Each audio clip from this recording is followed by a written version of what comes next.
No one expects Ray Endo, a broke part-timer, to become the key to humanity's survival. It all begins when he escapes his harsh days by diving into Prophecy Online, a full-dive VR game so real you can hear, smell, and feel everything, and it promises rewards so huge they could last 1,000 years. Ray laughs it off, until a random email calls him the top-ranked tester and drops 1 million yen into his bank account. Suddenly the scam feels like a miracle, and Ray throws his whole life into the game, grinding through cruel towers where pain is real, and losing means your data gets erased forever. He clears it at last, and gets nothing but a thank you message and a shutdown notice. A week later, Ray wakes up and an information panel appears. Moscow failed a trial and was wiped out. The news confirms it. A monster blasts a helicopter out of the sky. Now Japan is the next target, with only 43 days left to kill the boss. Ray finally understands what the admin meant by an invaluable asset. Since he's the only one who clears the game, it means he's the only one with the power to save the world. But Ray is not thinking about becoming a hero alone, as he plans to turn the power into money. Ray knows that if the game had become reality, the spots for earning experience points would become battlegrounds. Since he knows where the closest dungeon is, Ray makes his move, and he dashes through the street. He can hear the people still talking about the report. Someone even suggests that they run away, but his colleague lets them know that there is no escape, since the buses and trains are not freaking working. Suddenly, Ray runs into a blonde-headed dude who screams at him to stop. Ray immediately recognizes the dude as Takuo, the loan shark. Takuo tells Ray that he was just on his way to his house, and he flicks his cigarette stick at Ray's face, telling him to turn around.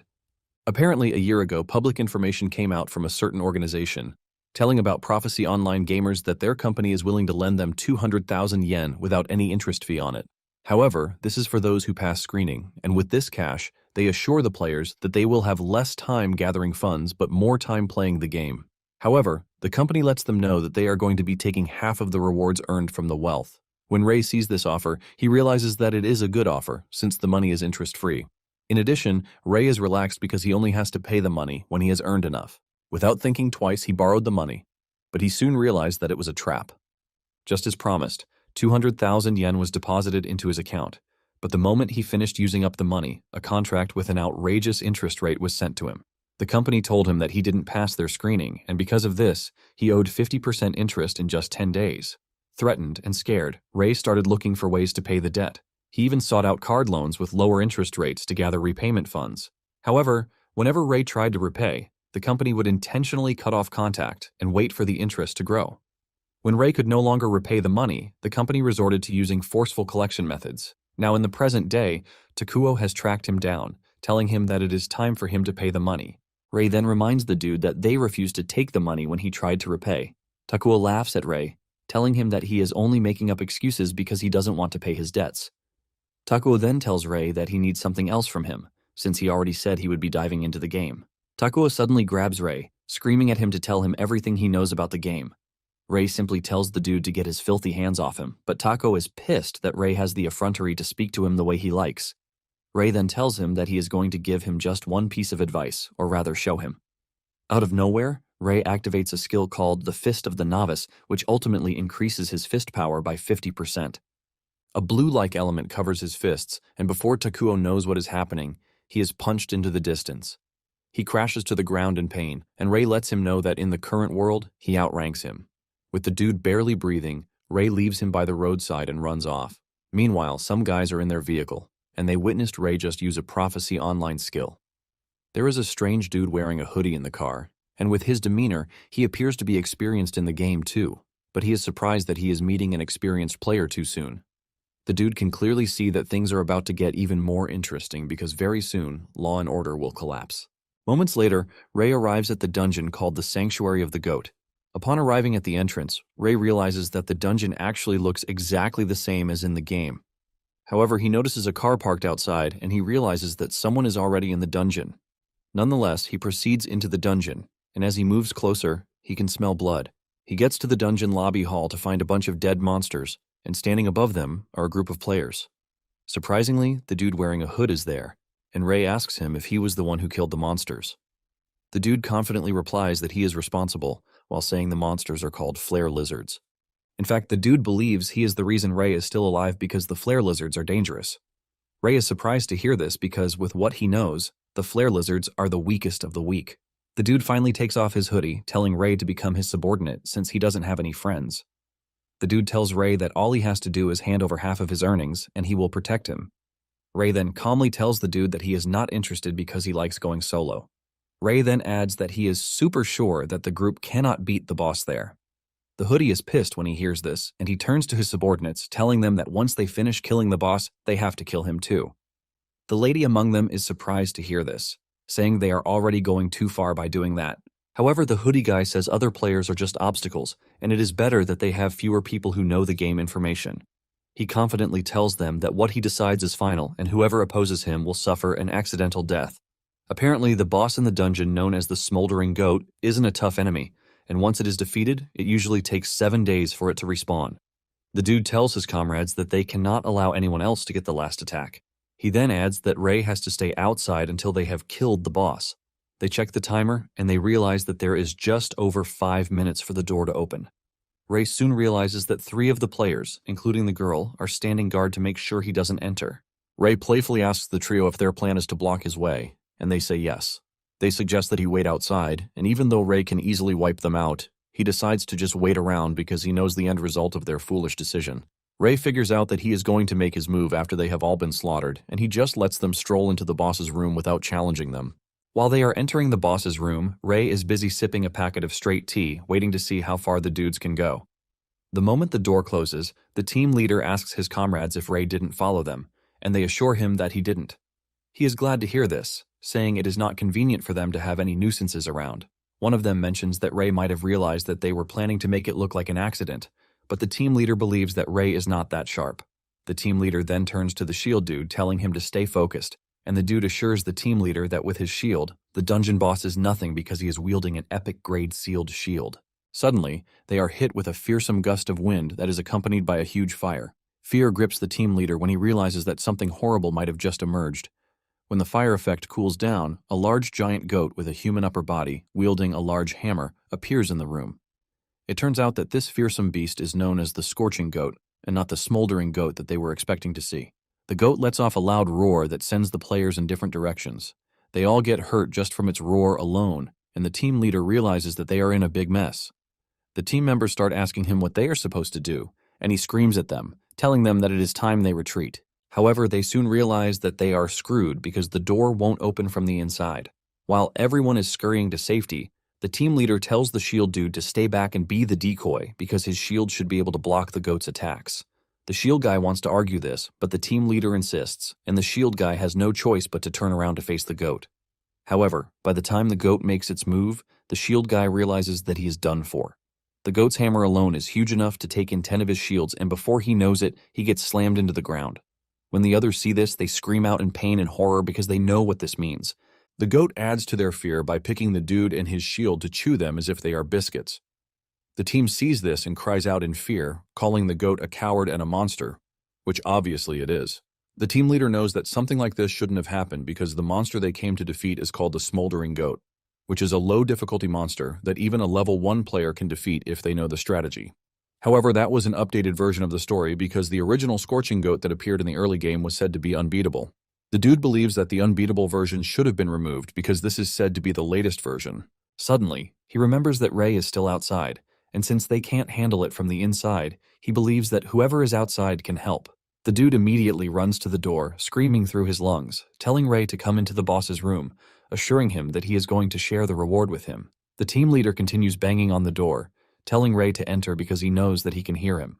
Just then, the goat swings its hammer again, throwing the team members to the ground just like before. While staring at the goat from the ground, the team leader realizes that they are going to die at this point because the monster is too strong. Just then, Ray enters the room, mocking the team leader for talking so big when he is just a shitty weakling. With a smirk on his face, Ray tells the dude that he is not cut out for the leadership role. The team leader is pissed at the humiliation, and he decides to use Ray as a distraction to escape the boss's room. The team leader then rushes toward the exit, telling his team members to run too, so that they can leave the monster for Ray to handle. The team members acknowledge his order and start running to the entrance, but as the lady runs past Ray, Ray tells her to stop. He tells her that they can't leave the room. This is proven as the team leader rushes to the door, trying to make it out before it closes. However, he gets caught between the doors, and he screams out in severe pain. The goat is pissed at just how noisy the dude is, and the goat walks over to the team leader to smash him to nothing with his giant hammer. This is when it dawns on the surviving team members that they are done for. They start asking what it is that they are supposed to do, and Ray cuts in. He picks up the dead team leader's sword, admitting that he has a good sword even though he is a weakling. Ray then turns to the beast, telling it that the sword is enough to deal with it, but the beast is pissed at this. The goat tells Ray that since he wants to die, it is going to grant him his wish. The goat swings its hammer at Ray and it shatters the floor, but by the time he realizes what is going on, Ray is already above his head. Before the goat can make a move, Ray easily cuts off its horns to embarrass it. Ray then walks up to the girl and the dude who survived with him. He lets them know that he is willing to save them as long as they pay him 10 million yen. The girl is surprised to hear this, and Ray reiterates what he said just in case they have both gone deaf. The dude then fires back, saying they don't have 10 million to pay him, and the girl supports him, telling Ray that he is basically taking advantage of them. Ray then tells the dude that if they don't have the money, they have to work for it, since they don't want to die so young.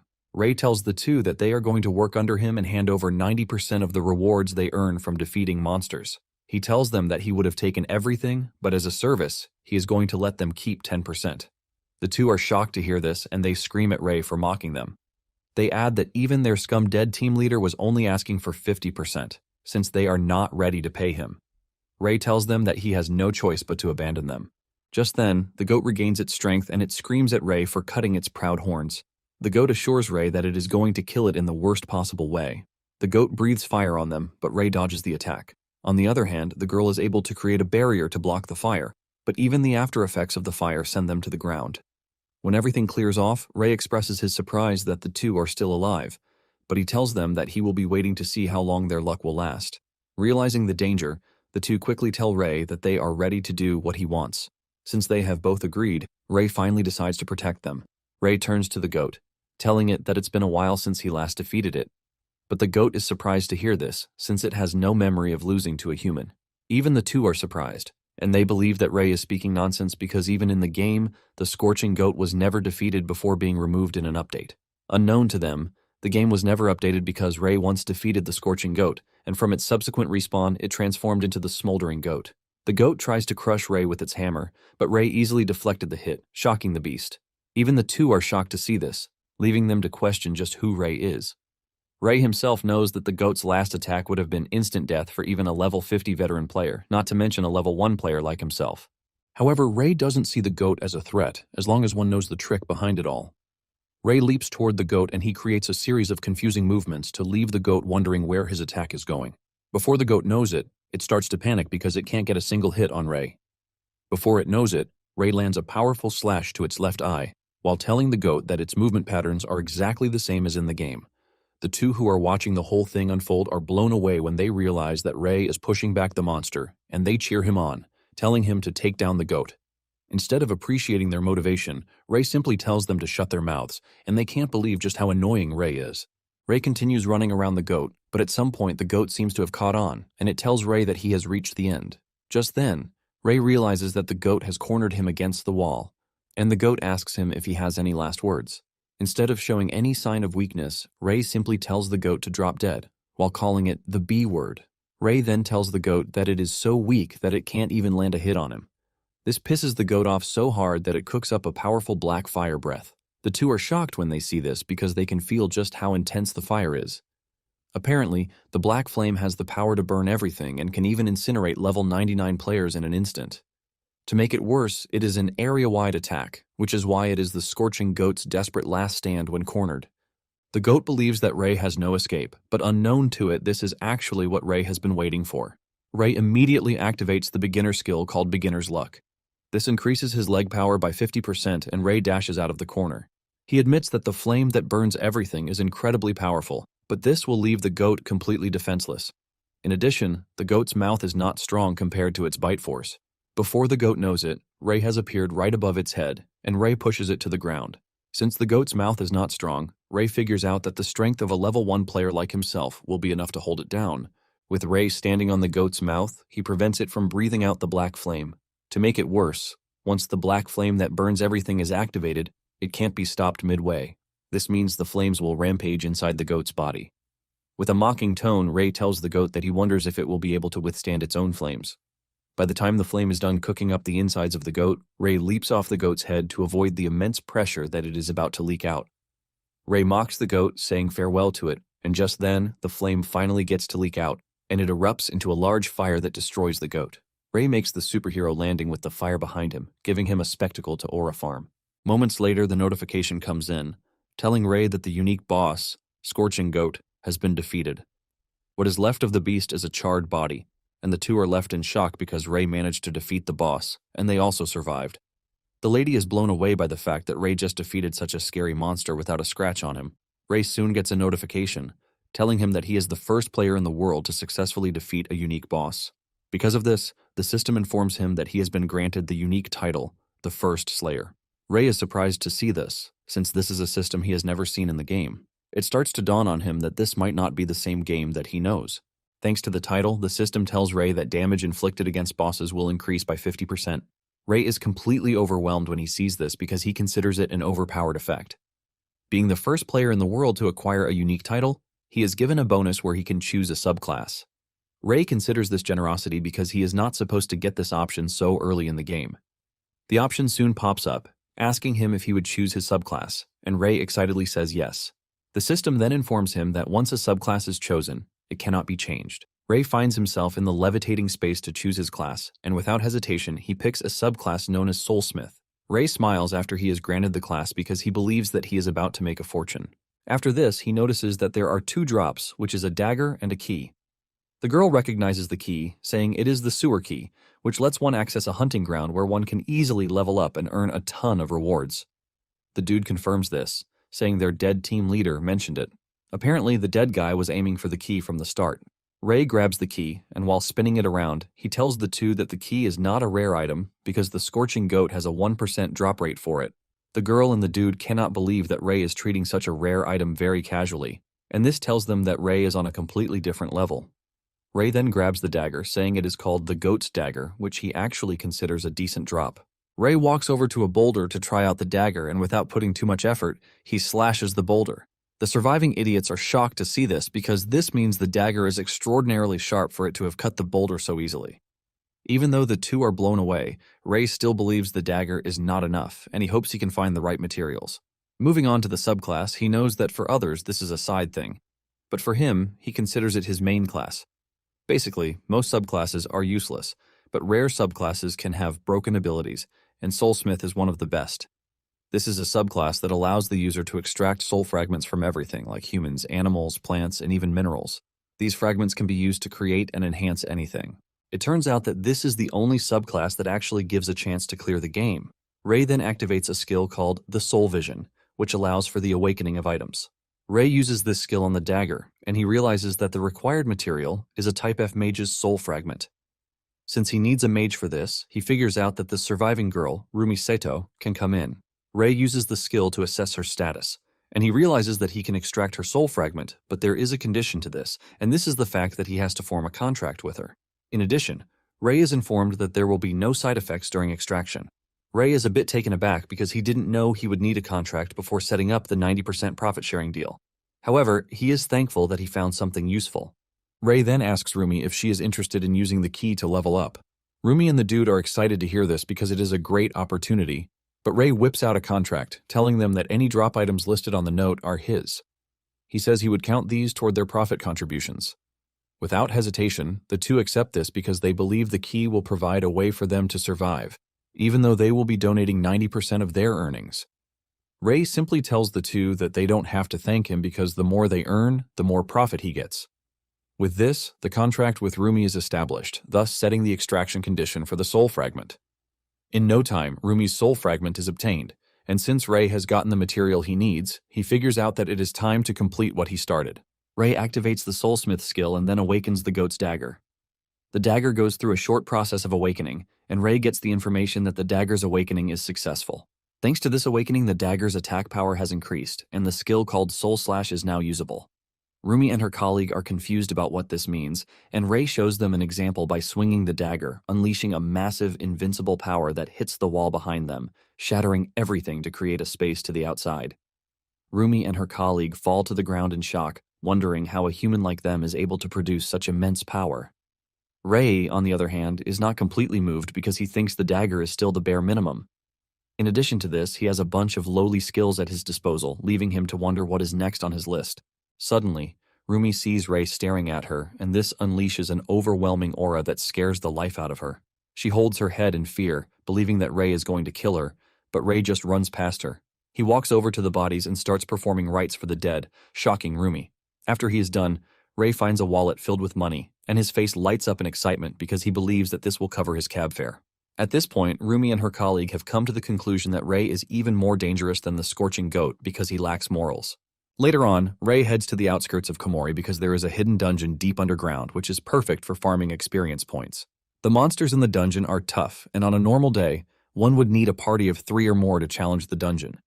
However, with the goat's dagger in his hands, Ray believes that he has what it takes to take on the dungeon. In fact, he plans to take all of the experience points for himself. Just as he climbs down the dungeon, a coin comes flying at him, but he easily cuts down the coin, and he immediately prepares for combat. It turns out that there are 3 dudes, Kuki, Adrian, and Ayan. Kuki smiles evilly at Ray, telling him that he has just entered their turf and it is out of bounds. Ray points his dagger at the dude, asking him who decided that it is his turf. Kuki mentions that the rule in the game was first come first served. Ray then tells them that he is willing to tell them a better hunting ground for a good price since they are 3. Ayan replies to the guy telling him that they don't need his help because they are fine right where they are. Adrian tells Ray that they are even ready to let him stay in the dungeon if he pays. Ray immediately realizes that the trio knows how to do business. He then asks them how much they want, and Kuki replies that they want 50,000 yen per hour. Kuki claims that he can make this back by taking down the monsters in the dungeon. Without argument, Ray agrees to the deal, and he pays up the 50,000 yen. Kuki collects the money, telling Ray that he now has exactly 1 hour from when he paid the money. Moments later, Ray makes his way to the wolf's cave, and as he steps in, he finds himself surrounded by a pack of dire wolves. The wolves are aggressive, but Ray knows that they are a mid-tier monster that is easy to farm for a good profit. In fact, this is the only place that they appear in packs. Even though Ray can use the Soul Slash to take out the wolves in an instant, he decides to save it in the meantime. Just then, the wolves make their move and lunge at Ray, but with quick movement, Ray cuts them into pieces. After taking out the entire pack, Ray whips out a packet of straight tea so he can relieve his thirst. Suddenly, Adrian attacks him from behind, but Ray's quick reflexes allow him to dodge the strike, and he manages to block the dude's knuckle attack with his dagger. However, he loses his straight tea in the process, and Ray swings his dagger in a counter, almost decapitating the dude. This leaves a small cut on his head, and Adrian admits that Ray's attack was a close one. Because the dude was able to dodge the strike, Ray easily figures out that he is used to fighting. Ray then berates Adrian, telling him that he and his guys really like ambushes because they came right after he just finished fighting monsters. Ray mentions their tactics, saying he knows all about it, and the other two finally step out, saying Ray must have noticed right from the start. Ray replies that he is aware of all of these because places like these are where scavengers like them like to stay. In addition, he found it suspicious that they were the only ones there. Ray then tells Kuki that he should have planted a decoy party if he really wanted to fool him. Kuki is pissed when he hears this, and deep down, Ray had already noticed everything the moment he saw their weapons. Adrian has knuckle guards on, and the rocket punch knuckle is basically a reckless super acceleration attack. Ayan's sword, on the other hand, uses high-frequency vibrations to create strong cutting power for a short time. Ray knows that if he didn't know this, one hit would have sent him straight to his ancestors. And Kuki, the leader, his ring is actually a troublesome piece of equipment. Kuki then tries to play cool, apologizing for sneaking up on Ray. He then suggests that they settle it with some hush money. He scatters a bunch of coins on the ground, and Ray is pissed that the dude is wasting money, which would amount to at least 10,000 yen. Kuki smiles at Ray, claiming that his hand slipped and asks if he can pick it up for him. Since Ray is not a fool, he knows that the whole thing is a trap, and he asks the dude if this is how he hands over hush money to someone, telling them to kneel to take it. It turns out that the ring he is wearing is an item that triggers a small explosion centered on a coin. Ray easily figures out that the dude is underestimating him because he thinks he doesn't know. Ray then tells the group that if they try to take down a prey stronger than them, they won't make it back alive. Kuki and his friends get into a combat position, and Kuki tells Ray that he talks a lot even though he is greatly outnumbered. Ray then confidently tells the trio that he doesn't care how many weaklings they are because if they count them, they are not worth a single yen. Kuki is pissed when he hears this, and he activates the coins to blow them up. Adrian also charges in, telling Ray that he had plans to kill him quickly before, but he has changed his mind. He promises to tear Ray limb from limb and inflict so much pain on him till he dies. Adrian is the first to reach Ray, and he throws a powerful punch at him, but Ray dodges the punch. The punch shatters the ground, and while Ray is still trying to balance himself, Ion appears behind him, ready to cut off his head. Ray is able to turn around in time to block the strike, but this immediately puts him between the two dudes. Even with the two jumping him at the same time, Ray is able to push them back, and he reminds them that he paid 50,000 yen for the space, but they have broken the contract.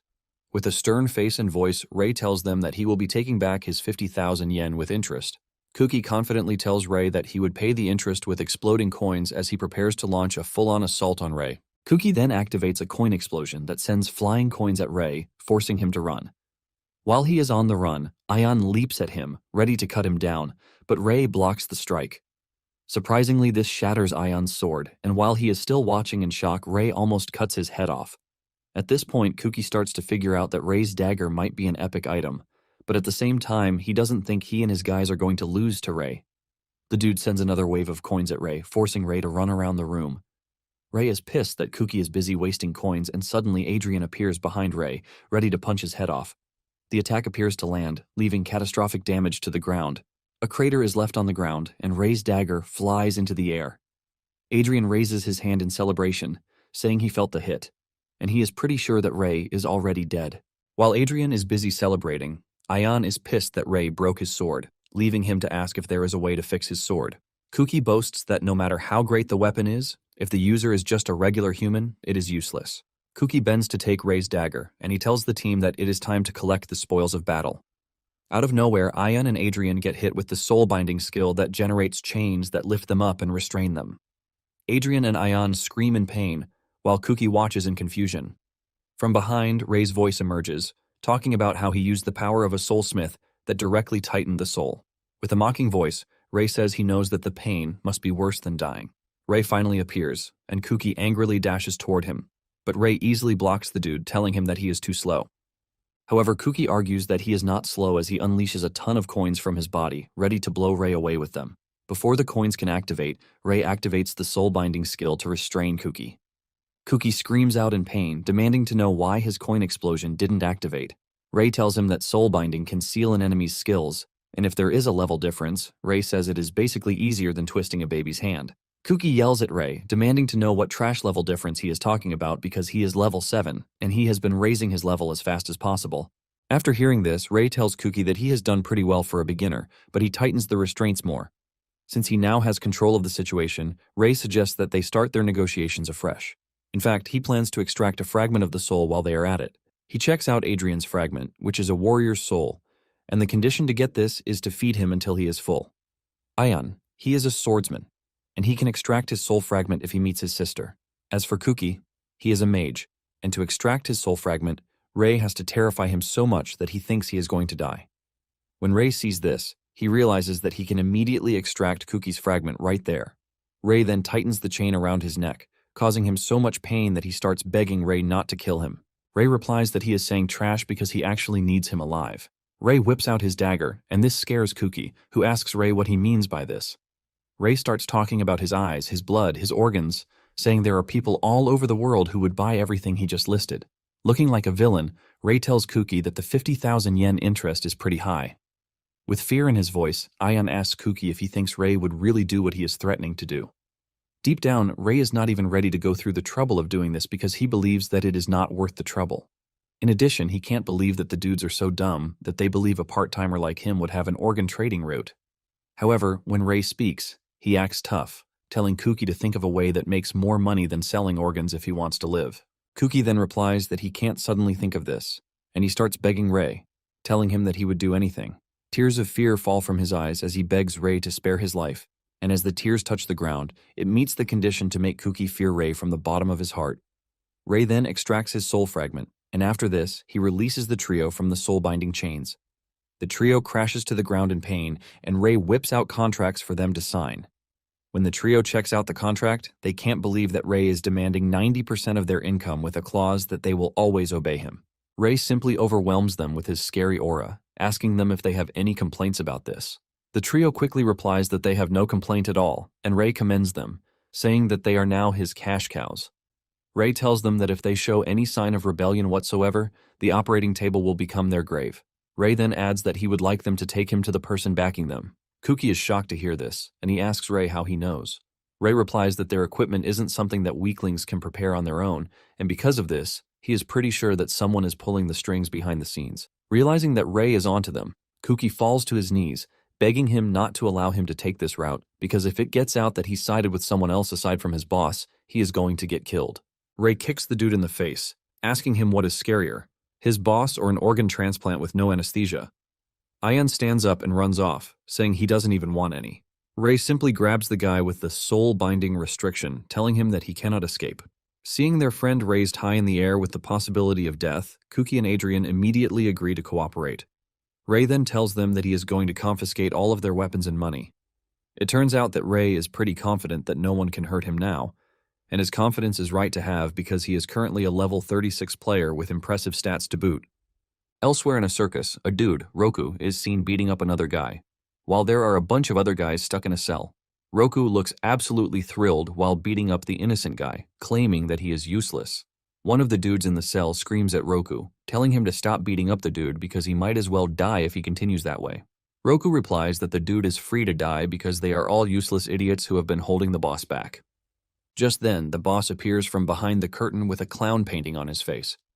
He asks Roku if he is done training the dude, and when he walks over to the dude, the boss claims Roku has gone too far. He tells Roku that there might be after effects if he breaks the guy's bones. The boss comforts the dude, telling Roku that the guild is already short on manpower, and even though the dude is useless, the boss doesn't think Roku is allowed to break him. While the boss is saying this, Roku watches in shock, wondering if he heard right. Roku then apologizes, and the dude who was getting beaten up thanks the boss, saying he will do the task properly next time. Suddenly the boss brings out a whip and hits the dude with it. He smacks him on the mouth while telling Roku that this is how he is supposed to train animals. The boss claims that the whip is very effective because the flesh may tear but the bones will definitely not break. The boss is in the middle of beating up the dude when Kuki and his friends show up, telling the boss that they have returned. The boss immediately notices that something is wrong because the trio is not supposed to be back that fast. Kuki then struggles to talk as he tells the boss that they are in a bad state, and continuing the mission will be difficult. While he is busy explaining himself, the boss notices that he is not wearing his ring, and he immediately asks him where the ring is because he deems the ring more valuable than his life. At this point, Kuki starts to crap himself, and he explains to his boss that the ring was taken by a monster, who is ridiculously strong.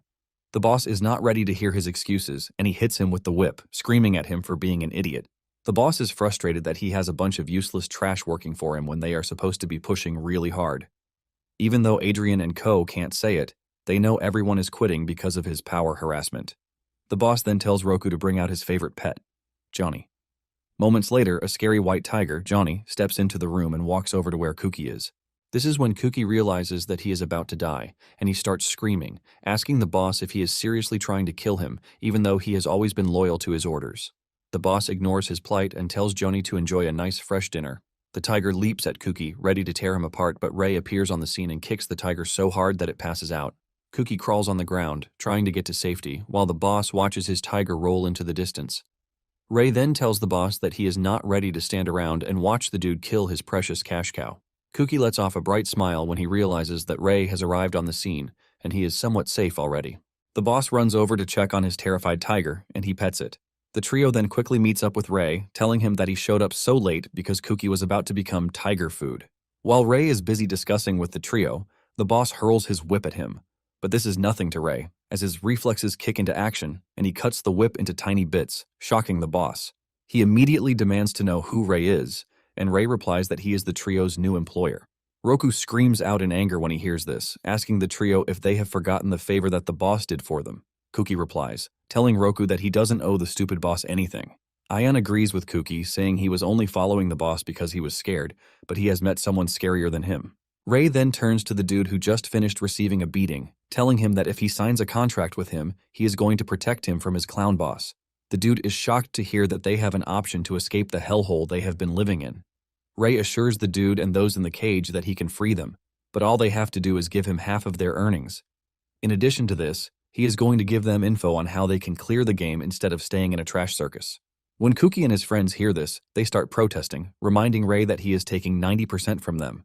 Ray simply replies that he is taking 90% because they tried to kill him. The boss soon loses his cool, saying Ray beat up his tiger and he is also trying to steal his subordinates. Annoyed, he promises to kill them all and send them straight to hell. Ray teases the dude, telling him that he is in Japan and such barbaric behavior is not allowed. The clown then replies that whatever he does is allowed as long as he has the golden card with him. He whips out a golden card, which is a guild operation permit, giving the clown, Andrei Lukic, the right to be a guild master. Apparently, the permit is granted by the Ministry of Internal Affairs and Communications, the Player Association Management Bureau, and Director Kenzo Yamano. When Ray sees this, he immediately figures out that the Japanese government is desperate after seeing what happened in Moscow. Andrei mentions that he has been given the guildmaster authority that surpasses the law just so he can clear dungeons. In fact, as long as he has the cards, even the police can't mess with him. Andrei tells Ray that power holds everything, and as it stands, he can kill Ray without any consequences. Ray cannot believe that a lot has happened while he was dungeon diving. Ray then whips out his dagger, asking Andrei if he would be able to do shady business just like him once he becomes a guildmaster. Andrei collects his gun from Roku, telling Ray that he is a fool because to become a guildmaster, he needs to be recognized as player rank B or higher. However, Andrei believes that Ray doesn't have to know this, since he is about to die. He aims his gun at Ray and fires off like a maniac, ready to put several holes in Ray's body. As the bullet approaches Ray, he activates a unique skill, the Soul Barrier. This is a skill that can only be activated by level 25 players and above, and a mage's soul fragment is needed. The barrier immediately comes up, and when Ray sees it, he realizes that he is in a big mess. Apparently, Russia used nuclear missiles in Moscow's ice trial, but they still couldn't clear it, and Ray asks Andrei if he knows why so many players don't use guns to clear dungeons.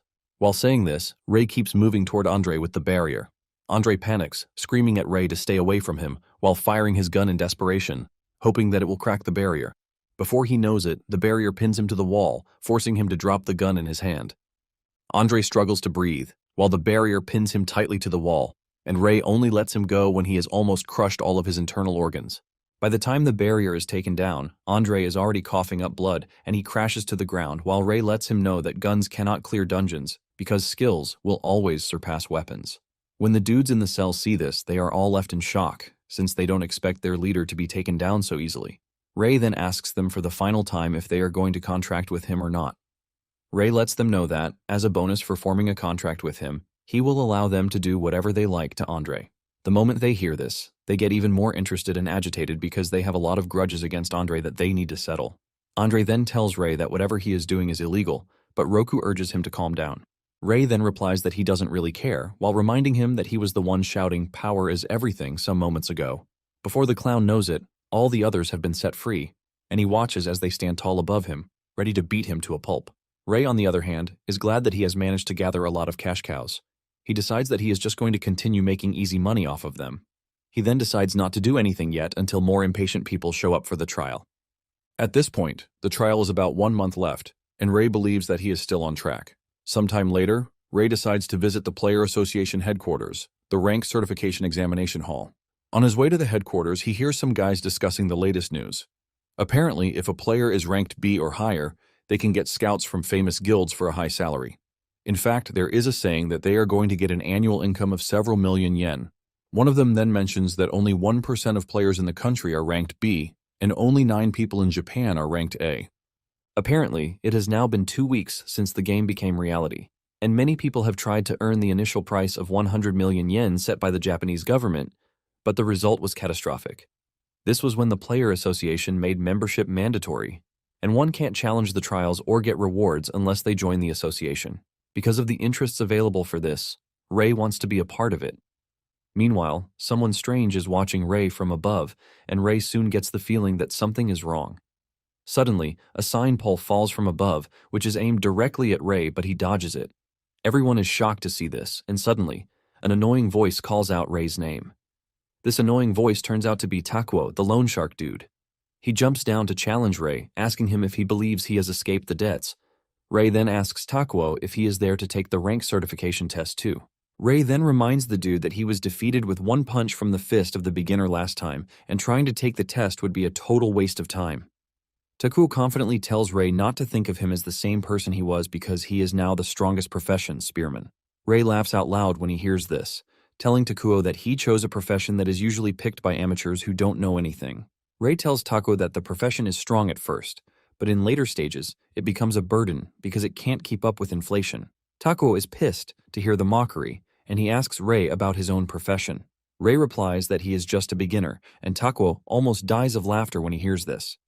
Takuo tells Rei that he is practically jobless, and Rei assures him that he is not lying about being a beginner. Takuo then decides to punish Rei for the last time. He pulls out the sign pole and hurls it at Rei, using his spearman power.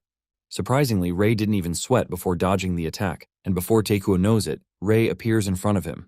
Even though Rei has no intention of causing trouble before the exam, he cannot wait around because Takuo actually attacked first.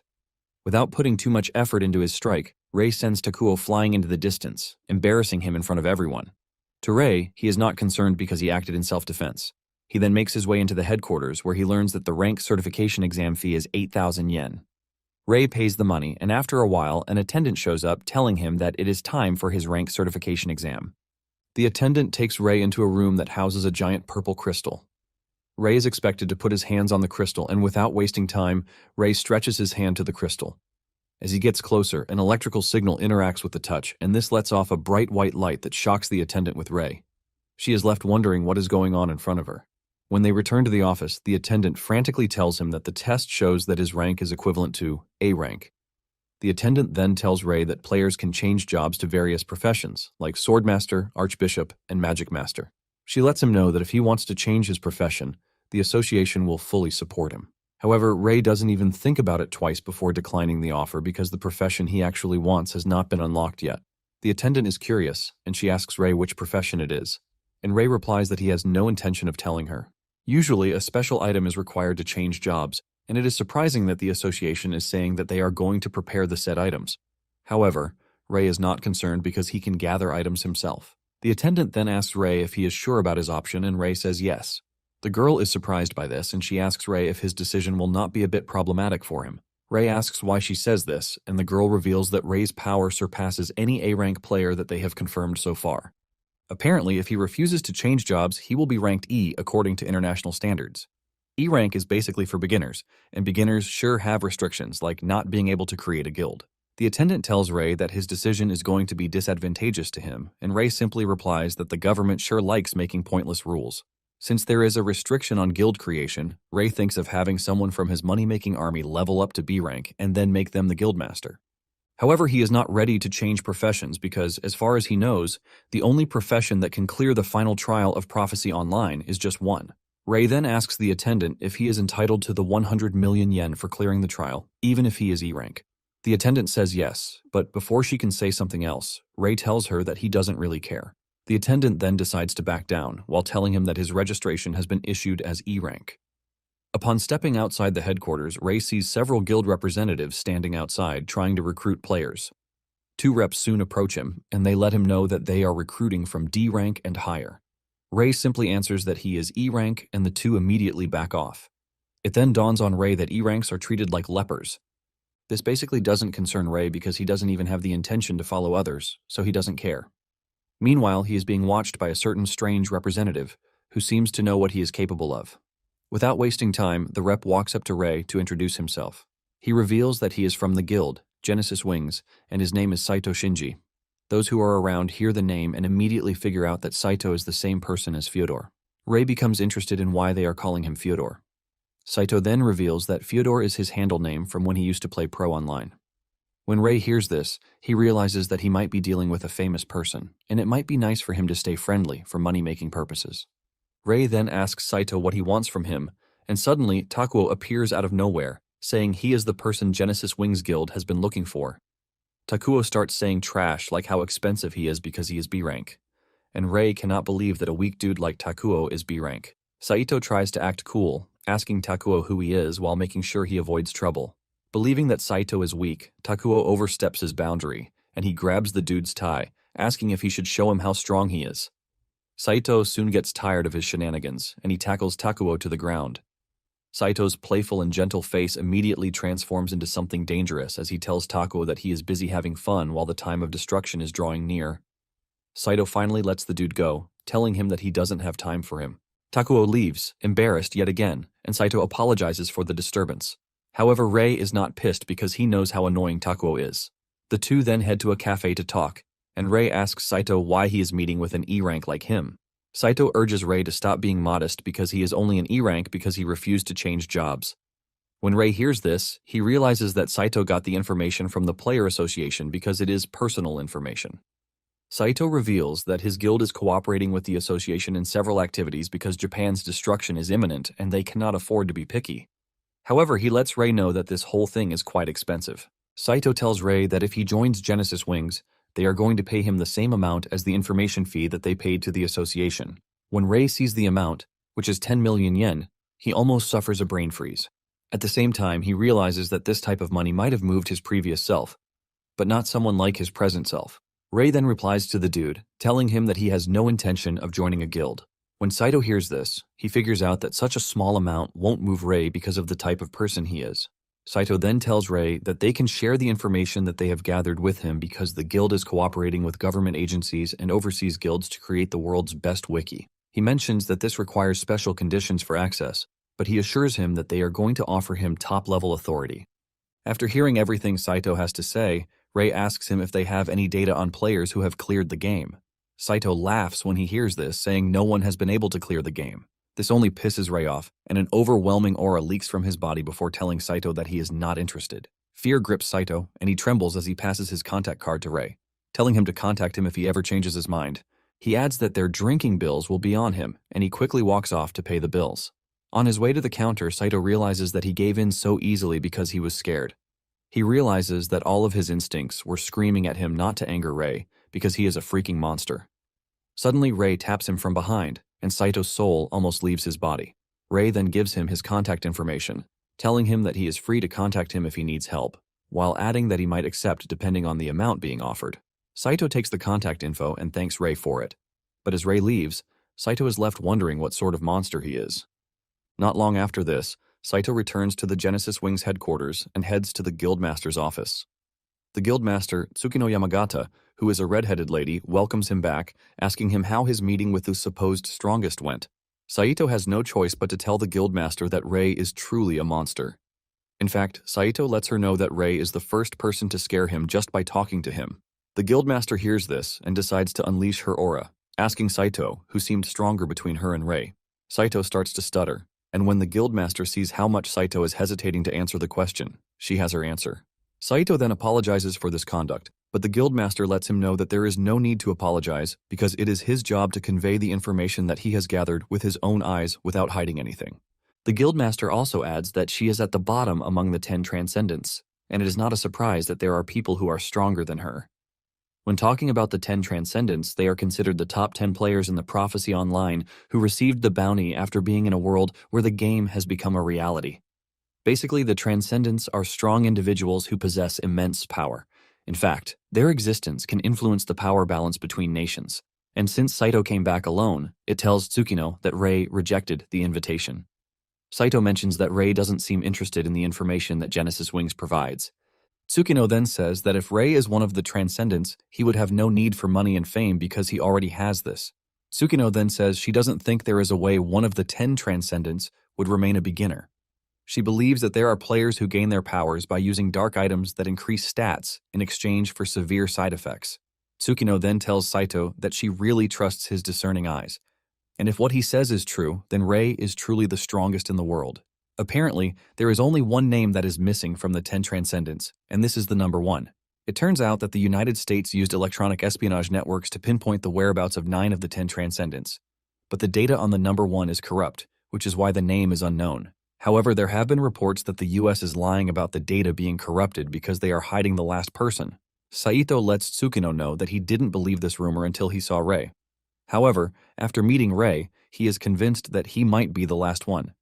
Tsukino then says, judging by Saito's report, the report of Ray being the last person is pretty high. Tsukino then tells Saito to notify the guild members, telling them that from that moment onward, all hostile actions toward Ray have been banned.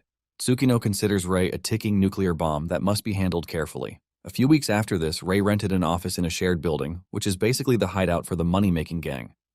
The entire gang comes together to work on the new office to make sure it is well furnished.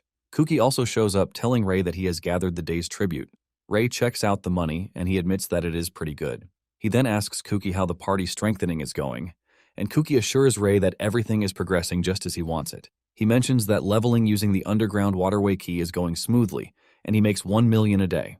In fact, the newbies are earning at least $100,000 a day, and Kuki thanks Ray for the help so far because he didn't know they could earn this amount of money. Ray smiles, reminding Kuki that he already told him that he would make him earn because the more they earn, the more profit he makes. Ray then tells Kuki that the tribute is for the information fees. Deep down, Kuki admits that the fees are high, but at the same time, he believes that it is worth it because Ray has a lot of information to boot. Kuki then reminds Ray that the Earth trial will end in 10 days, asking Ray what he plans to do. He adds that the prize money has gone up to $400 million, and Ray replies that he would like to wait a bit longer.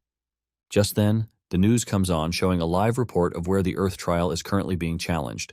However, the situation doesn't seem to be progressing, and if it continues this way, it is evident that Japan is done for.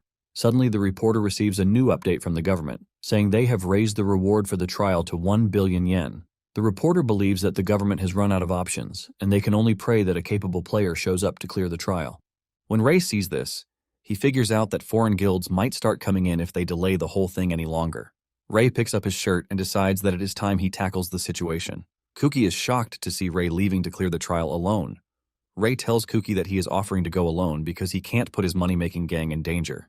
The gang hears this and starts blushing, but Ray wastes no time shattering their hearts by reminding them that the prize money is 1 billion yen, which means he gets to keep everything if he clears the dungeon alone. Shortly afterward, Ray arrives at the dungeon where the trial is being held. He finds Saito, who is happy to see him, and Ray quickly makes it clear that he is not there to cooperate with his guild. Saito immediately tells him that he actually brought a profitable proposition, and Ray, being the businessman he is, asks what the proposition is. Saito tells Ray that he is requested to transport cargo for 100 million yen. Ray is surprised to hear this, and he asks Saito what exactly he is supposed to be transporting. Saito points to a backpack, telling him that he wants him to deliver the backpack to one of their members who is inside.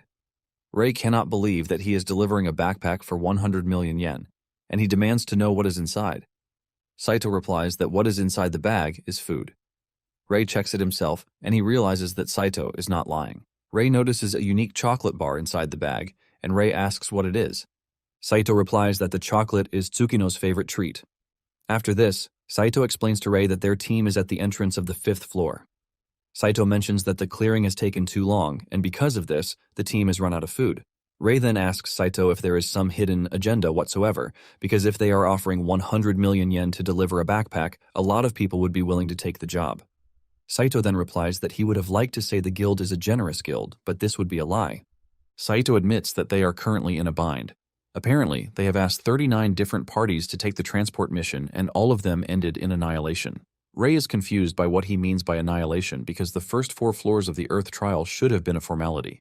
This leaves Ray wondering if the game and reality are different. The moment he says this, Saito confirms the fact that Ray actually knows something.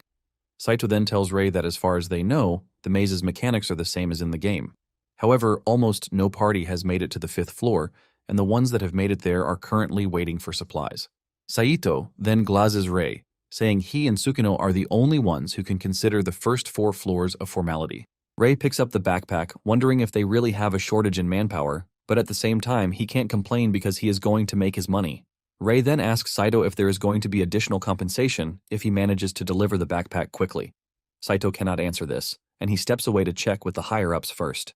While Saito is busy making calls, Ray is thinking of how to make more money from the guild. Saito soon returns, telling Ray that he has been promised an additional 50 million yen if he can deliver it in a day. Ray is glad to hear this, and he realizes that it was wise of him to have asked. Ray smiles ear to ear because he plans to deliver the backpack in an hour, not a day. Moments later, 2 players are seen struggling on the 3rd floor, and just as it seems all hope is lost, Ray passes by the 3rd floor and slashes the monster into tiny bits like it is nothing, while he simply continues his journey. The 2 adventurers are shocked to see that someone just saved them, but before they can properly thank him, he has dashed off into the distance. In no time, Ray reaches the 5th floor, and when he checks his time, he realizes that he only used 42 minutes to get there, which means he made 150 million yen in less than an hour. Suddenly, a player shows up, asking Ray if he is the Ray they have been waiting for. Ray also asks the dude if he is from Genesis Wings, and the dude confirms this.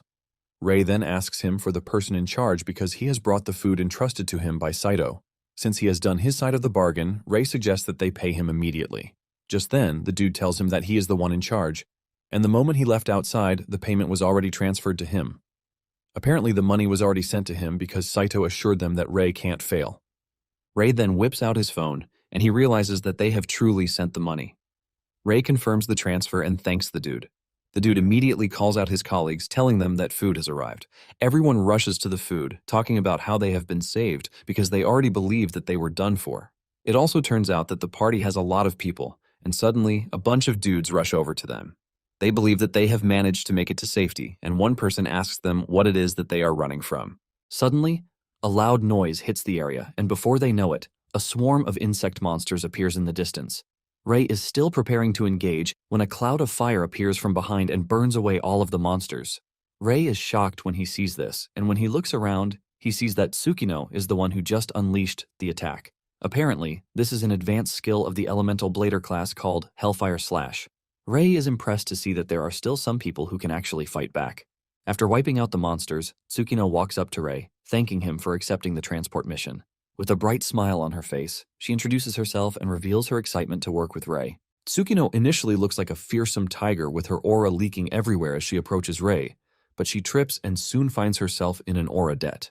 Ray manages to catch her before she hits the ground, and she blames this on the fact that she hasn't eaten in 3 days. Ray then tells Tsukino that he heard that she and her party are having trouble with supplies. In the background, the rest of the group is already fighting for the food that Ray just brought, which proves his point. Later on, Ray and Tsukino sit down to talk, and Ray asks Tsukino if she is the strongest among the party, and she confirms this. However, she confesses that she is the least among the 10 Transcendents. When Ray hears this, he just mocks the name, saying it is such a cringe-worthy name. Tsukino gets off her seat, saying she also doesn't want to be called that, but back in the day they usually called the top players in the game the Transcendents. When Ray hears that they are the top 10 in strength, he asks her who determined the strength, and Tsukino mentions that it was revealed by an investigation from a US intelligence agency. However, there is one person still missing on the list, and this is the number 1 player. Apparently, all 10 received a reward from the game's operation, and Tsukino asks Ray if he got one. Ray is confused by this, and he asks Tsukino how much the reward was. Tsukino replies that the reward depends on the country, but in Japan, it was 1 million yen. When Ray hears this, he realizes that it was the 1 million yen that he got, which got him hooked on the game and nearly turned him into a roadside pauper. Nonetheless, Ray decides that it would be better to keep quiet if he is really the number 1 player. He knows that he is going to have a hard time moving around if this information gets out. Ray finally speaks out, saying the reward is pretty small compared to dungeon clearing rewards.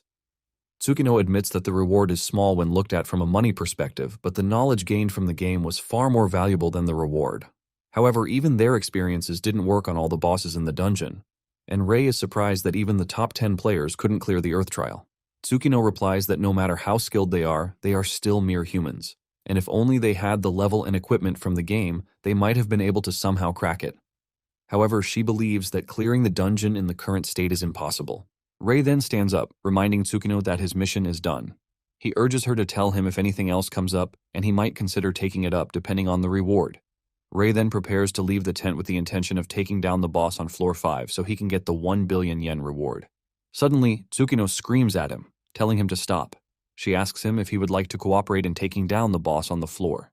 Tsukino's subordinates are shocked to hear this, and they tell Tsukino that they can handle the boss themselves. They all believe that Ray's intentions are clear, and they cannot trust him. Tsukino immediately reminds the group that she already banned all forms of hostility toward Ray. Tsukino assures her subordinates that she understands how they feel, but she lets them know that she is not ready to lose any more comrades. Apparently, the group has been through a lot, and they have lost a lot in the process. In fact, the shield guy on the team had to sacrifice himself so that Tsukino and the others could escape from the front lines when things got really intense. Tsukino watches in horror as her comrade is torn to pieces by a monster, and she can't do anything about it. With pain in her voice, Tsukino lets her surviving comrades know that the more of them who survive, the better it is. She tells them that she is ready to bet on the possibility that Ray can clear the trial. Tsukino stands strong while addressing her comrades, letting them know that clearing the dungeon and bringing peace to Japan would be the best tribute to their comrades who gave their lives. Tsukino is able to motivate them into believing in what she believes in, but Ray speaks harshly, telling the group that he doesn't want any deadweights on the team because he can actually handle the boss himself. Tsukino is blown away by Ray's confidence, and she realizes that this increases the likelihood that he's the last of the 10 Transcendents. Since she is curious about all of these, Tsukino is eager to see how Ray is going to fight in the battle. Once everyone is ready, Ray suggests that they move out. Upon stepping out of the tent, Tsukino reminds Ray that he said he would take a job depending on the reward. Tsukino then tells Rei that they would like to join the battle against the boss. The moment Rei hears this, he realizes that a business opportunity is about to open up for him again. Rei then turns to Tsukino, asking if she is not after the reward for the boss kill, and Tsukino replies that she is aware of the fact that they are a burden. Since this is the case, she wants Rei to think of the reward as compensation for the trouble they have caused him. When Rei hears this, he immediately negotiates his price, saying he is going to need 10 million yen per person. He mentions that the first half will come as an advance payment and whatever happens in the battle stays between them. Rei says these are his conditions, and since there is no guarantee for their lives, he tells them that the reward will be split among the survivors. After hearing everything, Tsukino tells Rei that she is cool with the deal. Meanwhile, most of the party is not happy with Tsukino's decision that they are going to join Rei in the boss fight. While they are busy arguing, Rei is busy thinking of the amount of money he can make. Moments later, the group runs into a swarm of monsters, and just like before, Rei is about to wipe them out, but Tsukino offers to take care of them. She places her chocolate bar in her mouth and talks about how angry she is whenever anyone interrupts her meal. She unleashes the Inferno Cyclone skill, which consumes all of the monsters at once, leaving Rei impressed. Her party members also praise her, saying this is the norm for Tsukino. With the monsters out of the equation, Tsukino swallows the chocolate bar, and she tells Rei that it is time they leave. Rei cannot believe that Tsukino finished the huge pile of snacks in just 10 minutes. Rei then brings out his phone, saying he has confirmed the advanced payment, and it is finally time for them to face Japan's first trial so that they can conquer it. As they proceed further down the dungeon, one of Tsukino's party members, a bald-headed dude, downplays Rei's efforts, saying he is disappointed that he doesn't have any flashy skills. He mentions that he is only using physical attacks when he was expecting something really great from him. However, Tsukino opens his eyes to the real situation of things, telling him to look at the monsters that Rei is taking down. Tsukino explains that the monsters have no external injuries whatsoever, which means he is killing them with a single thrust. The dude finally realizes that Rei is a skilled fighter. Tsukino can also see that Rei's movements are overwhelmingly precise, as if he doesn't even have to use any big techniques. Sometime later, they arrive at the front of the 5th floor boss room. The bald-headed dude from earlier says he has a bad feeling about the whole thing, but Tsukino motivates the team, telling them that it is time they take on the challenge so that they can avenge their fallen heroes. Tsukino even reveals her decision to go all out from the start, and the whole gang is behind her. They dash into the room to find a spider boss standing tall in the room. The fire users on the team, including Tsukino, all go all out from the start, throwing powerful attacks at the spider boss. This leaves a loud cloud of fire that leaves some of the party members believing that they have won, but Rei quickly corrects their delusion. When the fire clears out, the spider boss emerges with no damage to its body whatsoever. When Tsukino sees this, she is shocked because insect-type monsters are supposed to be susceptible to fire. Rei then mentions that they are right about the spider being weak to fire, but the power attack is actually not enough. Suddenly, the spider hits them with its webs, forcing them to all start running around to dodge. Tsukino urges her subordinates not to get caught in the sticky webs because if it happens, it will be hard for them to escape on their own. At this point, the party members now realize that things are worse than they thought. 2 members slack off and almost get shot with the web, but Rei swings in to save their lives, grabbing them off at the right moment. The 2 thank him for saving them, but he tells them that they don't have any reason to thank him because if any one of them dies, the reward will be reduced by 10 million. And he doesn't joke with his money. However, he urges them not to overdo it because it is still stressful for him running around and saving them. In fact, he suggests that they start paying him 1 million each once he saves their lives, and the 2 scream at Rei because he is already practicing pure extortion. Deep down, Rei knows that if he deliberately drags out the battle, he could make a killing on the rescue fee of 1 million per person. But at the same time, the group is a part of a big guild, which is connected to the government. He figures out that going too easy might just affect future money-making opportunities for him. Rei then activates the Soul Vision skill, and he realizes that if he surprises Tsukino, he might actually get a bonus from the battle. Apparently, the condition to extract Tsukino's Type D Swordsman's soul fragment is to make her experience the greatest surprise of her life. Rei then decides to do something flashy, and he finally joins the battle. He leaps toward the spider and, with just a single strike, he cuts off one of the spider's limbs. Rei finds himself standing in front of the spider, and it hits Rei with one of its legs, which appears like a clean hit because the ground under Rei shatters. This leaves a cloud of dust in the air, and when Tsukino sees this, she starts to panic because she believes that there is no way they can defeat a monster that even Rei couldn't beat. Just then, they hear Rei's voice coming from the dust, and it appears that he easily caught the spider's leg with just one hand. Rei had used a skill called Soul Strength to block the hit as if it were nothing. The party members are shocked when they see what Rei has just done. Rei grabs the spider's leg and flings the spider into the distance, causing it to fall on its back. Rei dashes toward the spider, and it turns out that by flipping the spider on its back, Rei has opened up its weak spot. Rei immediately delivers a clean cut through the spider's abdomen to eliminate it. When the party members see this, they start celebrating that they have defeated the spider, but Rei lets them know that they are actually misunderstanding the whole thing. He lets them know that they have not defeated the monster because it is just the beginning. Suddenly, a large burst of substance bursts out from the spider's tummy, and it immediately regenerates all missing limbs and internal organs. As if this is not bad enough, the spider monster has gotten way bigger than before. This is not new to Rei because he knows that this is the spider's second form and its aggression is far greater than its first form. When the party hears this, they start to panic because even its first form is too hard for them to handle. Rei lets the guys know that they have difficulty fighting the spider because they are a bunch of weaklings. Rei takes charge of the fight again and he activates the soul web, flying around the monster to incapacitate it with this. Once the spider is restrained, Rei activates the soul incineration array, which can only be activated by a level 40 player and above. This skill also consumes a mage's soul fragment, a flame user's soul fragment, and a warrior's soul fragment to activate. The moment Tsukino sees Rei activate the soul array skill, she tells her party members to get away because she can sense something really dangerous coming their way. Everybody immediately dashes to safety, and the spider goes up in a large, overwhelming flame that leaves even Tsukino shocked. She realizes that the firepower that Rei just unleashed is several dozen times more powerful than her max firepower. However, the question that is left is if they have managed to kill the monster, but only Rei can answer this. Without asking for Rei's insight, the party members assume that the monster has been defeated. Suddenly, they notice a giant jewel where the spider was previously standing. The party members are blown away by this because they have seen rare items in the past, but this is the biggest they have seen. However, Rei tells the group to move aside, and they immediately start bashing Rei, saying he is trying to keep the whole loot to himself. They soon realize that they are screwed when the fire clears out, revealing that the jewel they were staring at was the spider. Apparently, this is the spider's final form, and its body is covered in crystal. Instead of being scared, Rei sees the spider as a means of income, because if they are able to take down the monster, it is going to provide a huge sum. The party starts to panic because they can't believe that even after everything, the fight is not yet over. Tsukino then tells her party members to get ready because the monster is about to attack them. Suddenly, the spider unleashes its long limbs like a whip, sending it throughout the room. Tsukino manages to escape the first wave of attack, but she can see that the monster is faster than before. Rei can see how dangerous the situation is, and he tells Tsukino and her party members to run to the entrance if they don't want to die. As they dash away, Tsukino asks Rei what he plans to do, but Rei replies that it is obvious what he plans to do. Rei lets Tsukino know that he is going to crush the monster and collect everything it has to provide. Rei mentions that the final form of the spider attacks without holding back until the opponent dies. Rei urges Tsukino and her people to get out of the way as fast as they can. This leaves Rei facing off against the spider, and he knows that he can manage to dodge its dangerous limbs, but taking it down is now the problem. Rei tries to strike down one of the limbs, but his dagger bounces off, and this tells Rei that even with the goat's dagger strength, it can't cut through the crystal.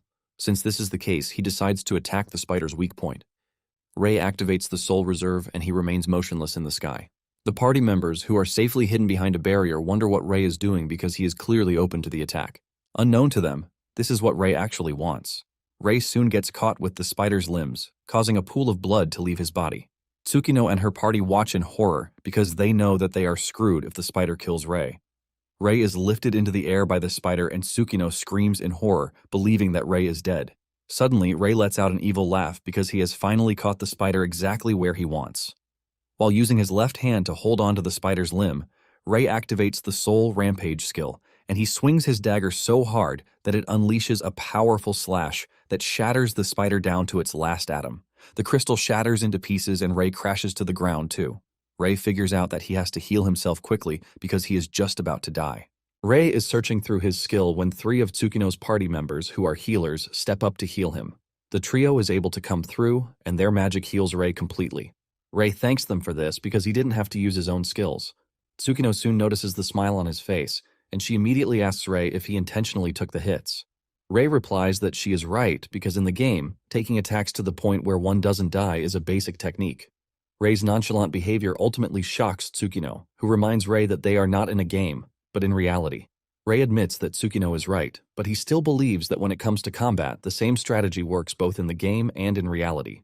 To Rei, he believes that reality and the game are not different. When Tsukino hears this, she suffers a brain lag because she now sees Rei as a crazy dude. Ultimately, this serves as the surprise condition for Rei to extract her soul fragment. Rei is glad that it worked out that way because he actually had another method in mind to surprise Tsukino. Since the trial has been cleared, the system requires that they enter the name of the slaying party because they have 5 minutes until the dungeon disappears. The party starts to celebrate this, and they all conclude that Rei was the one who saved the day. Rei, on the other hand, is more concerned about how to share the reward before the dungeon disappears. Since all the reward was promised to him, Rei wants Tsukino to collect it instead and then transfer it into his account. When Tsukino hears this, she realizes that Rei is basically passing the credit to them. She reminds Rei that the whole thing will be heavily covered in the news, and Rei says it would be better if it were reported as a guild's victory, so that the next trial reward will increase. Deep down, Rei just doesn't want his identity to leak out because if it does, he believes that it might make his money-making harder. Tsukino thanks Rei for thinking about the money, but believes that it is totally weird for her to take the credit for the slaying. Rei assures Tsukino that he is fine with it. He lets her know that she can just say, Genesis Wings hired him for 1 billion, and Tsukino agrees to this. With both sides agreeing to this, Genesis Wings input their name as the slaying party. Rei is confident that with this method, no information from Genesis Wings will leak, because if it does, it would be like announcing that they stole someone else's credit. With this, everyone basically receives the notification that the disaster for the trial target area, which is Japan, has been averted. Reporters waste no time moving to the scene to broadcast a live video of the dungeon disappearing and the players evacuating the scene. All the surviving players are taken through a portal and then safely transported to the surface. The moment they all touch down on the surface, a loud celebration erupts because most have been stuck in the dungeon for days. A monument appears on the scene, which will carry Genesis Wing's name as the conqueror of the trial. As if it were a race, reporters are seen flooding to the scene en masse because they all want to get the name of the guild that cleared the dungeon. Before Tsukino knows it, she sees hundreds of reporters lining up to get a statement. Tsukino calls Rei's name because she wants to confirm if he is really cool without revealing that he did everything. However, by the time she turns around, she realizes that Rei has vanished from the scene. However, he left a note telling Tsukino to contact him if there is a profitable deal. Seeing this, Tsukino believes she is starting to understand a little about who Rei really is. Tsukino finally agrees to speak with the reporters, and they bombard her with a series of questions all at once. Tsukino then takes a deep breath before telling everyone, including those who are watching in their homes, that the Genesis Wings were the ones who cleared the trial. However, she lets them know that this wasn't achieved by the guild alone, because there are other people who supported them and helped in the subjugation. Meanwhile, Rei has met up with Kuki, who is there to pick him up. After giving her speech, Tsukino bows to thank everyone, and this impresses the reporters because she is highly humble. When Rei sees this, he realizes that Tsukino is actually doing well. He knows that being in such a spotlight, it might bring immense profit if handled well. However, he is not ready to face media paparazzi, and he figures out that preparing a face for public display, which is separate from his original self, might be the only way to handle it. Moments later, Rei tells Kuki that he is starving, and he urges him to stop by anywhere he can eat. The news soon traveled around that Genesis Wings had cleared the dreadful trial of Japan. Apparently, this is the second time a national-level trial has been cleared, and the first one is the United States. Later on, Rei creates his own guild, which he names Gold Farm. While sitting in his office, he receives the deposit of 1 billion yen, and he grins wholeheartedly. Some of the guild members hear this and are distraught that Rei has not even given them a penny out of the whole money. In addition, Rei is making them do a lot of trash work, like wrapping coins in paper. Even though they have no idea what they are doing, one of them urges his colleagues not to think too much about it because in the guild, Rei is the president, but he immediately corrects himself. Surprisingly, Rei has taken up the position of a clerk, but everyone knows that he has the absolute authority. It turns out that Rei actually appointed Rumi as the guildmaster, which is shocking to the lady herself. She is forced to ask Rei if he is sure about appointing her as the guildmaster. Rei replies that only players ranked B or higher can establish a guild, and since Rumi is already B rank, he had to make her the guildmaster. Nonetheless, Rumi believes that there are far more competent people than her in the guild, but Rei lets her know that he chose her because of her suitability. Apparently, all the members of the Cash Cow squad have all grown to B rank or higher thanks to the information he is providing on where to level up. However, there are still differences in aptitudes among them, and looking at it, Rumi is the least suited for earning money, but she is quick-witted and great with people. Because of this, Rei concludes that she is perfect as the face of the guild. Kuki soon shows up with an article telling Rei that Rumi is blowing up online. When Rei realizes that everyone is B rank, he concludes that it was the best decision to have made himself a clerk. Kuki then asks Rei why establish a guild when he is not going to be the president, because he is pretty strong. Rei reveals that the main reason he created the guild is to receive trial-clearing commissions. He mentions that aside from large-scale trials, which target nations or continents, there are also smaller trials targeting areas like towns, cities, or prefectures. And since only official guilds that are recognized by the state can take on trials, he has no choice but to establish one. Kuki and Rumi are blown away by this because they didn't know this if Ray had not explained it to them. After the short lecture, Rumi tells Ray that she has listed the trials with low difficulty and high rewards for him. However, Ray tells her to abandon those ones first, and he gives her a trial request that she is supposed to take on. Rumi checks it out and realizes that it is a small trial with a 5 million yen reward. Rumi is surprised to see this because there are other trials that offer better rewards than the one Ray is choosing. Kuki whispers in Ayan's ear, asking him if Ray has gone crazy for picking a trial that has the lowest money. Ayan quickly reminds Kuki that he is dead if Ray hears what he just said. Rumi is the first to figure out that Ray must have a reason for picking the trial, and she suspects that there is something more valuable than the reward in it. Ray confirms this, and with a scary aura, he tells Rumi to make sure she accepts the trial. Soon afterward, Ray heads to the trial site, and on his way there, Rumi calls him, telling him that the requested task has been successfully accepted, and the reward remains 5 million yen. Ray commends her for the good work, saying he is going to get to the trial site in about 30 minutes. Later on, Ray gets a call from one of his guild members, Yuji, who has been monitoring the trial under Ray's instructions. Yuji mentions that some suspicious individuals have entered the trial site, and Ray asks him how many there are. The dude replies that they are 5, and Ray asks him if they have noticed him, but he assures Ray that they haven't. With this, Ray tells Yuji to leave the area and leave the rest to him. When Ray realizes that some people have gained unauthorized entry into the trial, he figures out that they are not ordinary people. He then decides that it is time to hide his face. He begins the process of creating an enigmatic mask, and the system tells him to select the materials for item generation. Ray plans to use the fragment of the swordsman's soul type D, which he got from Tsukino. The system tells him that he has an option for auto-generation of the enigmatic mask, but the success rate for this is less than 1%.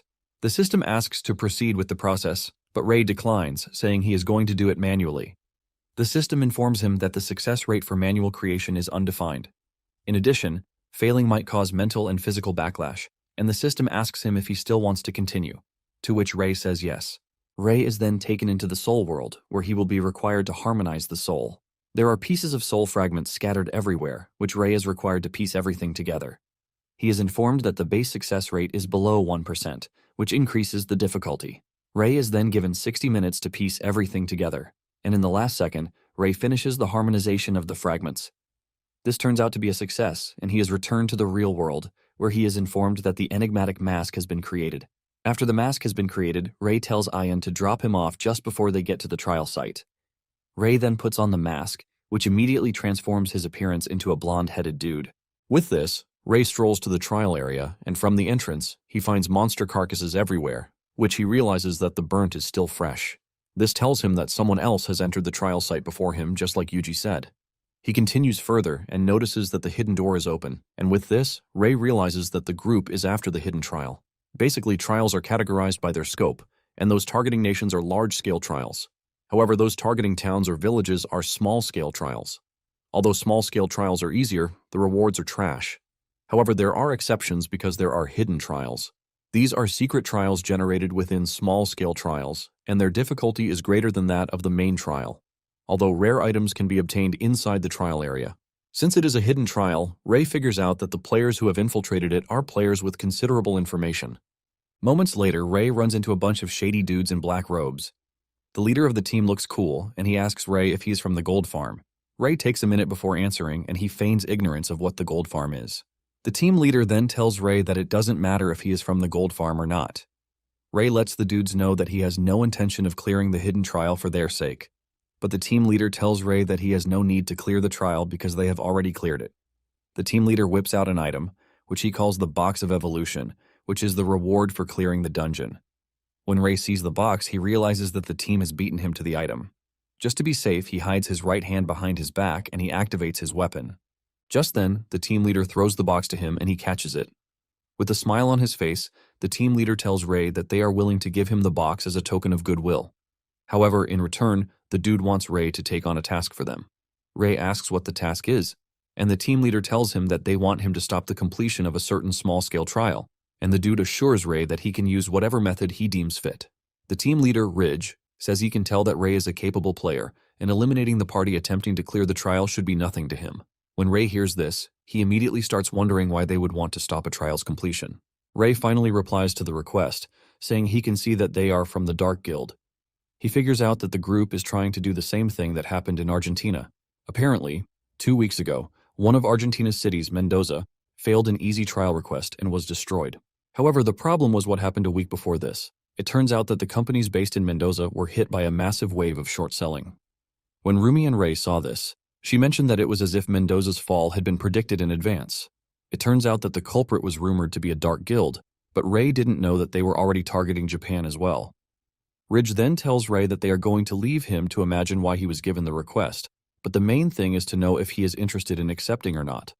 Ray sharply says no, telling Ridge that the whole request is tempting, but if he would like to destroy a city, he wants to be the one to short sell it himself because it would be more profitable. Ridge expresses his disappointment and tells Ray to return the box, but tells him that they will also be collecting interest for temporarily lending the box to him. Ray is confused when he hears this, and Ridge confirms that the interest is his life. Ridge and the rest of the team bring out a syringe containing a dark liquid, telling Ray that his options are to either cooperate with them or die. Ray shows no sign of weakness as he whips out his sword, asking Ridge and his team if they think they can win. Ridge replies that they might not win under normal circumstances, but he reminds Ray that they just cleared the hidden trial, so it would be disastrous for Ray to underestimate them. Ridge and his team then inject themselves with the contents of the syringe, telling him that they are going to show him that player skills are useless against the Dark Guild. The moment the content of the syringe gets into their system, they start moving funny, and Ray realizes that the team injected themselves with a doping item. This leaves Ray wondering whether such a thing was present in the game. However, he notices that there are no changes on their body. But since he doesn't know what the syringe contained, he doesn't even know what to expect. However, he notices that there is something weird with the box he is holding, but he decides to play along. Just then, Ridge reaches into his pocket, and he activates a remote-controlled device that immediately detonates the box that Ray is holding. Ray is engulfed in a cloud of fire, and Ridge and his friend start laughing like maniacs. They make fun of him for falling for such an easy trap. Ridge talks about how they directed Ray's attention to their bodies so he won't focus on the small box, which is the real deal. Even though the plan went smoothly, Ridge says it is a shame that he won't get himself a pawn. Ridge then walks to the explosion site, but to everyone's horror, there is no body. Out of nowhere, all of Ridge's men are taken out in an instant. They scream out in pain, and Ridge reacts to this with a fire blast from his hand. In an attempt to hit Ray, he ends up blasting off some of his counterparts. By the time everything settles down, Ray is already behind him with a dagger to his neck. Ray then restrains Ridge with the soul-binding skill, causing the dude to scream out in pain. Ridge is shocked to see that Ray is unharmed even though he got hit with the explosion. Ray smiles while telling Ridge that he is not a fool because he actually knows the weight of the evolution box. Ray mentions that he already knew from the beginning that the box had explosives inside it. Ridge is surprised to hear this, and he asks Ray why he intentionally took the box when he knew that something was wrong. Ray casually replies that Ridge is underestimating high-level players way too much. Ray says an explosive fit into a small box is nothing to him, but he lets Ridge and his gang know that he is going to take all of their money as compensation. Ray brings out his phone to make a call, and Ridge starts to panic, believing that Ray is trying to call the police. Ray laughs this off, saying the person he is calling is more important. It turns out that Ray called Rumi, and he tells her to find the area where short-selling stocks are concentrated in Japan. Ray lets Rumi know that there is the possibility that the area has become a target of the Dark Guild, so they are going to have to protect this area. When Ridge hears this, he smiles, telling Ray that he is trying to play the role of a hero, but Ray smiles because Ridge is saying trash. Ray explains that the Dark Guild is short-selling like crazy, which means the stocks are cheap like crazy at the moment. Ray plans to buy all of them up and then conquer the trial to make a huge profit from it. Ridge panics when he hears this, and he asks Ray if he is seriously planning to oppose the Dark Guild, and Ray replies that for money, he doesn't mind making the Dark Guild his enemies. However, he tells Ridge that he would have to cooperate with him, but Ridge demands to know why Ray is so confident that he is going to cooperate. Ray ignores him and puts a call through to Rumi again, asking her if the re-education course is ready. It turns out that the education course that Ray is talking about is a bunch of torture devices that he plans to use on stubborn enemies. Even Rumi is skeptical about using it on humans, but Ray assures her that he has gotten a suitable test subject and he is going to deliver them later. Ray also uses the evolution box to evolve the fragment of the sorcerer's soul type F to type E. Later on, Ray heads to the Modern Art Museum, which is the target of the Dark Guild. Just like before, Ray is wearing the enigmatic mask to disguise his identity. It turns out that he was able to get this information after the cash cows tortured Ridge and his friends into submission. However, Rumi is worried that Ray is heading into danger, even though they don't know how many enemies there are. Ray assures Rumi that she doesn't have to worry about anything, but urges her to keep an eye on his stock movements. Apparently, a dude named Takahisa posted a request for people to gather to protect the town, but let them know that there will be no reward. He sets the meeting place at the city hall's front square. Now that people are gathered, he asks those who are willing to participate in the museum trial to gather. Ray is surprised that a lot of people have gathered to protect the town, even though there is no reward being given. Thanks to the number of people there, Ray figures out that it would be easy for the Dark Guild to sneak in a spy. And he figures out that finding the spy before everything starts is the way forward. Once they are ready, Takahisa tells the people to get a move on, but urges them to scream for help if a strong enemy shows up because their main forces will definitely come to assist. When Ray realizes that there is no strategy being employed, he figures out that he will get the chance to act the way he wants. At the same time, he happens to have figured out who the spy is because among the 107 participating players, everyone present is a spy except for Ray himself, which means the other 106 players are out to get him. Upon entering the museum hall, Ray realizes that he's already surrounded by a bunch of players who clearly have hostile intentions toward him. The ones close to him hold a can of igniting gas each, and once they believe that they have cornered him, they unleash their can of gas, igniting a large fire in an attempt to roast Ray. However, Ray leaps into the air to dodge the fire, and while he is in the air, he notices that the other circle of enemies is armed with swords and the like. With this information, Ray knows how to properly engage them. He descends upon them and knocks out a few with his incredible skill. He is disappointed that they are coming at him right from the start without a strategy. Takahisa soon shows up in the distance, asking Ray what happened. While Ray is still trying to explain that he was suddenly attacked by the group, Takahisa himself swings his fist at Ray. Surprisingly, there is a hidden knife in his hand that he plans to use on Ray, but Ray easily grabs the knife. Takahisa is shocked to see this because Ray basically projected much power at the moment. Realizing that Ray might be dangerous, he leaps backwards, and Ray breaks the knife, berating Takahisa for coming at him with a weapon that is not even a game item. With Takahisa back with the rest of the squad, Ray asks them if they are all minions of the Dark Guild. Takahisa smiles evilly when he hears this, and he tells Ray that since he already knows all of these, there is no need for tricks again. Surprisingly, two members of the group express their shock that Takahisa is working with the Dark Guild because they only came for a request to protect the place from an environmental organization. Takahisa nervously smiles, saying it was an environmental protection under the Dark Guild. He feigns ignorance, saying he forgot to mention it, but then he asks Ray to join them. Takahisa claims that it is not their job to kill him, but to protect the trial. Takahisa says it would be nice if they could avoid fighting, assuring Ray that he is going to speak to the higher-ups so that he can get a daily wage of 100,000 yen. When the rest of the group hears this, they protest against the decision, reminding Takahisa that they are only getting paid 30,000 yen. Ray, on the other hand, is surprised that the Dark Guild is willing to pay such a huge amount of money, and he knows that his previous self would have jumped at the money. However, he is now a changed person, and he tells Takahisa that he would have to refuse the offer. This pisses Takahisa off, and he tells Ray that he has to die. To motivate the group, Takahisa promises to give whoever lands the first attack, the person who delivers the last blow, and the MVP of the battle, 100,000 yen. This works really well as the group rushes toward Ray in an attempt to kill him. Ray smiles because he knows that they are all rushing to their deaths. With little to no effort, he knocks them all down. Suddenly, Takahisa comes rushing at him, but Ray meets him halfway with a knee kick to the face. Ray then jumps over him and activates the soul-binding skill to restrain him. Ray then looks back to see the two from before begging Ray to spare their lives. Ray decides not to touch them because they don't know anything about the Dark Guild, and in addition, they look like people who can be easily used. Ray then picks up his phone to call Rumi, telling her that he managed to run into a big harvest because he has just secured at least 100 new cash cows for the army. However, Ray says the leader of the group, who is Takahisa, would have to undergo the re-education course. Suddenly, a sword imbued with a dark aura comes flying at Ray, but he manages to dodge the strike. He looks up to see the culprit standing by the balcony, and Ray smiles, saying the dude finally decided to show himself. The dude is also wearing a mask, and he asks Ray when he noticed his presence. Ray replies that he was aware from the very beginning. He could easily see that those who first attacked him were weak, and they were decoys.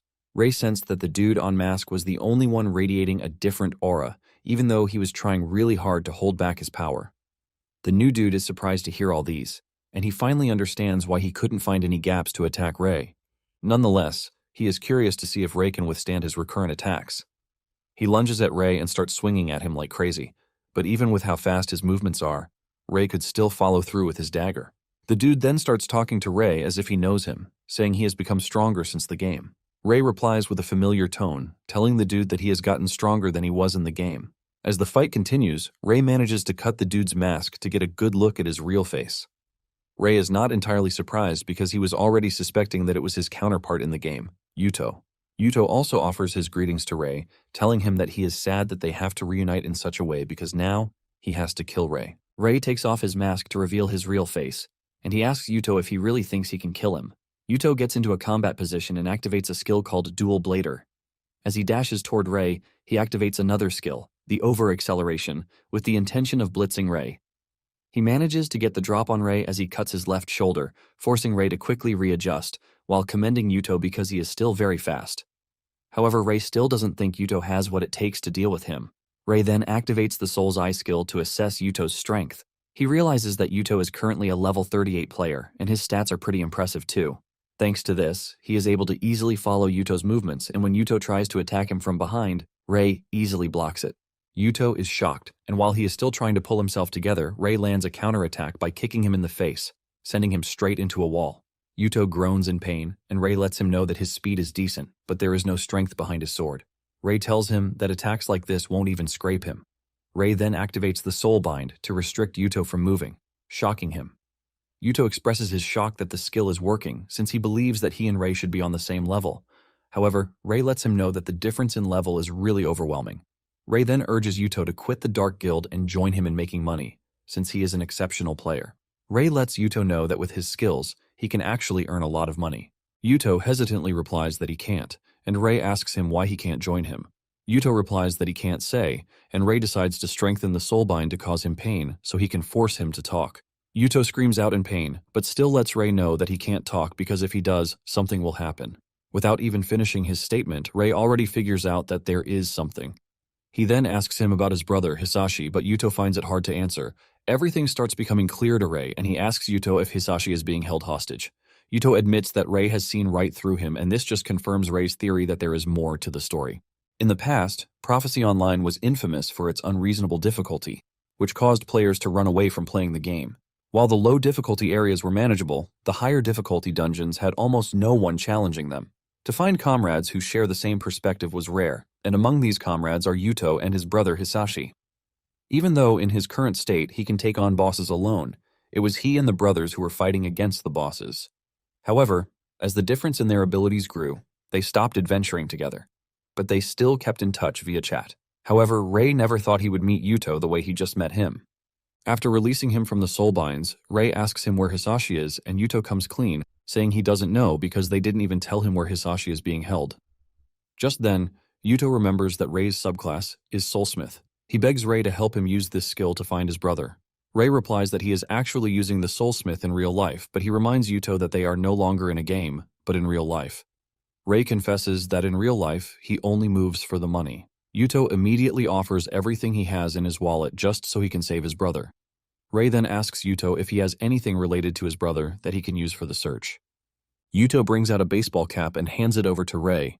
Ray takes the cap and he activates his skill, Soul Search, and to their dismay, the system reveals that Hisashi is already dead.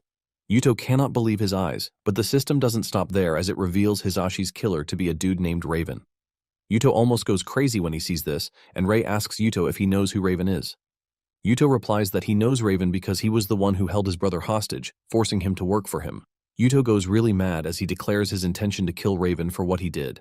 Yuto tells Ray that he is going to work under him as long as he wants, but he wants Ray to help him kill Raven. Ray admits that he is pissed about Hisashi's death because he was just like a little brother to him too. Yuto already believes that Ray is going to accept the task, but Ray just walks past him, telling him not to jump to conclusions because he is busy making money. As he walks away, Ray tells Yuto that he doesn't have time for battles that don't pay. Yuto is shocked and horrified to hear this. And just then, Ray receives a text from Tsukino. Tsukino says she is aware that Ray fought the Dark Guild in the trial of the museum, and Ray wonders how Tsukino knew this. Tsukino then asks Ray if he took any other requests, but Ray is confused about what she means. Tsukino mentions that there is a government request to wipe out the Dark Guild headquarters, and the reward is 1 billion yen. Ray almost goes crazy when he sees this because he didn't even know that such a request existed. Ray then asks Tsukino where she heard about the request, and she mentioned that it was an unofficial request to Wings of Genesis. She urges Ray to keep the information confidential. Ray asks if he can leak the information, but Tsukino panics and tells him that he is only getting the information because of who he is.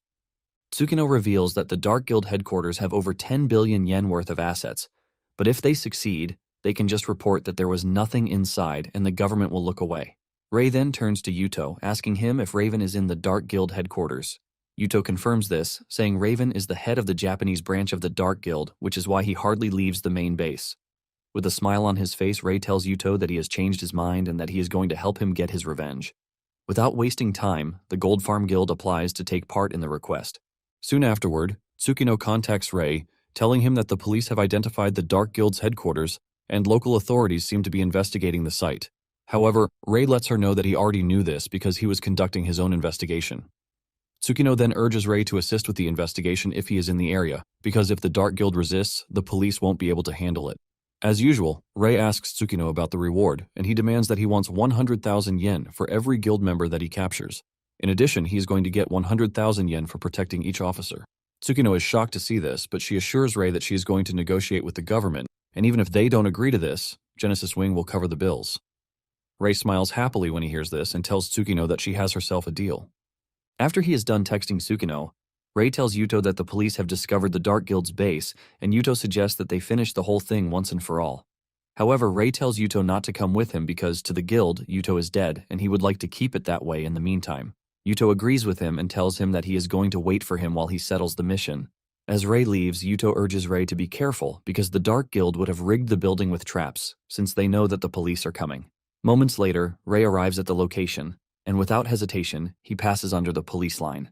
One of the detectives tries to stop, lying that the building is closed off because of a gas leak, but Ray lets him know that he is there to assist Genesis Wings with the investigation. The moment he hears this, the dude apologizes and takes Ray to the operation table, where the chief detective is laying out the plan for the operation. When the chief detective is informed of Ray's presence, he is not pleased because he believes that players have no business in police investigations. The chief detective speaks rudely to Ray, telling him not to try anything because he is only there based on orders from above. The man and his men then prepare to breach the building, but Ray urges them not to try to access the building. However, no one listens to him, and the result of this is a loud explosion from the upper floor of the building. This scatters debris everywhere, but to save the cops, Ray activates the Soul Thread skill. Using this, he is able to catch all of the debris, thus saving the cops. Ray then heads into the building to save the cops who breached the building. However, he is not doing this out of the goodness of his heart, but because he has been promised 100,000 yen for every cop he saves. Using the Soul Thread, he gathers all of the cops like Spider-Man and he lets them down the building. Once he is done saving the cops, Ray lets them know that he is done, and he leaves. Ray's short stay with them immediately changes their view on how they see players. When Ray returns to where Yuto is waiting, he lets him know that the building was empty because the Dark Guild knew about the police's movements. Ray then asks Yuto if he knows any other bases that the Dark Guild might be hiding. With a disappointing face, Yuto reveals that the building they just raided is the only place that he knows. Yuto reveals that he has ditched everything given to him by the Dark Guild the day he met Ray, and this includes his smartphone. However, he believes that they might find clues if they go back to the trial museum. Ray advises against this, saying there is a high chance that their location will be discovered. In addition, Ray reveals that he has already narrowed down where the hideout might be, and this surprises Yuto. Ray explains that in a situation where the police are making a big move, it would be hard to secure a proper office or warehouse. He mentions that they would want to move to a location where there are no cameras and a remote area. With this, Yuto believes that a deserted dungeon with poor rewards might be the answer to this. Ray confirms this, saying he already has the Gold Farm Guild investigating probable locations. Yuto is confused when he hears the Gold Farm, and Ray explains that Gold Farm is his guild.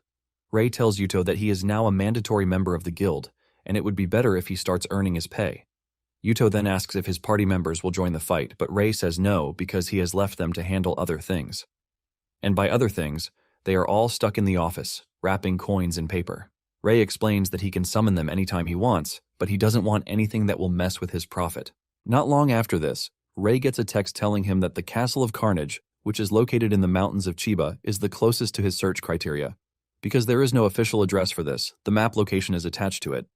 When Ray checks it out, he agrees that the location is going to be a convenient base, since they will be able to control the spawn points. Even though the difficulty and rewards are poor, no one actually goes, which is why the location is the perfect place to hide. Ray then asks Yuto if the special request he made earlier is ready, and Yuto assures him that it is. Yuto is surprised that Ray had already arranged something like this, as if he knew where the hideout would be. Yuto leads Ray to where an SUV is packed, assuring him that the car can handle even the roughest mountains. Without wasting time, the two begin the journey to the mountains, and Ray tells Yuto to go as fast as he can, assuring him that he is going to pay whatever fine he gets for overspeeding. Yuto acknowledges this and excitedly steps on the gas, shooting the SUV out of the parking garage onto the road. Ray then inputs their destination on the map, telling Yuto to focus on driving while he handles other things. Ray then puts on his enigmatic mask just in case in preparation for the battle ahead. Yuto proves himself to be a crazy driver as he drives the car in the most extraordinary way. He goes through corners and bushes like they are nothing. Even Ray is left holding his head in frustration because he didn't expect Yuto to be this crazy. At some point, he drives off the cliff, but the landing is too rough for the tires. When the tires finally gave out, Ray had almost passed out thanks to Yuto's crazy driving. In Yuto's defense, he believed that it would be less likely for the enemy to spot them if they went straight down the cliff. Yuto tells Ray that they are supposed to use the car to the best of its abilities. After parking the car, Ray packs their luggage and he tells Yuto that he has to carry some. Yuto cannot believe that after he just finished driving, he also has to carry heavy luggage. Yuto is curious about what is inside the luggage, and Ray tells him the bags are filled with weapons. He reminds Yuto that they are just two and they are going up against a large group, which means that they have to be prepared. Moments later, they arrive at the vicinity of their target, and they see a bunch of dudes guarding the gate to the dungeon. Even the guards are already bored with staying at the gate because they don't believe anyone would come to such a location. Nonetheless, they wish that there would be intruders so that they can beat them up. Unknown to them, Ray and Yuto are watching them from a distance. Yuto reveals that he knows the dudes from the last base, and this just means that they have managed to find the right location. Ray mentions that he would like to attack the dungeon immediately, and to do this, he would like to know their security setup. Yuto explains that the last base was disguised as a private office, so they didn't have any guards. However, he can clearly see that the new place is different because they have destroyed the other bridges that lead to the location. In addition, they have set up a barrier over the walls using a skill. With everything he has seen so far, Yuto mentions that the only way into the dungeon is through the main gate, which is why the enemy has concentrated their firepower at the narrow entrance. This basically means that as long as they control the gate, they can block any intruders. Yuto urges Ray not to let his guard down because there are probably more enemies lurking around besides the 5 dudes at the gate. Yuto reveals that at the last base, there were at least 30 people coming and going. Ray asks Yuto about their strengths, and Yuto mentions that the grunts are not that strong. However, he knows at least 3 people who are as strong as him in the guild, and these 3 are Jack, Clokey, and Raven. Yuto mentions that average players have no chance against these 3. When Ray hears this, he smiles because he is prepared to have fun. However, Ray tells Yuto that it would be bad if others in the building managed to escape while they were busy fighting the strong 3. Since there is a bounty of 1 million yen per head, he suggests that they seal off the base to make sure no one escapes. This is when it finally dawns on Yuto that Ray is seriously doing the mission for the money, and Ray scoffs at him, asking him if there is any other reason why he should be doing it. The two then take a moment to think about their strategy, and Yuto speaks with a stern voice, telling Ray that they need to go with the lockdown strategy so that none of the enemies escape. Ray agrees with this, but says they might need reinforcements from Genesis Wings since they are opting for a prolonged battle. However, he is worried that the information might leak if they contact Tsukino. Yuto asks if they are to make sure that they contain the enemies until Genesis Wings arrive, and Ray says yes. Sweat drips down Yuto's face when he hears this because he doesn't know if the two of them alone can do it. With a smile on his face, Ray asks Yuto if he thinks the two of them are not enough for the mission. Ray then brings out his phone to contact Tsukino. In the text that he wants to send to her, he tells her that they have located the enemy base and they are conducting a lockdown. Ray wants Tsukino to send people who are suited for the strategy as soon as she gets the message. Ray then urges Tsukino to only send trusted players if she believes that there are spies in her guild. Ray then tells Yuto that the moment he sends the message to Tsukino, they have to take out the guards at the entrance, which will immediately signal the start of the lockdown. Ray starts the count from 5, and the moment it reaches 1, he sends the text. Yuto kicks into action and activates the acceleration skill. He dashes through the bridge in the blink of an eye, and he gets to the gate before the 5 even know what is happening. Yuto attacks the 5 and takes them all out without mercy. Ray is impressed because Yuto is still pretty fast even though he is carrying a heavy luggage on his back. Yuto rides the wave, telling Ray that the luggage is nothing to him. Once they get access to the building, Ray suggests that they prepare everything ahead of the fight. Ray opens his luggage and starts pouring out the contents of the luggage, which are wrapped coins. He spread the coins everywhere, and he told Yuto that everything is set, which means they just have to wait for the enemies to come out. The CCTV soon catches their presence, and it warns the soldiers inside the house. The soldiers waste no time rushing outside, toward Ray and Yuto. Instead of seeing humans, Ray can only see money running toward him. He smiles while telling Yuto that it is time for them to rake in the cash.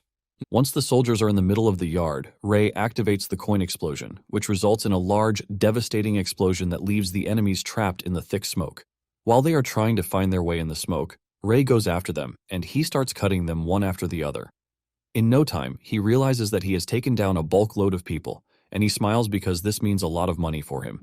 He admits that this might be better than some trials in terms of profit. Yuto also takes the other side of the yard, trashing the enemies like toys. Suddenly he sees an enemy lunging at Ray, but Ray is not even moving. Realizing that Ray is not going to move on time, Yuto jumps in to decapitate the enemy, thus saving Ray. Yuto berates Ray for not moving even though he noticed the enemy coming at him. In Ray's defense, he says he cannot expose all of his tricks in front of a surveillance camera. In addition, he tells Yuto to stop saying his name because even though the camera doesn't have the audio capture function, Ray believes that they might still be able to read their lips. After setting out this warning, Ray tells Yuto that they have provoked the enemy enough, and it would be nice if they destroyed the camera because it's in the way. With a single strike, he cuts down the camera. Meanwhile, Raven and his counterparts were watching everything unfold on the outside.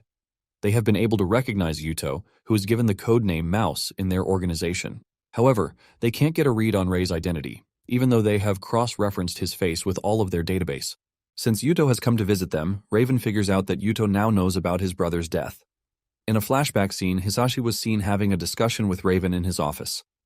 Hisashi told Raven that he had some questions about the next mission he had been given.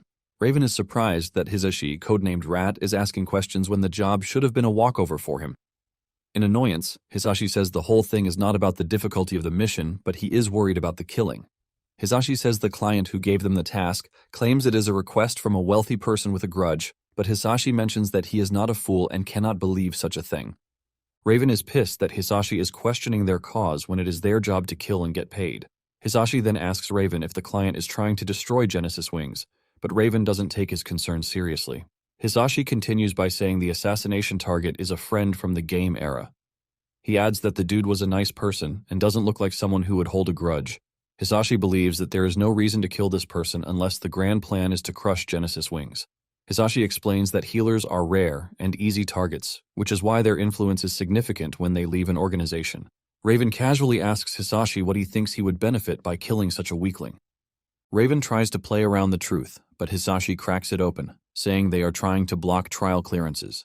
Apparently, the country is currently relying heavily on Wings of Genesis for clearing trials, and if the guild is destroyed, they will be able to halt the trial progress the way they want it.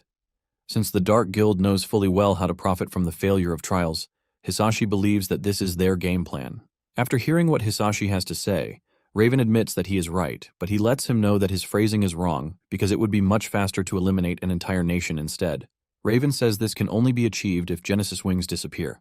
When Hisashi realizes that the Dark Guild is trying to trigger another national trial, he expresses his concern about this, but Raven tells him that it is none of his business. Unknown to him, Raven's power was already crawling up on him, and before Hisashi could move, Raven caught him with the Shadow Bind. Hisashi lets Raven know that he is not scared to die because this would mean Yuto will be free from his grasp. Basically, he was being held hostage to get Yuto to do whatever he wanted. However, Raven reminds Hisashi that he intentionally forbade him from contracting his brother because of a situation like this. Raven pushes his big spear into Hisashi's chest, telling him that even if he dies, he can still keep his death a secret and continue using Yuto the way he wants. With this, Hisashi was killed by Raven for realizing certain things he shouldn't have. When Clokey and Jack finally hear the story, they both tell Raven that he should have just kept Hisashi alive so that they can play around with him. But Raven says he had to go because he can't afford to have any leaks. Clokey admits that Raven is right, and he talks about how he is looking forward to living leisurely in a resort once they destroy Japan. However, Jack tells Clokey that he might get tired of resorts, which is why he should stick to his bad hobby of toy collection.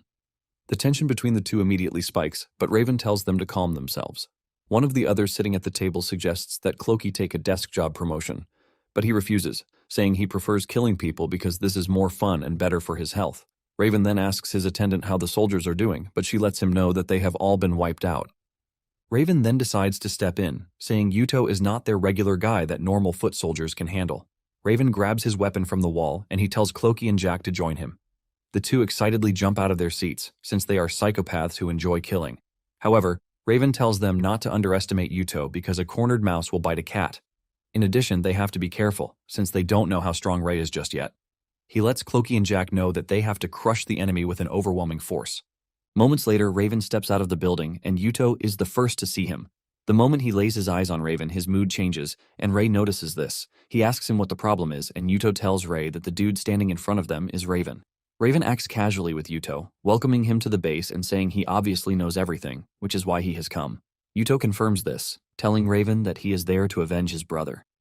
Without thinking twice, Yuto tries to activate the acceleration skill, but this doesn't work. He gets feedback from the system, telling him that the skill has entered the cooldown mode and it will be back online in 3 hours. Even though he is without the acceleration skill, he still makes the reckless move of going after Raven. As he leaps toward Raven, Ray can see that the dude has lost his composure, but he decides to back off in the meantime and let Yuto do what he wants. Just as he is about to reach Raven, Jack appears out of nowhere, swinging his giant scythe at Yuto. Yuto almost gets caught, but he manages to leap backwards just in time to escape death. He looks up to see that Clokey is also present on the scene. Jack makes fun of Yuto, telling him that he came to the base just to die. Realizing that Jack and Clokey are on the scene, Yuto finally realizes how deadly the situation is. Ray asks Yuto about the two dudes who just came in because they are in the way. Yuto has no time to answer his question because he is busy with Raven. He screams at Raven, asking him why he had to kill Hisashi. Raven replies that it wasn't for any big reason, but because Hisashi was already growing wings, so he had to clip them. Yuto cannot believe that Raven killed his brother because he defied him. Raven makes the situation worse by comparing Hisashi to an experimental animal that no longer has any uses, which is why it has to die. This only makes Yuto angrier, but while he was still processing the whole thing, Jack and Clokey close down on him. However, Ray blocks their path with the Soul Barrage skill, causing the two to crash to the ground. Ray then tells Yuto to face Raven while he handles Jack and Clokey. Yuto then runs toward Raven with the determination to kill him, but Raven tells him that he has no chance without his acceleration skill. Before Yuto can even get to Raven, he has created an ice wall to block the path. However, Yuto is burning with vengeance, and he is not about to allow an ice wall to stop him. He taps into a skill called Overheat Explosion, and with this, he crashes the ice wall, giving him direct access to Raven. Yuto believes that he is about to kill Raven, but he doesn't know that there is something else at play. Even though Ray is busy handling two strong guys, he could see what was wrong. Just as Yuto is about to dive headfirst for Raven, Ray activates the coin explosion, which throws Yuto back. Yuto screams at Ray, asking him why he did what he did, but Ray urges Yuto to stay vigilant because something disastrous would have happened if he had not interfered. Suddenly, a giant ice spear falls from above and lands right where Yuto was previously standing. This is when it dawns on Yuto that he would have been dead if not for Ray's intervention. Ray, being Ray, tells Yuto that he just saved his life, which means he now owes him 100,000 yen. Ray also assures Yuto that he is going to make sure he wins because if he dies, there is no one who is going to pay his money. Raven becomes curious about Ray, and he asks him if he was the one who interfered with the guild during the mansion trial and the museum trial. Ray plays dumb, telling Raven that he has no idea what he is talking about. Since Raven is asking, Ray realizes that the guild has not figured out his identity yet, or even the fact that he is affiliated with Gold Farm. Raven then asks Ray why he is risking his life for Yuto, and casually replies that he is doing it for the money. Raven is surprised that Ray is willing to make an enemy of the Dark Guild because of money, but Ray tells Raven that money is the most important thing in the world. All while discussing with Raven, Ray is casually fighting Jack and Clokey with one hand. Ray then explains that the dudes are worth 100,000 yen each, and this also gives him the opportunity to sign Yuto to work for him for free. Ray then gets serious as a blue aura surrounds his body. He tells Raven that he killed Hisashi for the profit of the Dark Guild, but it is time he also dies for his own profit.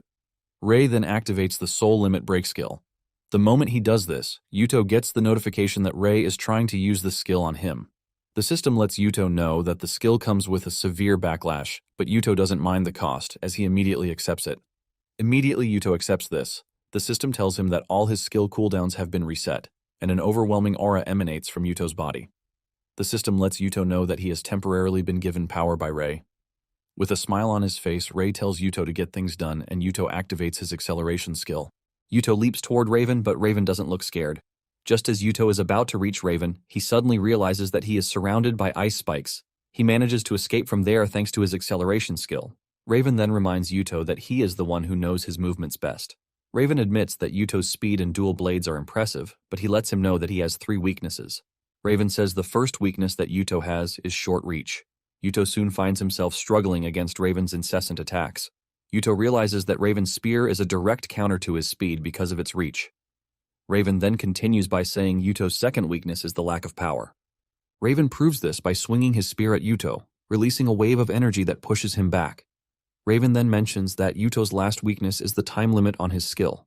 Raven continues making life difficult for Yuto by creating ice spears everywhere, while telling him that he is guaranteed victory as long as he can outlast his acceleration skill. Yuto admits that he has no chance at defeating Raven with his strength, but it turns out that he has a plan in mind. Raven can sense this, but he makes fun of Yuto, telling him that no matter what he tries, he can see through all of his movements. At the same time, Yuto knows Raven's skills very well, and he knows that he just has to be wary of one, which is the recoil reverse. This is a skill that amplifies the force of an attack and returns it to the opponent. Yuto knows that if Rei's power could have given him a boost, this also means the recoil will grow. Yuto realizes that he is left with one option, which is to break through before Raven can activate the skill. Yuto then makes another daring move to close Raven down. Raven is shocked when he sees this, leaving him to wonder what sort of boost he is running on. Even Yuto admits that he doesn't know, which shows how incredible Rei's power is. Just as Yuto is about to reach Raven, Raven activates the recoil reverse skill and hits Yuto in the chest. Yuto is sent crashing into the wall, and as he coughs up blood, Raven mocks him, telling him that he is going to send him to the afterlife just like he did to Hisashi. Just then, Rei's dagger comes flying at Raven from behind. He barely dodges the dagger, but it cuts his face before getting stuck in the wall. Raven screams at Rei, telling him not to interfere because his own turn is also coming. However, Raven didn't know that the dagger Rei threw was for Yuto.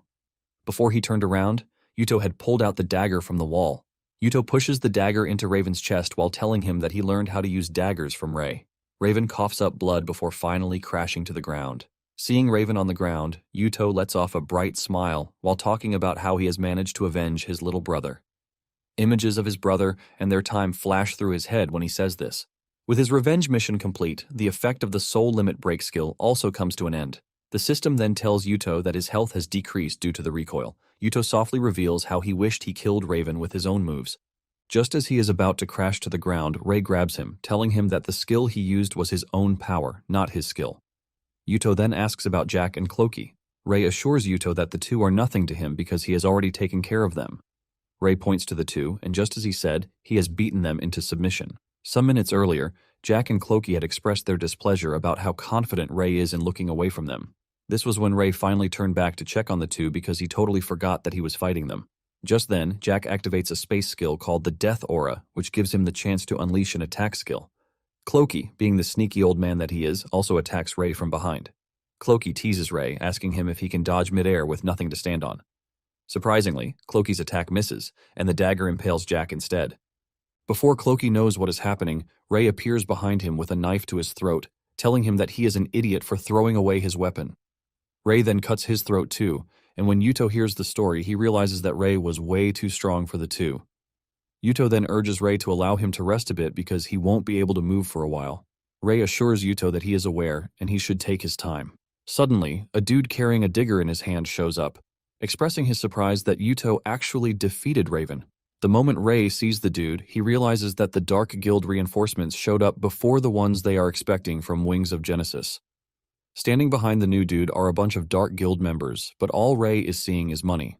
As he gets into a combat position, Rei admits that the dungeon is paying more than he expected. Moments later, Rei has taken all of the reinforcements out, and he is disappointed that they are not even strong. However, he is glad that even the weakest Dark Guild member carries the same amount of bounty. Not long after this, the Wings of Genesis finally arrive on the scene, and Rei takes off his mask since he is on familiar grounds.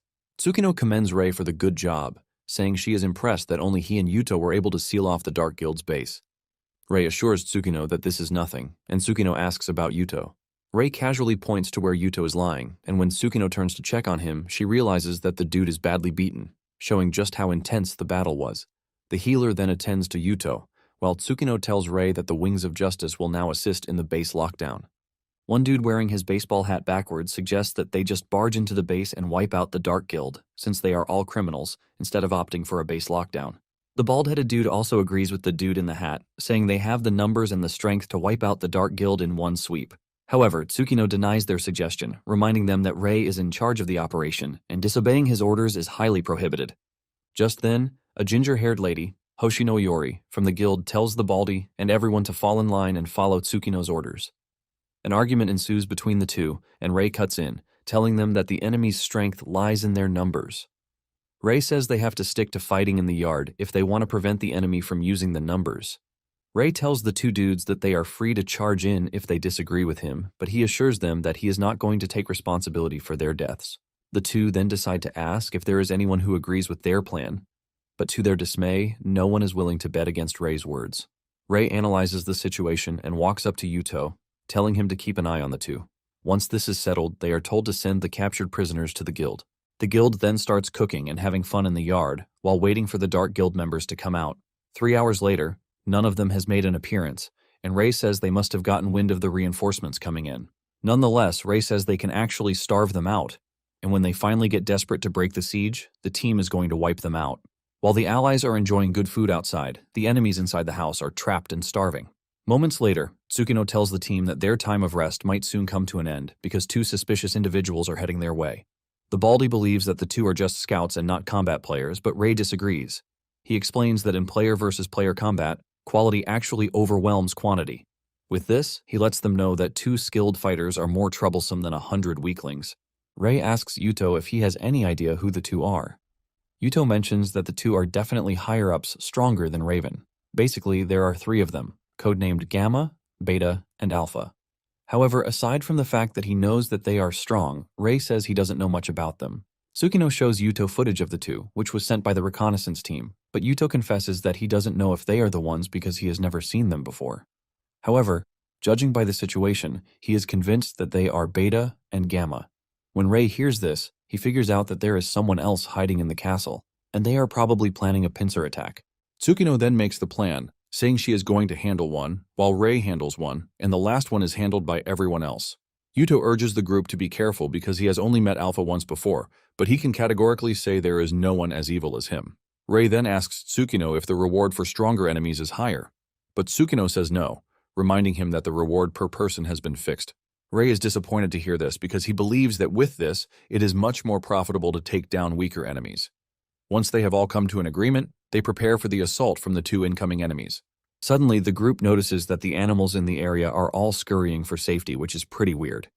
Tsukino is the first to notice that something is wrong, and she screams at the group to fall back. Out of nowhere, a large beam hits the yard, destroying everything in its path, creating a fiery crater in the ground. Even though they were warned by Tsukino, some still got caught in the beam because of how destructive it was. Those who are injured are immediately attended to by the medical team. Gamma and Beta finally show their faces, and they are disappointed that the group wasn't wiped out by the powerful beam.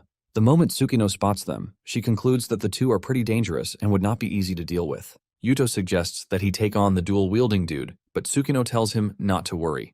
Tsukino then leaps into the air, and she unleashes a powerful fireball of her own at the two. With the amount of fire that Tsukino just generated, she believes that she has taken care of the two. Meanwhile, Roof is lying on the roof behind them, and he is waiting for the right time to join the fight. While Tsukino is still boasting about how destructive her fire is, the sword-wielding dude on white comes charging at her through the fire. He leaps at Tsukino and aims to cut her head off, but Tsukino is able to block the attack at the right time. The dual wielder is also charging in at Tsukino, aiming to catch her off guard, but Iori comes in just in time to block the dude. The dual wielder is surprised that there are skilled fighters among the group. Tsukino knows that she would have died, and she thanks Iori for coming clutch at the right time to save her. The dude in white laughs at Tsukino, telling her that she would have been dead if not for Iori's intervention. The dude trash-talks Tsukino, saying the Transcendent 10 are just a bunch of weaklings. He says they might be capable against monsters, but they actually lack real battle experience. However, Tsukino smiles at the dude, telling him not to underestimate the Transcendent 10 because when it comes to battle experience, they are way above the likes of him. The dude then leaps backward, telling Tsukino that she is getting it wrong. He lets her know that the battle experience he is talking about revolves around killing people, not monsters. The dude then takes a deep breath before activating a weird skill. Tsukino has no idea what is coming for her, and before she knows it, she gets hit with a strange attack that the dude released from his ugly mouth. Tsukino screams in pain and falls to her knees while wondering what just hit her. Before she knows it, she realizes that her vision is already blurry, and this is when the system informs her that she has been poisoned. The healers panic when they see their guildmaster in this state, and they quickly swing into action to heal her, but this only makes things worse. Tsukino screams in pain as the poison spreads further into her body. The healers are shocked when they see this, and the dude who poisoned her tells the healers that their powers are useless because there is no healer strong enough to cure his poison. When Tsukino hears this, she only becomes more motivated to fight, and she tells the dude that she just has to finish the fight before the poison spreads. Tsukino unleashes another wave of destructive flames at the dude, but the dude easily dodges this. He leaps over the fire and lunges toward Tsukino, telling her that she only has flashy moves because she is used to fighting monsters only. The dude gets closer to Tsukino, aiming to land a hit, but Tsukino dodges and returns the favor with a counterattack. A ball of fire emerges again, but the dude dodges just like before, while confidently telling Tsukino that her attempts are useless. He mentions that he has a skill that nullifies fire, but unknown to him, another member of the team has used the fire as a cover to get behind him. Before he knows it, the dude slams a big hammer into him, sending him to the ground. While he is still trying to get himself together from this, 3 other members of the guild charge in at once. The dude tries running, but their long-range attacks catch up to him, leaving a big explosion. Tsukino smiles while telling the dude his mistake. Tsukino finally loses mobility, and she crashes to the ground while her guild members rush over to her. Thankfully, the dude who poisoned her died from the last attack, which ultimately removed the poison he inflicted on Tsukino. The hammer guy carries Tsukino up, telling her that the distraction spell worked really well. And Tsukino agrees to this, while adding that their training paid off too. She mentions that the strength of the guild is not in their individual strengths, but as a collective. Meanwhile, Yuto and Iori are currently taking on the dual wielder, and he is getting pushed back. He is surprised that Yuto is getting one over him, since he knows that he is stronger than Mouse. However, he soon figures out that Yuto is able to corner him thanks to Iori's influence on the fight. However, he is also confused because the information he has on Iori is that her class is an elite thief and her physical ability is average at best. Even though she is Tsukino's close aide, there have been no notable achievements for her. He starts to wonder if there was a flaw in the information that they got from the spy because he can't even land a hit on Iori. He initially thought he was the one controlling the game, but he is constantly being drawn into Mouse's attack without range, without even realizing it. He is totally short of words because he never thought Iori's combat ability was this remarkable. Realizing that he is already getting exhausted from the battle, he makes a desperate move to put some distance between himself and the two. Suddenly, he gets caught in the soul thread, shocking him. He knows that from the information they got from the spy, Iori shouldn't have this skill, since Rei is the one wielding such skills. He is left questioning why Iori has it, but before he knows it, Iori activates the flame array, which ultimately burns the dude to nothing, causing him to scream to his death. After defeating the dude, the supposed Rei is seen in the back, calling Iori Rei. This confuses everyone because they actually have no idea what is happening. Just then, Iori deactivates a skill known as visual exchange, leaving a bright light that almost blinds those who are watching. By the time the process is done, Iori has her face back, and Rei has his original face back too. Iori talks about how nervous she was while pretending that she was Rei. The Baldy is totally confused when he sees this because he can't believe that Iori just transformed into Rei. Iori mentions that she has a skill called visual exchange that allows her to switch faces with Rei. Since the guild specializes in dungeon strategies, they decided to let a pro like Rei handle PvP battles. Rei smiles, saying it was all Tsukino and Iori's idea, but he is glad that it worked out well. Once they are done marveling at what the visual exchange skill can do, Rei turns to the roof and tells Alpha to come down because it is high time he stops looking down on them. He urges Rei not to get cocky because they are a bunch of weaklings whose fates have been decided. He assures Rei and his subordinates that the yard is going to become their mass grave. The dude then leaps over them and unleashes powerful firepower from his sword. This forces the group to scatter, and Rei tells Tsukino and Yuto to take everyone to a safe spot. Before Rei knows it, Alpha has hurled his sword at him, forcing him to leap backwards yet again. However, Rei soon realizes that he has to deal with a bunch of swords coming at him at insane speed. Rei is forced to run while Alpha mocks him, telling him that he has no escape route. Surprisingly, Rei is able to dodge most of the swords and block those that he can. When Alpha sees this, he commends Rei, saying he is really an incredible player. Meanwhile, Tsukino and the others are freaking out about Alpha's multiple arms, which is why he is able to handle a bunch of swords at the same time. Rei, on the other hand, is not a rookie, and he knows that Alpha is able to do this thanks to the Spirit Berserker's invincible hands. This is a skill that attacks the opponent with the arms of a spirit duplicate, and because of how powerful the skill is, it actually drains stamina rapidly. Rei then tells Tsukino to back him up to make sure that the enemy healers are not able to help Alpha. Tsukino acknowledges this and tells her long-range combat team to aim for the castle. When Alpha realizes that Rei and his team are planning to drag him into a battle of attrition, he tells Rei that his plan is useless. Alpha proves his point by hurling a long-range attack at Rei, forcing him on the run again. Rei even gets cut in the face while trying to make an escape. Rei knows that the Berserker's spirit is considered to be one of the strongest skills because their number of attacks is always overwhelming. Alpha soon starts mocking Rei for running, asking him if all he can do is run away. Even Tsukino and the others are stunned that Rei is getting pushed back, which just shows how crazy the dude's power is. However, Yuto tells them to look closely because he doesn't think Rei is getting pushed back. Yuto explains that Rei is confidently blocking all of the attacks that could be fatal. On the other hand, Rei knows that the Berserker consumes stamina as the fight continues, but the moment they ease up, he believes that they won't be able to block his attacks. At this point, Alpha is already getting frustrated too, and he angrily unleashes a bunch of swords at Rei, telling him that it is time they settle the fight. To make sure Rei has no chance whatsoever, Alpha overloads the spirits and unleashes at least 100 swords at Rei at once. With the swords coming at him, Rei decides to leap into the air. Most of the attacks hit the ground, causing devastating damage, but Rei does something even crazier. While in the air, he activates a skill called Soul Serpent, and a giant snake appears, which he stands on. Rei gladly tells the snake that he has a bulk load of food that it can eat, but Alpha doesn't think the snake has a chance against him. Alpha hurls his swords at Rei again, but the healers quickly step up to help Rei. However, they are soon left distraught when they realize that the healing can't keep up because Alpha is causing too much damage. Alpha uses this opportunity to boast about the spirit's power while telling Rei that he has no chance against him without a main class. Tsukino then notices that Rei's health hasn't decreased, and she tells the healing team to keep going. Suddenly, Alpha realizes that he might be screwed because out of nowhere, the initial one serpent has multiplied into scary numbers.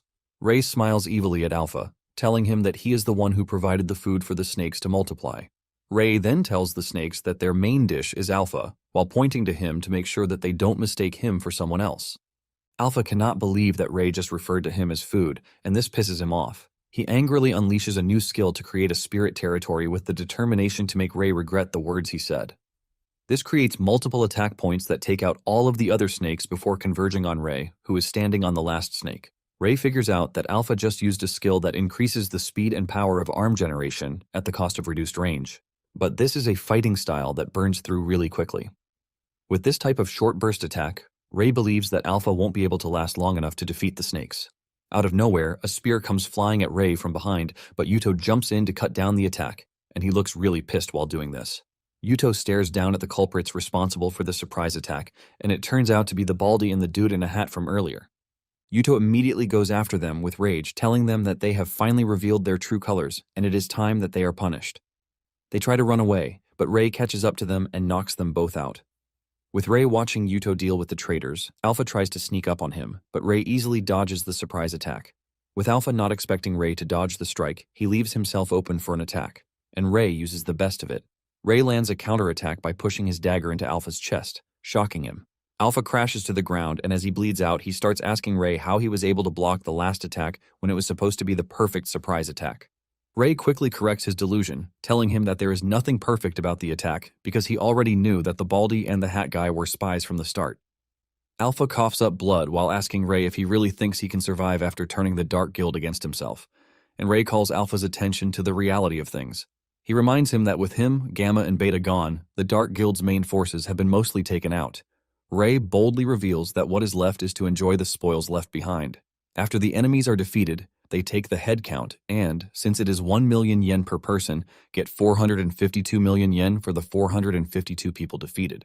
Rei also packs all the treasure found inside the building, and it was transferred to the Gold Farm headquarters. Rei commends Tsukino for the good work and tells her that she is free to take anything left in the castle. Tsukino cannot believe that Rei is seriously saying this after taking even the tiniest treasure that can be found in the building. Rei tries to console her, saying he found some strange white powder left behind, but Tsukino quickly tells him that she is not interested in his trash white powder. Later on, Rei is at the office when Rumi tells him that the government reward has been transferred. Rei is relieved to hear this, and Rumi adds that in recognition of his work, the government has assigned an assistant to the guild. Rei is not entirely pleased with this because he doesn't want the government monitoring his movements. Rumi is not surprised because she was already expecting Rei to say this. Rumi then moves past this and asks Ray how they are supposed to liquidate the treasures that they got from the Dark Guild. One of the guild members suggests that they sell them at a precious metals exchange, but Rumi tells him that this is impossible since the treasure was obtained from bad guys. Moments later, a strange lady enters the office asking after Ray. Ray scornfully asks the lady who she is, and the lady is surprised that Ray doesn't recognize her. She reminds Ray that she was the attendant whom he met during the rank certification exam. Ray lets her know that he is not really interested in remembering things that don't make him money. She tries to play it cool and finally introduces herself as Misaki Sakuma. It was after she introduced herself that Rumi explained to Ray that she was the one from the rank exam reception desk. After explaining to him like a baby, Ray finally has an idea who she is, and he asks Misaki if she is there to make him money. Misaki nervously says yes, telling Ray that she has been assigned by the Japanese government as his assistant. Basically, she is a free assistant that he gets to use however he likes because she will save on labor costs. Ray lets Misaki know that he has no need for her because he already has more than enough hands on deck. Ray points to the cash cows, telling Misaki that he has plenty of free laborers already. However, Misaki is not about to give up, and she lets Ray know that she will do anything. Kuki and the others are already feeling threatened just from her presence and her vow to do anything. Misaki assures Ray that she can do anything from cleaning the office to laundering untraceable assets. She is confident that she can even procure explosives and weapons while covering up illegal activities. She tells Ray that as long as it is something useful, she can do it. Ray then asks her if she will be able to launder gold bars with no traceable origin. Misaki takes a moment to think about it, and she tells Ray that she would have customs seize it as contraband and sell it off before funneling the money back to Ray under the table. Misaki lets Ray know that if she processes the funds as a special commission from the Player Association, it shouldn't appear suspicious. Misaki stares at Ray with a gold digger expression, and she asks him if she should try what she just said. Ray expresses his concerns, saying he doesn't trust her. Misaki tries to repair her image, asking Ray if he will collect $6 billion as an advance payment for the gold so he can give her a trial. Misaki knows that the gold's value will be higher, but she assures Ray that she is going to transfer the difference later.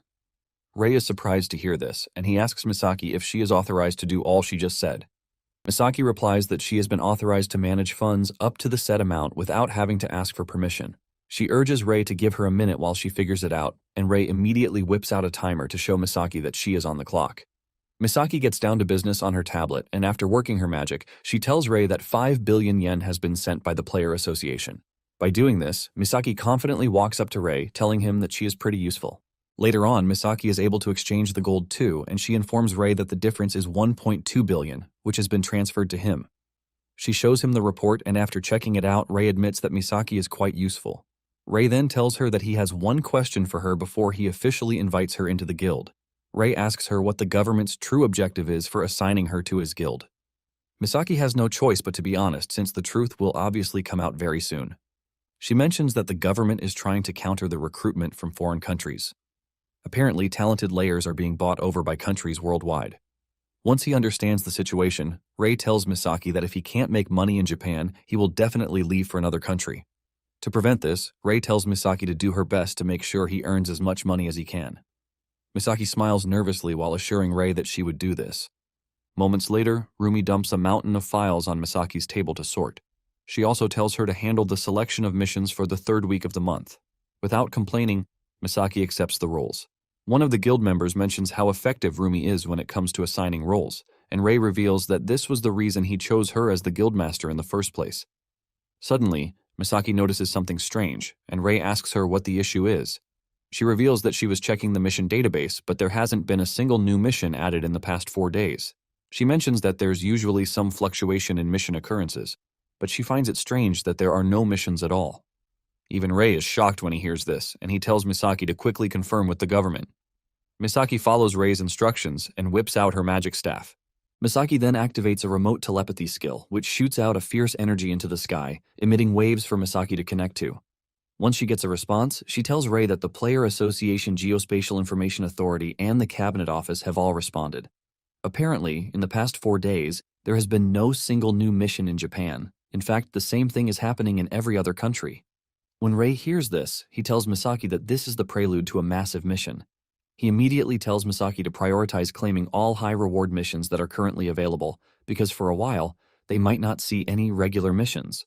Soon afterward, everyone gets the notification of a new large-scale mission, called the Trial of the Waterfall. The time limit on this is 90 days, and they are to defeat the boss within the time limit or the whole of Asia will be destroyed. When the Gold Farm Guild sees this, Rumi asks Ray what the plan is, and Ray suggests that they continue tackling the smaller missions in the meantime. Since the trial of the waterfall covers the whole of Asia, Ray says there are many countries involved, and organizing rewards and sponsors will take time. Ray tells the guild that they are going to leave the mission until they have organized the rewards. In addition, Ray says continental missions occur simultaneously worldwide, and depending on the amount, the guild might abandon Asia to focus elsewhere. Rumi is shocked to hear this, and she reminds Ray that if they abandon Asia, Japan will perish, leaving her to ask Ray if he is willing to let that happen. Ray evilly replies that everything depends on the reward. Ray then tells Misaki to start preparation in accepting the large-scale missions because they will be competing with guilds worldwide. He adds that they should start selecting potential partners because the guild doesn't have enough numbers to take on a trial. Even though Genesis Wings isn't a bad option, he still believes that there will be cheaper guilds out there that are ready to cooperate. 1 week after this, Misaki shows up telling Ray that the mission details have been released and the reward is 70 billion yen. Apparently, the mission occurred in 5 different locations, which are America, Africa, Europe, Asia, and Australia. Apparently, in all of these, only Asia and Australia are open for private contracts. Ray is impressed by the reward, and he tells Misaki that securing the contract will depend on reputation since the reward is already fixed. Misaki lets Ray know that it is actually a good decision to have partnered with Genesis Wings because having Tsukino, who is one of the 10 Transcendents, is a big advantage. Although, to be fair, they were also the cheapest option out there. Gold Farm will get 70%, while Genesis Wings will get 30%. Ray then asks Misaki if she thinks the guild will be able to secure at least one of these contracts, and Misaki replies that it is hard to say. She explains that in terms of mission completions, both Genesis Wings and Gold Farm rank around 100 globally. When talking about numbers, they are considered mid-tier compared to Chinese and American guilds. Apparently, most large guilds focus on sheer numbers, taking on low-level missions at once. On the other hand, Gold Farm and Genesis Wings focus on elite members instead of numbers. Misaki then mentions that the identity of the number 1 player remains unknown, but there are rumors of an unknown player in Thailand clearing a national-level mission. However, the international meeting to finalize who the contract goes to is in 2 weeks, and Misaki assures Ray that until then, they are going to gather information and prepare. 2 weeks later, at the International Conference Hall, Ray and his subordinates show up for the final bidding. Misaki tells Ray that only 4 teams are currently in play, and Ray is surprised that there aren't more than 4. Misaki tells him that there were more than 10 guilds that initially expressed interest, but they couldn't gather enough members. It is well known that for large-scale missions, the number of capable players is limited. Tsukino buys into this, saying it was pretty hard for them to even gather volunteers. Tsukino asks Ray how many people Gold Farm is bringing, and he reveals that he is including everyone in his guild in the mission. Ray then asks Misaki if they stand a chance against the assembled teams. Apparently, there is Blaue Vogel and Black Dragon competing against them. Misaki mentions Vogel is an internationally renowned guild, and they have declared that they will take the Australian mission. However, as for the Asia mission, they are going to be competing one-on-one with Black Dragon. Although Rumi believes that they will be able to win easily, because Black Dragon doesn't even have a record of clearing national-level missions, Misaki is a bit skeptical about the whole thing. Moments later, they announce that the Blau Vogel has gotten the Australian mission, and the host tells everyone that they will be moving to the Asian continent mission. The host mentions that the floor will hear the presentation from the Japanese team first. Tsukino then stands up to represent the team, and everyone on the team wishes her luck. After laying out why the Gold Farm and Genesis Wings Guild should get the trial, Tsukino gets off the stage, and she receives a resounding applause.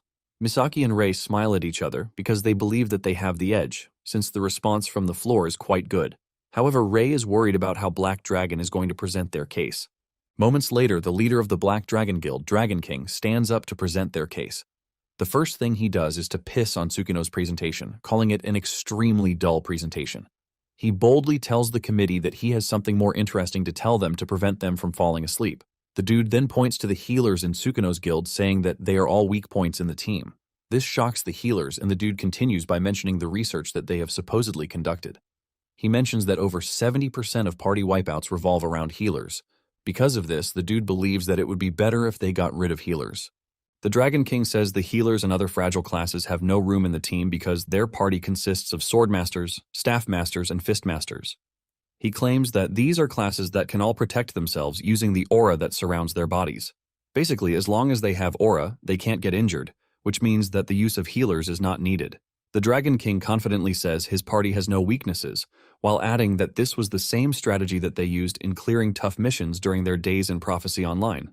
He admits that they have no experience with the trial of the waterfall, but he believes that it can be cleared using the same methods. The reception in the room immediately brightens up, and Rei lets his team know that they are done for. Tsukino cuts in, telling Rei that she doesn't think a party without healers will be able to conquer a continent-level mission. She asks for Rei's opinion, and Rei tells her that it depends on the mission. Rei admits that when it comes to the Trial of the Abyss, the Black Dragon strategy might actually be the best approach.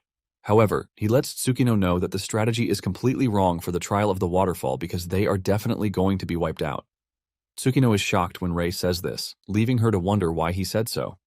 After the Dragon King is done presenting, the host tells everyone that a review meeting will take place and the results will be announced momentarily. Rumi nervously asks Rei if he thinks that they are going to get the mission, since they look like the better team to handle it. Rei replies that he can't say, but he is sure that whatever happens, it can't be a bad outcome for them. Just then, Dragon King walks up to them to gloat, calling Rei and his team losers. He tells Rei and his team that he didn't think they would apply, while consoling them on the loss. Tsukino screams at the dude, reminding him that the results haven't been announced yet. However, the Dragon King lets Tsukino know that the results have already been decided even before the meeting.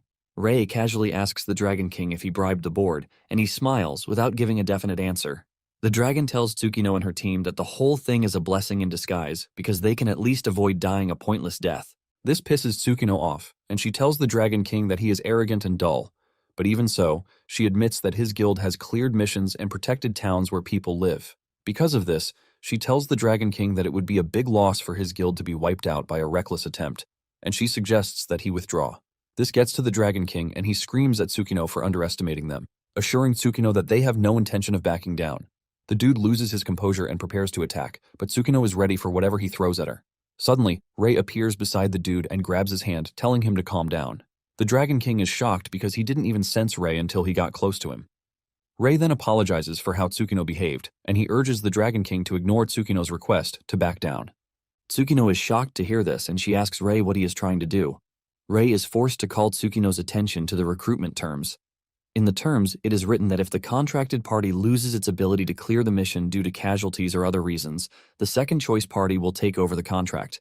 In such cases, the reward amount will increase according to the remaining mission time. After pointing this out, Rei tells Tsukino that they are only going to get paid more. The Dragon King laughs this off, saying a guild led by a woman has no chance whatsoever. The Dragon King mocks Rei, telling Rei that the committee has already decided and his guild will be taking the contract. He then teases Rei, saying he should have let his guild win so that he could watch them get wiped out. Just then, the announcements come in that a decision has been made. Just as expected, the Black Dragon is announced as the contracted party for the Trial of the Waterfall. When Rei sees this, Rei congratulates the Dragon King, telling him to take his time to fail because the longer it takes, the more the remaining time inflates the reward. However, the Dragon King is confident that he and his team can get it done. When Rei and his team return to their control room, Tsukino asks Rei what they are supposed to do.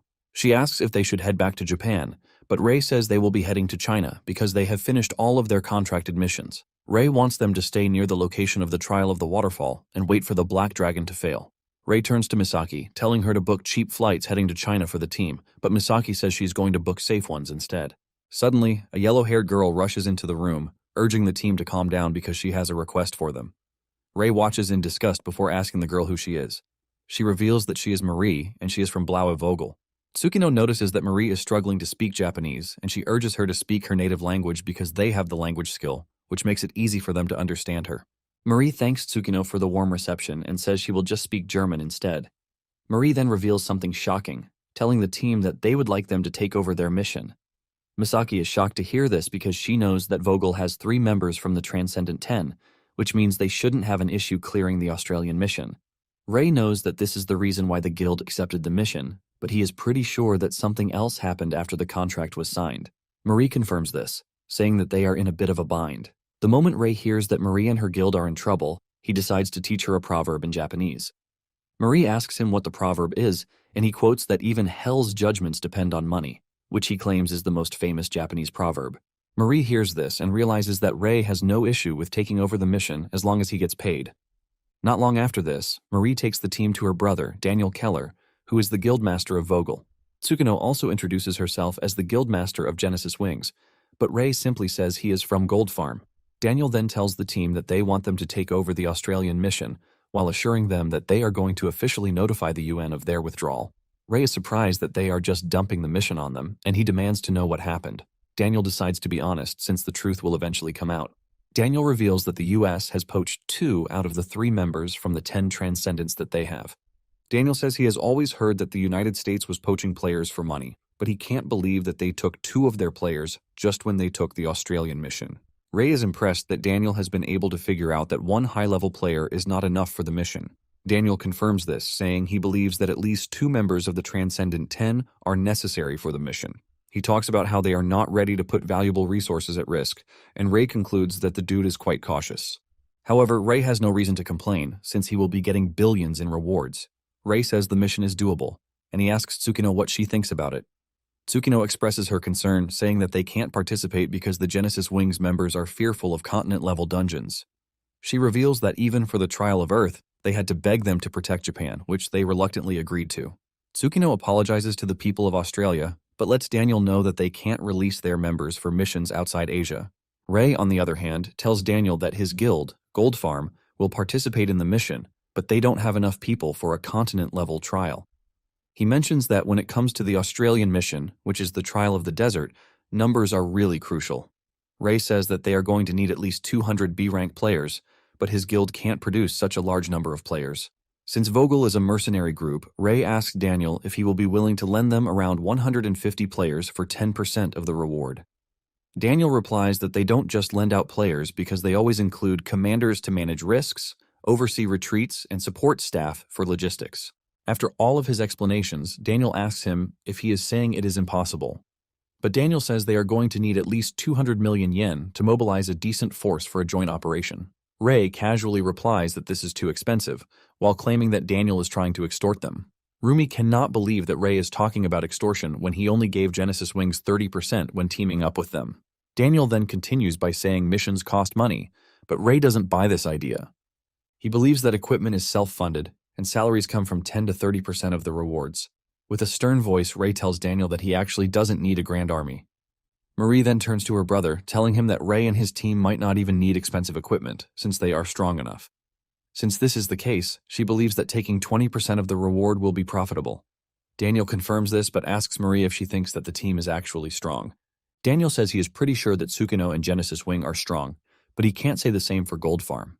Daniel lets his sister know that Gold Farm is a guild without a single member from the Transcendent 10.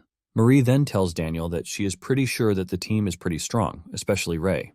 Marie confidently tells Daniel that Ray is stronger than her, and Ray agrees with her. Daniel, on the other hand, doesn't want to believe this, as he tells Ray that Marie is quite strong. Ray assures Daniel that he is aware of Marie's position because she is obviously the last member of the 10 Transcendents that didn't get poached. Apparently, Marie is ranked 7th among the Transcendent 10. Marie smiles when she hears this and says Ray is right. Suddenly, Marie activates her skill, and she attacks Ray with thorned vines. Ray is able to dodge the vines, and he even grabs one of them, which he uses to drag Marie to the floor.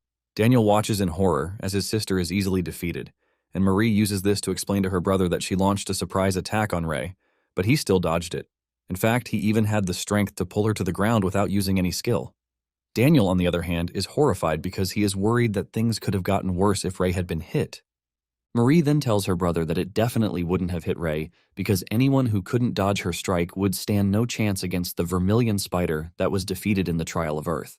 Marie mentions that the ones who cleared the Trial or Earth were Genesis Wings, but she is pretty sure that it was a lie because she has a thing about judging people.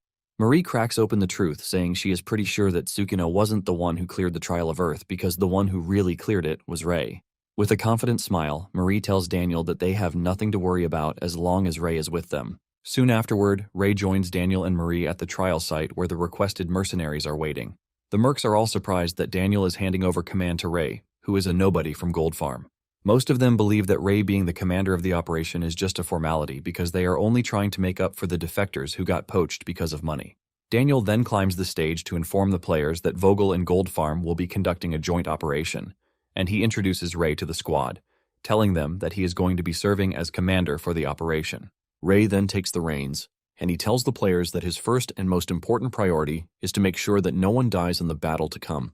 He tells them to prioritize saving lives if they become uncertain about their decisions. Most of the players don't believe in Ray's idealistic approach, believing that they can't conquer a continental-level dungeon that way.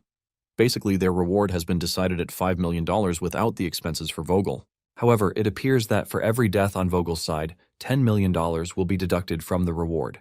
Ray doesn't want to lose anyone because of this. Ray informs them that the desert trial is vastly bigger in scope than the usual trials, and the moment they move further ahead, monsters would most likely start showing up. Ray then repeats himself, saying safety must be prioritized no matter what. After giving his speech, he tells the squad to move out, and as they get closer to the trial site, they suddenly feel the ground shake as if there is an earthquake. Suddenly, a monster comes dashing toward the squad, and the team immediately rolls out cannons to engage the monster. They fire a bunch of shells at the monster that sets it on fire, but even with the first wave of fire, they are not able to take down the monster. The squad is forced to continue firing cannons at the monster, and even the players with long-range capabilities join the battle. While they are busy doing this, Ray is thinking of something else. He soon asks the squad leader how much each of the shells that is being fired costs. The dude mentions that he is not sure about the amount, but they are using the cheapest shells, since they were instructed not to use expensive weapons. The squad leader reveals that the contents of the shells are just 5 franc coins, and the moment Ray hears this, he contacts Misaki, who is back at the control room. Ray then tells her to check how much Vogel's mortar shells cost, while informing her that they are filled with 5 franc coins. Misaki then gets on her calculator to get the cost, and she informs Ray that the base shells cost around 300,000 yen. However, when they factor in the Swiss franc coins that are packed inside, the value jumps to about 1 million yen per shell. Ray almost faints when he hears how much the shells cost, and they are busy firing them in high numbers at the monsters. Ray quickly tells the squad leader that he and his team will handle the monster from that moment forward. He tells the dude to report the locations to them, and the squad leader does as instructed. Ray is informed that 3 monsters just appeared in front of them, and Ray leaps toward the monsters. Ray easily takes out the monsters, but Ray only sees a stingy dude who can't spare shells costing just 1 million. Daniel says saving money is nice, but at the same time, using skills would cause cooldowns. Because of this, he believes that the main players should save their skills for really strong enemies. Marie then tells her brother that Ray is not using skills. Daniel is shocked to hear this because he can't believe that he took down such large monsters without skills. Marie then reminds her brother that she already told him that Ray is pretty strong. Suddenly, Daniel notices that a monster is closing in on Ray from behind, and he might not be able to react because it is already close. Out of nowhere, Kuki and his team appear to take down the monsters. Ray joins them in taking out the monsters, and with a smile on their faces, Gold Farm players decimate the monsters.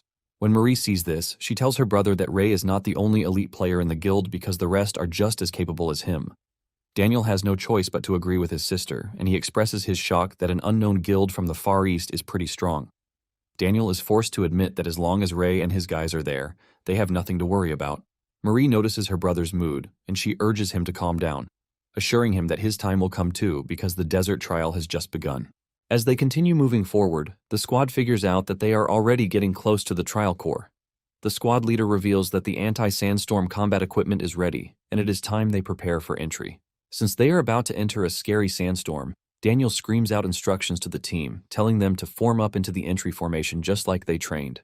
Ray lets them know that from that moment forward, lack of visibility will mean that instructions will not be entirely detailed.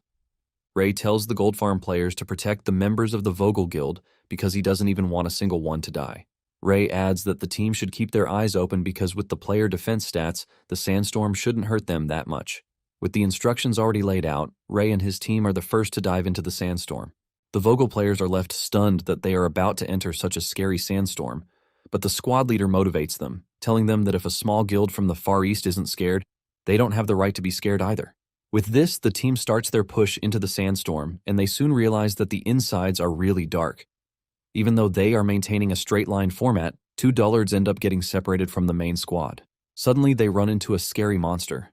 They scream at the squad to form up for combat, but this is when it dawns on the 2 fools that they are all alone. Even though they are scared, they conclude that they have no choice but to fight. The 2 run in opposite directions, trying to catch the monster at its weak point. One unleashes iron needles at the monster to try to block its visibility, while the other one leaps at the monster with a sword, intending to cut its head off. However, the monster catches on to their plan, and it swings its hand at the attacking dude.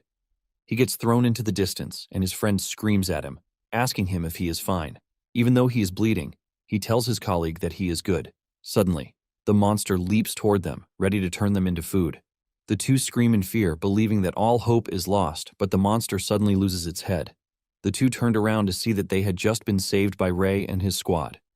Ray is not happy with the fact that he almost lost two assets, and he tells his squad to make sure that there are no gaps in the defense network. Ray tells his squad that the Vogel players are not capable like them, so they have to protect them. The injured players are quickly attended to by Ray's healers, and he tells them to think of the Vogel players as a $10 million bundle of cash, which is why they have to protect them really carefully. The entire squad takes his instructions to heart and assures him that they are going to do as told. Daniel then orders that they reform the formation, and those who can't defend themselves should form a tight cluster. Marie adds that in whatever they do, they should not lose sight of the comrades next to them because separation means death. With this, the squad continues moving, and in no time they realize that they are almost through the sandstorm. Even though it is hard and strenuous, they manage to push through. Moments later they arrive at the trial core, which is a mana pillar but has a guardian barrier for defense. Sitting in the middle of the core is the trial's sun, which is considered indestructible as long as the defense holds up. The yellow sun notices their arrival, and with a wicked smile, it welcomes them as foolish challengers who have come to die. The scary aura from the yellow sun alone scares the life out of Vogel players. However, Marie tells them to calm down because the sun won't attack them as long as they don't enter the barrier, which is its domain. She adds that there are 3 pillars on the outskirts, and by attacking these pillars, they can weaken the sun. To make it sweeter, they can attack the pillars while they are outside, but the pillars are extremely tough, so they are going to need numbers to weaken it. Ray tells the team that he is going to handle the core while they hit the outer pillars with maximum firepower within budget. Since the pillars won't attack back, the team is more than happy to jump on the mission. Ray assures them the pillars are like punching bags, but they have to attack them until they turn red, and they must keep the pillars in this state. Just then, Marie walks up to Ray, asking him if she can join the fight against the core instead of punching the pillars. Marie tells Ray that she would like to try out her team's original plan against the core to see if it can work in a continental-level trial. Ray refuses the offer, saying calculations have already shown that even with all of Vogel's firepower, the damage to the pillars is barely sufficient. Because of this, Ray believes that if one A-class player leaves, the pillar's color might not be stable. Marie then smiles at Ray, telling him to take her place instead. This annoys Ray, and he points his dagger at Marie, demanding 10 billion yen because he is the one giving orders for the operation. He reminds Marie that if she doesn't obey his orders, there is a $10 billion penalty to pay. Ray assures Marie that as long as she is able to pay the 10 billion, she is free to join the fight, but he lets her know that he won't be the one to guarantee her life. Marie is surprised that Ray is willing to take such a huge amount of money out of her allowance, but Ray doesn't really care. Once the squads are all ready to attack the pillar, Ray gives them the go-ahead to do so. Shortly afterward, the pillars turn red one after the other, and Ray tells Gold Farm's core assault team to stop attacking the pillar because once it stabilizes, they are going to proceed with their strategy. Yuto and the others acknowledge the order, while Marie is trying to convince her brother about what she told him. Daniel tries arguing with Marie, but Marie straight up threatens him by surrounding him with vines, ready to choke him up. With this, Daniel can see that his sister is really serious. He then walks up to Ray, telling him that he has a favor to ask him. Ray asks him what it is, and Daniel tells Ray that he would like Vogel to handle the boss. Ray is surprised to hear this because the main reason Daniel employed Gold Farm was that they decided it wasn't possible. Daniel then says they called Ray and Gold Farm because failure isn't an option, because if they fail, having backup ensures that they can fight with peace of mind. Ray sighs in disappointment, asking Daniel if he is trying to say that they are backups. Ray then reminds Daniel that what he is about to do is a breach of contract, which attracts 10 billion. Ray asks him if he can pay the fee, and Daniel assures him that he is aware of the penalty fee. Ray then tells Daniel that he should have it at the back of his mind that no matter who defeats the boss, the reward split won't change. Ray lets Daniel know that he is just going to lose 10 billion while also taking unnecessary risks. Daniel looks really disappointed while telling Ray that he is aware of the fact that there is no financial benefit. Just as he is about to mention why he is taking the risk, Marie appears behind him, and her voice sends chills down his spine. He quickly changes what he was going to say, claiming that Vogel is a globally renowned large-scale guild that needs to gain experience in conquering continental-level trials. Daniel tells Ray that the Vogel team is pretty experienced and that they are going to be of benefit to the organization in the future. Marie then cuts in, telling Daniel not to complicate things because it is their job as players to challenge high-difficulty trials. She claims that they are not going to back down just because the game has become reality. Marie asks Ray if she understands her analogy, but Ray says no, but he doesn't really care as long as they pay the penalty fee. Daniel then tells Ray that he has already transferred the funds to his account, and the moment Ray confirms the payment, Ray tells Marie to go ahead without interference. Daniel tells Ray that he will have to handle the pillars since Marie is not available, and Ray assures him that he is up for it. While they are busy discussing, Ray uses the soul eyes on Daniel, and he realizes that he possesses a Type C Night Soul fragment that can be extracted if he pays an unexpected amount of 10 billion yen or more. Since there is no reaction from the system, Ray realizes the penalty fee doesn't count for the condition. Even though low-grade souls are easy to gather, he knows that Type C souls are quite valuable. Because of this, Ray vows that he is going to get his hands on Daniel's soul fragment no matter what. Ray then asks Daniel if he would like to take some insurance. He tells Daniel that if he pays an additional 10 billion, he will save Marie if things get dangerous. When Daniel hears this, he considers it a good offer, and just as he is about to consider it, Marie cuts in, saying there is no need for this. Marie tells Ray that they are all choosing to fight of their own free will. In addition, she believes that as long as they cross the barrier, the enemy's attacks won't reach them. Because of the small distance to the safe zone, Marie doesn't think paying 10 billion is worth it. Ray is not entirely pleased that Marie just ruined things for him, and he tells her to do whatever she wants while they handle the pillars. Marie then tells the team to get ready as they prepare to engage the boss. Daniel lets them know that the enemy's core isn't the sun, but the mana pillar sitting below it. Daniel explains that while the main unit led by Marie will attack the Guardian Barrier pillar, once it is destroyed, they will strike the mana pillar with the special cannon that they have prepared just for the mission. Daniel tells the team that they must remain vigilant the moment they cross the line. Once Daniel is done dishing out instructions, he tells the team to dive into the battle area. Daniel then activates his skill, Knight's Intimidation, which provokes enemies, drawing their attention for a set duration. Daniel's skill works pretty well, and it catches the sun's attention, forcing it to unleash a powerful ray at him. Daniel is able to block the beam, and his squad members break the beam with a water attack. Daniel is glad that the water attribute worked out pretty well against the yellow sun's attack. Marie smiles when she realizes that everything is going pretty well, giving her the confidence that they might actually be able to defeat the trial. Marie gets excited and dashes toward the core, while the rest of the team follows her. They all throw powerful attacks at the Guardian Pillar, and after a confident attack, they step back to see how much damage they did. Instead of the yellow sun getting weak, it actually becomes angrier as it tells the team to get ready for their deaths. The yellow sun unleashes an overwhelming beam that forces everyone to try to evade. However, most get hit, and even Marie can feel the intensity of the attacks. Realizing that human ability alone is not enough to handle it, she tells the team members to fall back. Marie then pulls out a knife and she cuts her neck, unleashing a pool of blood from her neck. With the blood sacrifice, Marie is able to activate a strange skill blood rose. Giant spider-like legs emerge from her back with a blood crown on her head, and she looks really scary. The yellow sun intensifies its attack against Marie when it senses the change in form. However, Marie easily dodges all of the attacks, shocking even Yuto. He talks about how rare the skill is, and Ray agrees with him, saying the real value of the skill lies in its offensive power. He explains that each of the thorns surrounding Marie has an attack power, which is equivalent to a normal player's skill. At this point, all of Marie's attacks have only been able to cut down the Guardian Barrier's HP to 62%. Yuto then asks Ray if Marie's skill consumes HP for other buffs, but he mentions that the skill is optimized with HP boosting skills and status configurations so that it can secure a realistic activation duration. Ray tells Yuto that it is a strategy that is unique to a large-scale guild that can rely on other members during cooldowns. When Daniel hears everything that Ray just said, he admits that Ray is well informed because even among players, most don't have the knowledge that Ray just said. Ray casually replies to Daniel, telling him that information exists in certain places. Since Marie is doing the major work, Kuki believes that they don't need the cannon's fire, but Ray tells him that he is wrong. He explains that the sun's attack actually increases as the barrier's HP decreases. To make it worse, the sun will reach maximum difficulty once the barrier is destroyed. Ray says focusing all firepower in that instant is the logical choice. As the battle continues, Marie is able to get the barrier's HP to 50%, but suddenly the ground in the domain rises up to form an altar. The sun then tells the challengers to offer a sacrifice if they want to proceed. The moment it displays this information, its attacks become more ferocious, and Marie figures out that the trial will kick into difficult mode once the Guardian falls to 50% HP. Even with the intensified attacks, Marie still believes that her mobility will save her. However, this delusion soon wears off when the attacks get more serious, leaving her to wonder what is happening. She turns around to check the pillars, and she is surprised that the pillars are still red.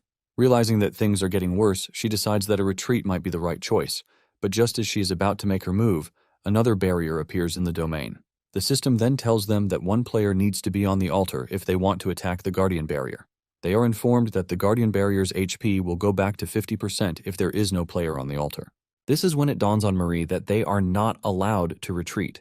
but she still believes that she can take on the core. She dashes toward the barrier with the intention of attacking it, but she is met with a series of attacks, and one of her spider legs even gets burned. Even though this came as a surprise, Marie manages to recover, and she goes after the barrier again. Even Ray is impressed when he sees this because getting hit often leads to panic and getting overwhelmed, but Marie overcame this. Daniel then asks Ray if the difficulty has stabilized, and Ray replies that it will remain that way until the guardian barrier is broken. But even with this, it is still risky. Ray then tells Daniel that he is ready to help Marie for $5 billion, and this shocks Daniel, who thought the insurance fee was $1 billion. Ray then mentions that he just raised the price, and the price will go up even higher later. Daniel takes a moment to think about it, and he tells Ray that he is going to pass on the offer because he trusts Marie. Moments later, the barrier HP remains at 49%, which is just 1% difference from everything Marie has thrown at it so far. Marie then tells the team to push harder, but suddenly the sun unleashes a scary attack on her. She manages to dodge the first wave, but before she knows it, a series of attacks converges on her position. When she sees this, she realizes that she is screwed. Without being able to dodge, she gets hit pretty badly and her right arm gets torn off alongside her left leg. Daniel screams out in horror when he sees this, and even the Vogel forces realize that things have gotten really bad. The squad leader screams at the team to help Marie, but they tell the dude that they have no chance if Marie can't handle the attacks the sun is dishing out.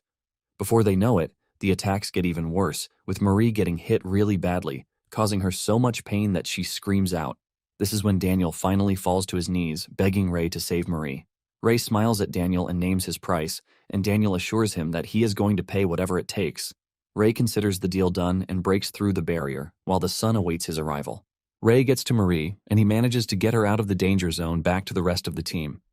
Daniel screams at the healers to come to Marie's aid, and they all engage their best spells to make sure they save Marie.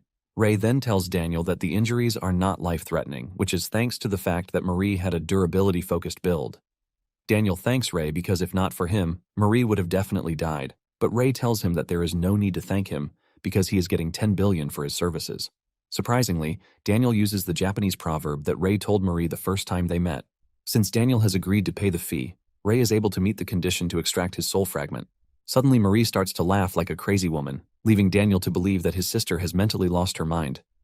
Marie then points to the sun, saying it would have been absurd if it were heard that they lost 1 or 2 transcendents while fighting it.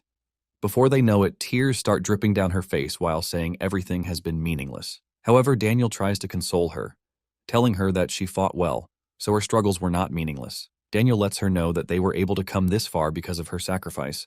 Marie tells her brother that after fighting the sun with everything she has and wasn't able to scratch, she doesn't think it is something humans should try to handle. However, Ray disagrees with her, saying trials are meant to be cleared. Marie is surprised that Ray thinks they still have a chance, and Ray lets her know that this is why they came. Ray confidently tells Marie that fighting the core is the Gold Farm's job. As Ray and his team prepare to take on the core, Marie tells her brother to carry her to one of the pillars. Daniel asks her what she is planning to do, and she assures her brother that she is not going to do anything dangerous because she just wants to attack the pillar. She lets Daniel know that the pillar will maintain its weakened state if she is able to contribute. Daniel is worried about her condition, but she assures her brother that she can still use her skills as long as she is alive. She mentions that her lost arm and leg can be regenerated later, and Daniel finally agrees to take her to the pillar. Meanwhile, Ray has started his plan, and he tells the team that as long as there is a sacrifice on the altar, the attacks from the outside can get through. However, it is left for the sacrifice to keep dodging, which in this case is him. Rumi tells the team to focus their attacks on the guardian barrier, while Ray is acting as a decoy. However, she tells them to save skills with cooldowns till after the barrier is destroyed. The team then starts their assault on the barrier, and in no time they get the HP down to 45%.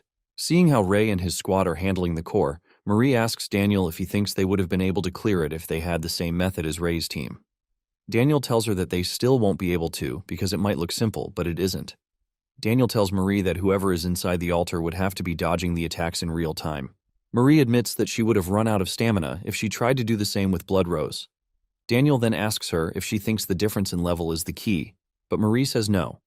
She says her mobility is actually higher than Ray's. However, the ability to see and dodge countless attacks consecutively requires a top-notch level of focus and anticipation, which is something only the player can develop for themselves. When Daniel realizes that Ray is basically relying on technique alone instead of skills to actually do what he is doing, he starts wondering if he is the last one of the 10 transcendents. Marie says she doesn't know, but she is pretty sure that Ray is on par with whoever is number 1 on the list.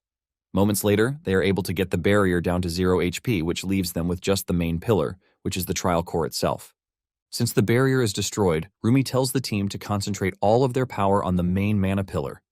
They do as told, and the moment their attacks land on the pillar, it lets off a loud explosion that leaves the team questioning if they have taken down the trial. Suddenly, the yellow sun turns red, and instead of the clown appearance, it looks more horrific. To show how dangerous the core has become, the system tells them that all attacks have become instant kill. The team cannot believe their eyes when they see this, but Ray also prepares himself for the deadliest showdown. The core then unleashes a series of attacks at Ray, and surprisingly, he doesn't dodge. It turns out that Ray has activated a skill that delays death for 10 seconds.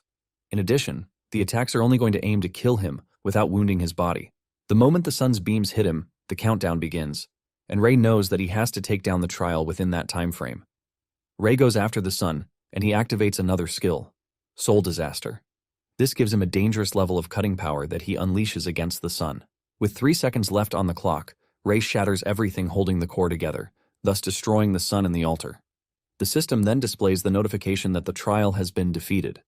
The team erupts in celebration because they finally cleared the trial after so much effort. Ray also descends to join them, admitting that it was a close call. He is surprised that the pillar was considered the boss, and just then, he gets a notification from the system, congratulating him as the first player in the world to have successfully conquered a continental-level trial. The system then grants him the title of the first conqueror, but the moment the system detects that he already possesses this title, the system automatically merges the titles. This then evolves into a new title, which is the Ancestral Conqueror, which increases damage by 100% against bosses and large-scale trials. When Ray sees this, he almost loses his mind because 100% damage is too broken. He knows that things would have been only him if he had such a title during the game era.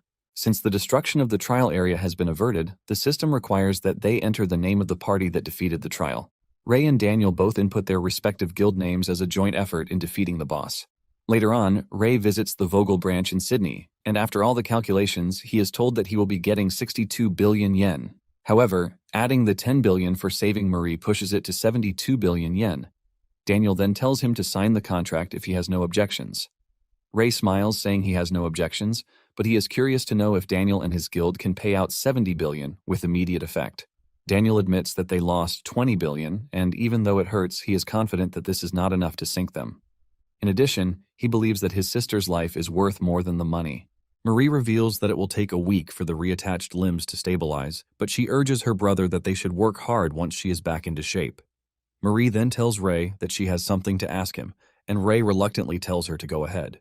Marie mentions that the skill Ray used was reliant on individual skills and qualities, which leaves her to wonder if there is another method.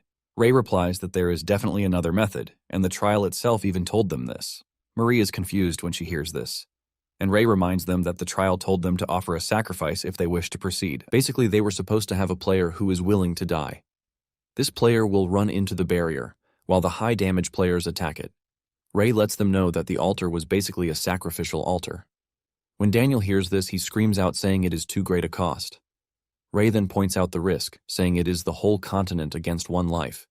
In fact, Ray believes that they could have tied up death row prisoners and thrown them onto the altar. Basically, as long as there is a sacrifice, player skills don't matter, which shows that the trial was indeed a simple one. Marie then tells Ray that executing such a plan in modern society would be challenging. She believes that the trial is not only testing the player's strength, but the society itself. Daniel agrees with this, but to Ray, he maintains the fact that it was a simple trial. However, he doesn't really care as long as it is profitable to him. Later on, Ray finds himself in the first-class section of a plane. He is blown away by the food and luxurious things because it is his first time. However, Yuto wonders why the plane is not fully booked when Gold Farm is not the only one that could have paid for it. Rumi believes that the plane is not fully booked because it is a flight heading to China, which might be destroyed by the trial, so naturally, people won't want to go.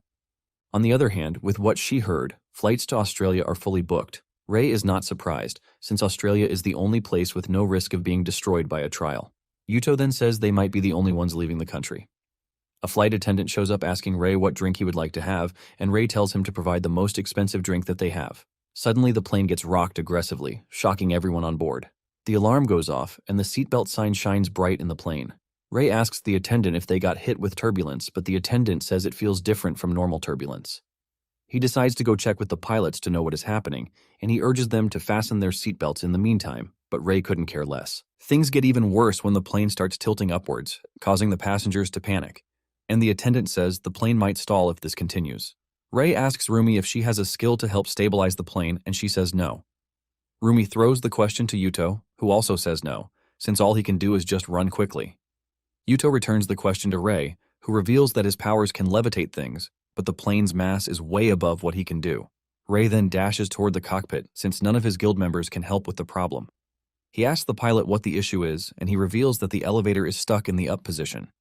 No matter how much they push the control stick, it just won't reset. Ray then figures out that they are talking about the plate at the back of the plane. Ray leaves the cockpit, asking the pilots if all he needs to do is push down the elevator. The pilot realizes that Ray is trying to go outside, and he tells him that he must have gone crazy. He mentions that it is minus 30 degrees outside, and even the air pressure will most likely crush you. Even if he survives this, the airspeed is currently over 1,000 kilometers per hour. Ray ignores them and makes his way to the door. He knows that the high-level players might survive if the plane crashes, but the rookie cash cows are definitely not going to make it, and he is not about to lose any of his money-making humans. He grabs the lever and tries pulling it with all of his strength. The attendant sees this, and he tells Ray that at the current altitude, coupled with the pressure difference, the door won't open. He adds that even if it opens, Ray will just be blown away. Ray ignores the dude and tells Yuto that the moment he steps outside, he should close the door to avoid decompression. Ray then steps out of the plane, but he uses the soul thread to keep himself attached to the plane. The attendant is left in awe because Ray just opened a door under tens of tons of pressure with his bare hands. Once Ray has gotten to the affected area, he realizes that it is truly cold outside, just as the pilot said. Since the oxygen level is low, he figures out that he has to finish quickly. Ray is able to get it done, and the plane starts to stabilize. While those inside are celebrating, Ray contacts Misaki via telepathy to tell her about the plane's situation. Misaki starts to panic, but he tells her to calm down, while revealing that the plane is stabilized, but he is currently holding the tail fin in place. Ray then asks Misaki what he is supposed to do after this, and this is when it dawns on Misaki that Ray went outside without confirming with the captain. Nonetheless, she tells him to hold on while she confirms with the captain. The captain is shocked when he hears Misaki's voice in his head, asking him what to do. After getting the information, she relays it back to Ray. Apparently, he has to destroy the elevator, since it is not responding to commands, which means it's better not to have it at all. Ray is skeptical about this, but Misaki tells him that the captain already gave the go-ahead, so it should be fine. Ray then whips out his dagger, and he cuts off the plane's tail. This causes the plane to rock really hard, and when Ray returns to the plane, he tells the pilots that he has taken care of the elevator just as they asked. The pilots are impressed by Ray's bravery, and they start asking if he is even human. Since Ray has done his part, the captain tells his co-pilot that it is up to them to land the plane. The captain makes his announcement, telling the passengers that the plane will make an emergency landing. He urges them to fasten their seatbelts, and also put on their oxygen masks while they prepare for a water landing. The captain manages to gently land the plane on the water, and fortunately, they all make it. While they are stuck in the lifeboat, Ray is already thinking of catching the most expensive fish in the water. Rumi then tells Ray that Misa has contacted her to let her know that the rescue will arrive in about 2 hours. The captain is thankful that there are no casualties in the accident, but Ray doesn't believe that it is an accident. Ray contacts Misa, asking her if there's been any update on the cause, and she lets him know that the whole situation is still under investigation. However, it appears that planes traveling between Australia and China had devices installed on them to trip off the elevators. Misa tells Ray that if the plane was really targeted, this means that the attack was aimed at Gold Farm. Ray is curious to know how the perpetrators bypassed the airport security, and Misa says it shouldn't be hard for a player. Thankfully, the plane wasn't blown out of the air. Yuto then mentions that doing something of this magnitude can only mean a big organization is behind it. Rumi mentions her worry, saying the Dark Guild might be trying to sabotage the Asian trial. Ray says this is the most obvious assumption, but he believes that short-selling profits from trial failures should already be addressed by national countermeasures. This leaves Ray wondering if another method of profiting has been devised, but Misa says no, according to the last report she had. Misa says that for the attack to be on this level, it shows that whoever is behind it means business, leaving her to wonder if it is revenge from the Japanese Dark Guild that they destroyed. Ray replies that even if it is a grudge, targeting the plane is going overboard because even if the plane exploded mid-air, high-level players would still be alive, and he is sure that the Dark Guild also knows this. This leaves them asking who it might be, and to what purpose is it that they tried to crash the plane. Deep down, Ray believes that it was done to delay the team from getting to China on time. Ray then asks Misaki if they will be able to make it to the Cascade trial on time, and Misaki assures him that she is going to get the team there, no matter what. Meanwhile, in China, reporters are seen reporting live from the trial camp. Apparently, the Black Dragon Guild has assured everyone that the trial can be cleared. With 3 days remaining, the people are already panicking. Even flights and ships departing Asia are fully booked, and there have been situations where a single seat was sold for 20 million yen. At the same time, in some areas, citizen riots have broken out. At a certain airport in Vietnam, a large crowd is seen trying to board the last plane. When one of the stranded dudes realizes that they can't get on the plane, he opts to smash the plane because he is not about to let only the rich escape to America. It turns out that the situations have gone out of hand, and governments all over the world have been overwhelmed. At the same time, Ray and his team are still heading to China, and he is following up on everything that is happening. At the Cascade trial, there are a total of 11 waterfalls that need to be conquered before being able to clear the trial. The Black Dragon is finally starting to make their move, and they are even live broadcasting the whole thing. Before they begin the trial, the dragon takes his time to introduce himself to everyone, and he assures everyone that they are going to be able to clear the trial in 12 hours. He urges them to stay on the live stream while they try to clear the dungeon. Moments later, monsters start washing downstream, and with all the flex in the world, the Dragon King tells his warriors to take out the monsters. The warriors engage their aura blades and other fancy moves to easily take down the monsters, since it is the first level. With the Black Dragon wiping out the monsters, the regular players who came as a backup are all left in awe. The players are left wondering why they are there when it appears that the Black Dragon Guild can easily handle everything. One of them then mentions that he heard that there is a section where numbers are needed. Without wasting time, they move past the first waterfall, and the path to the next waterfall is opened for them. They are informed that the path will close in 10 minutes, and the next trial will begin simultaneously. Just then, chains appear for the players to use in getting to the next level. With the Dragon King leading the way, every other player follows his lead. They continue with this momentum until they get to Waterfall 9. The Dragon King addresses the viewers again, telling them that the trial's completion is within sight since they have already made it to the 9th waterfall. Suddenly, the live stream gets cut off, shocking the viewers. Rumi asks Ray if it is impossible to communicate in the Cascade trial, and Ray says signals can normally get through. He believes that what just happened is a signal interference because it was suddenly cut off. Yuto gets curious when he hears this, as he demands to know who would do such a thing and the why behind it. Ray replies that he can only answer the why. He believes that the feed got cut off to prevent whatever is about to happen inside from getting exposed. Back in the trial space, it turns out that it was the Dragon King who asked his men to disconnect the broadcast, and since phones are out of range, they are in the clear. The normal players are confused when they hear this, and they start getting worried that something is awfully wrong. The Dragon King then turns to them to tell them that they are going to need their help to weaken the trial system. Eager to help, the players ask the Dragon King what they are supposed to do. An ominous aura immediately emanates from the dude's body as he tells the players that it is their job to die at the current junction. Suddenly, monsters appear above them to attack them.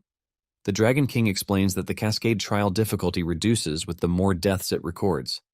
This is why he brought them, so he can sacrifice them and get the difficulty to come down. The Dragon King watches as the helpless players are torn apart by monsters, while telling them that their worthless lives now have a meaning. Some of the players turn around and start running for it, but the Dragon King is not worried because he believes that they don't have what it takes to survive and return to the surface. By sacrificing a bunch of people, the challenge truly got easier, and the Black Dragon continued moving forward. However, the Dragon King tells his people to be careful because the difficulty will rise exponentially by the time they get to Waterfall 11. In no time, they clear out Waterfall 10 and they head to the dreaded Waterfall 11. As usual, the team begins strongly as they cut down monsters like they are tissue.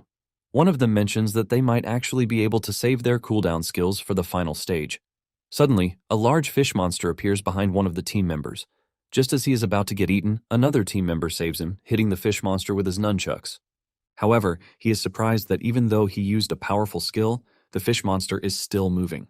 Suddenly, the fish monster multiplied into tiny other fish. Panic erupts when the team sees this.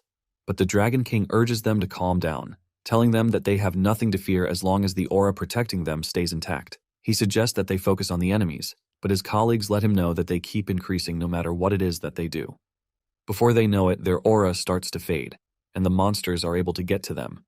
The monsters bite into their skins, causing them pain as they tear them apart. The Dragon King finally starts to worry, and he wonders why the monsters are multiplying even though they made sacrifices. He wonders if some of the sacrifices actually survived the onslaught. Realizing that things have gotten tougher, the Dragon King lifts into the air and cooks up a powerful aura spell. He tells his colleagues to abandon single attacks and focus on area attacks instead. The Dragon King unleashes his attack spell, taking out a bunch of monsters as the wave passes through the cave. The others also follow his lead, but the more they take out monsters, the more the monsters increase in number. The dragon panics and tells his team to increase the intensity of the area attacks, but they let him know that the skills are on cooldown. It turns out that they have exhausted all of their area attacks, which makes things really bad. Just then, a notification comes in, telling them at Waterfall 11, monsters continue to spawn until the target number is reached. The team realizes that they are done for when the system tells them that the number of enemies that they have to defeat is 300,000. To put it into perspective, they have only been able to take down 2% of that, which is 6,000 plus monsters. The Dragon King freaks out when he sees this, and he tells his team to retreat because there is no way in hell that they are taking out the number of monsters the system is demanding. However, the monsters are not about to let them go scot-free as they chase the team down, taking down a few of them. Not long after this, the news broke everywhere that the Black Dragon had failed to clear the trial, and the leader of the Black Dragon team had disappeared. It turns out that the International Players Federation is taking the incident seriously because they are highly pissed. When Rumi hears this, she isn't surprised because she already knew that the Black Dragon doesn't have what it takes to clear the trial. Meanwhile, the Dragon King is seen running through alleys in Vietnam, trying to escape because he believes that the continent is doomed already. Out of nowhere, an attack accompanied by a golden light hits the Dragon King in the head, immediately sending him to the afterlife. The attacker turns out to be a dude clad in gold armor who looks really dangerous and cool at the same time. The aura farming dude then contacts a higher authority to tell them that he has taken care of the Dragon King who is trying to escape. The higher authority, who is a white-haired dude, is surprised that the Dragon King thought he could actually escape after putting billions of lives in danger. The man then turns to his assistant, asking him about the Japanese guild. The attendant tells him that they should get to the trial site in a day. However, it is reported that some members of Genesis Wings are missing, but their core members are still available. Just then, the assistant lets him know that Gold Farm is demanding additional compensation, and the dude is surprised that Ray is talking about money at such a critical moment. It turns out that the UN is offering to give Gold Farm $300 million in compensation, but Ray says it is not enough. Even though the dude is stubborn and doesn't want to give in to demands, he knows that there are just 3 days left, and he doesn't want to take the chances. The dude then tells his assistant to tell the Gold Farm that they are going to add the $200 million seized from Black Dragon, which means Gold Farm will be getting $500 million in compensation. Shortly afterward, Ray and the Gold Farm members arrive at the trial site. Tsukino welcomes Ray, telling him how surprised she was when she heard that his plane went down. However, she wasn't worried because she knew that there was no way an elite squad like the Gold Farm would die from something like this. Ray tells Tsukino that it was even a blessing because this got him an additional $200 million in compensation. So he doesn't even mind thanking whoever tampered with the plane. Ray then asks Tsukino about the trial, which is scheduled for the next day, but surprisingly, Tsukino wants them to move the trial up. Apparently, there are survivors abandoned by the Black Dragon and she wants them to rescue these people. Ray agrees to this, but tells Tsukino that he has just one condition, and this is leaving those they are about to rescue to work for Gold Farm. Moments later, they begin the trial subjugation. As they cut through the first waterfall, Ray asks Tsukino if she is sure about subjugating the trial with their current number, because doing this will be extremely tight. He adds that whatever happens is on Tsukino, and she agrees to this. Tsukino then asks Ray about the missing members of the Genesis Wings, and Ray reveals that, according to Misa's report, they were afraid for their lives, which is why they ran to America. Ray is disappointed that a healer is one of those who ran, and to make it worse, the blood sorcerer that they need in order to beat the 11th waterfall has also run away. Ray managed to bring a blood sorcerer, Eiji, from his side, but he mentions that at least 2 are required for the trial. Since they are running short on personnel, he tells Tsukino that clearing the trial will be difficult. Tsukino then reveals that she was able to secure a blood sorcerer. Just then, a young girl, Fumika, shows up, introducing herself to Ray. Fumika confesses that her mother was against coming, but she snuck out to help. She mentions that Tsukino actually insisted, so she didn't have a choice. Tsukino apologizes for forcing her into such a dangerous mission because she believes that it was her lack of leadership that made some of the members run away. However, Ray urges her not to blame herself because those who run away are the ones at fault. Fumika agrees with Ray, suggesting that they do their best with their remaining members. Ray then asks Tsukino again if they should wait for a day, because according to calculations, if half of the current survivors die, the trial will weaken significantly. Ray believes that this will make things a bit better. Tsukino admits that she has thought about this, but she believes if they do this, the guild will no longer maintain its status. Tsukino tells Rei that she doesn't mind if there are risks involved as long as she gets to save the survivors. Tsukino apologizes to Rei for dragging him into such a dangerous situation because of her selfishness, but Rei lets her know that he doesn't mind. He says helping players is pretty profitable and, if done well, he might even get a new set of cash cows. While they are busy talking, the rest of the team is able to clear out the monsters, thus opening the path to the next waterfall. Soon afterward, they arrive at the 10th waterfall, and Rei says this is where the communication should start. However, it is surprising that there are no survivors in sight. Rei is the first to figure out where the survivors might be. Rei spots a cave entrance, and he leads the team into the cave, which turns out to be a safe zone. Apparently, when staying there, a player will sacrifice 5% of their HP every hour, and recovery skills cannot be used inside the refuge area. Tsukino is shocked when she hears this because this means that they can only stay in the area for 20 hours. Suddenly, the survivors appear above them, demanding to know who Rei and the others are. The survivors leap down with the intention of fighting because they believe that Rei and his squad are part of the Black Dragon Guild that betrayed them. However, one of the survivors is able to stop his enraged red-haired friend before he attacks Rei. He tells his friend to look at the clothes Rei and his friends are wearing, which means that they are not from the Black Dragon Guild. The dude finally calms down when he realizes that his friend is telling the truth, ultimately diffusing the situation. The dude asks Rei if they are the rescue team, and Rei replies with a smile on his face, assuring the dude that they are going to help them. However, this will only happen if they sign the contract to join his cash cow squad. The redhead and the yellowhead are shocked when they hear this because they don't want to believe that they are hearing right. Rei tells them that he is going to teach them how to make money, but in return, they are going to give him half of their earnings as players. Rei points to his guild members saying they are a part of his cash cow squad. He tells the survivors that Kuki and the rest will be their seniors. Kuki cannot believe that Rei is still calling them cash cows, even though they now have a registered guild name. Just as expected, the survivors do not take this lightly as they talk about how strong players exploit low-level players like them. Suddenly, the redhead notices something strange about Kuki, and he asks Rei if he is truly part of the cash cow squad.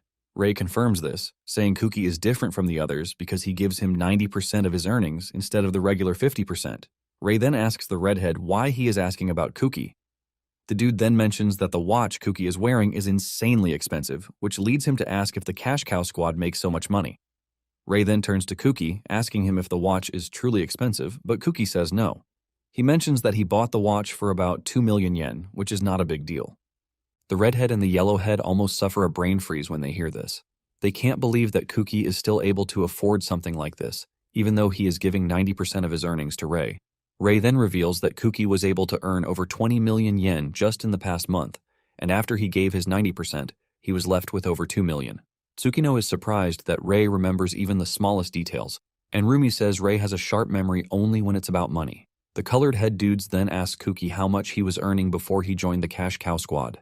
Kuki mentions that he was earning about 130,000 yen a month, but thanks to Rei's information, he has started earning a lot. He even shows the proof of this by showing off the multiple pieces of jewelry he is wearing on his body. The moment the survivors see this, they all go crazy, demanding to join the cash cows because they are finally ready to sign.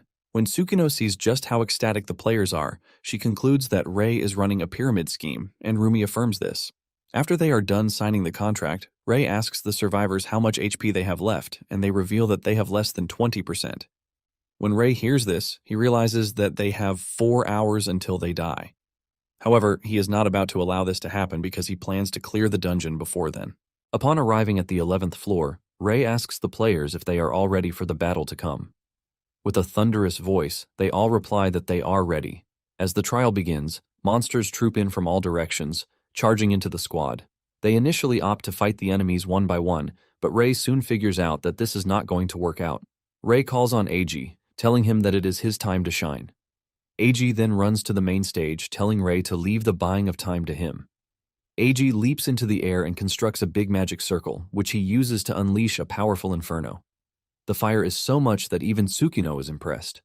She admits that maintaining such a wide range of firepower is even beyond her, and this is where the blood sorcerers shine. Rei then mentions that Eiji is fueling the flames at the cost of his own life force, which is why it is a profession where one stakes their lives. Rumi then tells the players to save skills that require cooldowns for the final waterfall trial. They all acknowledge this, and Rei also activates a special skill so he can finally join the fight. Moments later, Eiji has been able to take down over 20,000 monsters, which is 6% of the required number. However, the monsters keep increasing rapidly, and even the divided sharks are burned as soon as they multiply. However, they believe that if they maintain the attack formation, they are going to get it done. The problem now lies with the fact that Eiji's HP is below 30% already. Rei is surprised, asking if the recovery skills are not working.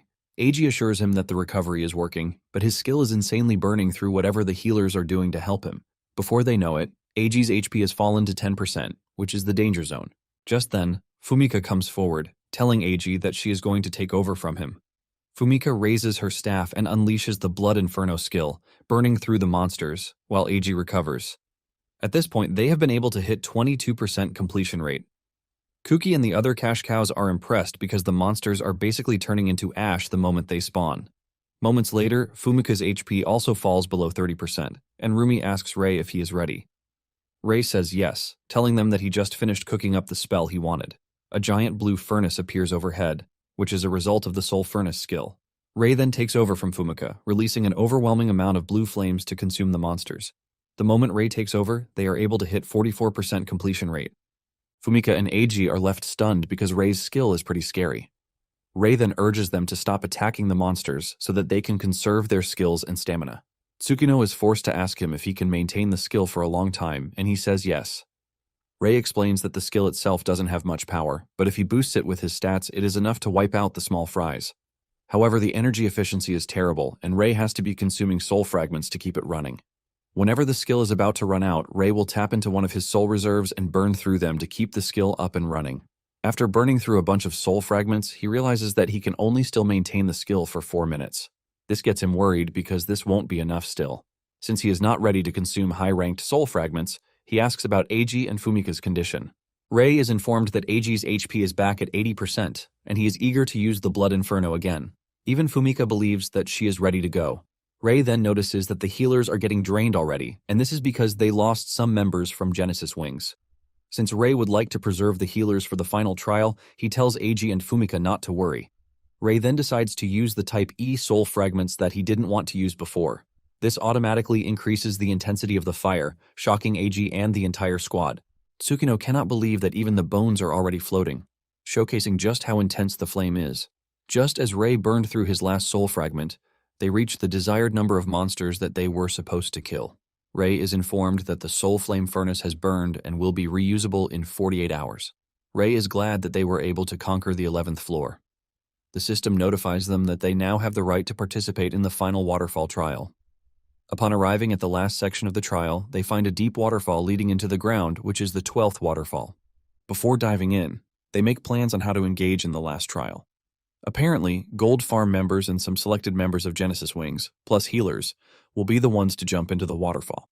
Rei says the remaining members are the subunit, and they are going to stay on top of the cliff. Part of this subunit is Fumika and a dude named Hiroshi. Hiroshi explains to his team that the 2 waterfalls they are staring at will start releasing monsters the moment the trial begins.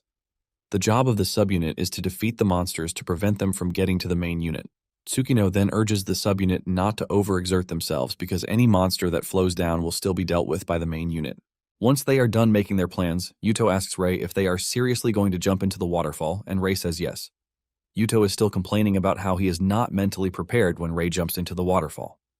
The rest of the main unit immediately follows through, and as they emerge from the water, they find themselves in a heavenly area. They all agree that the section is beautiful, but while they are busy admiring the glory of the cave, Rumi climbs a boulder to address the squad.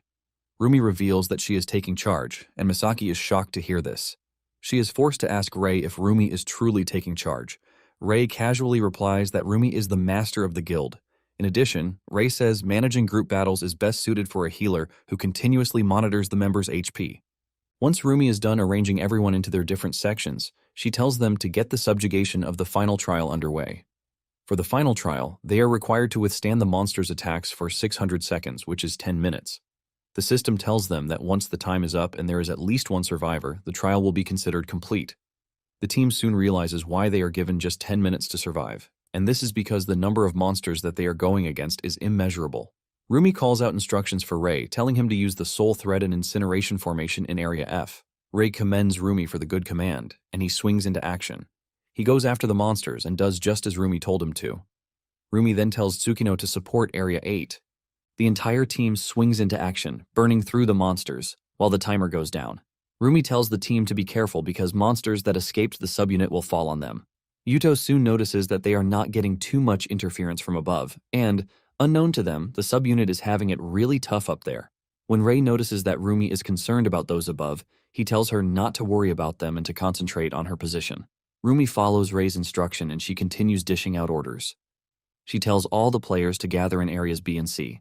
Rumi tells them that they are going to reduce the hit area and suppress the impact of falling debris. Not long after this, one of the healers tells Rumi that she has run out of mana.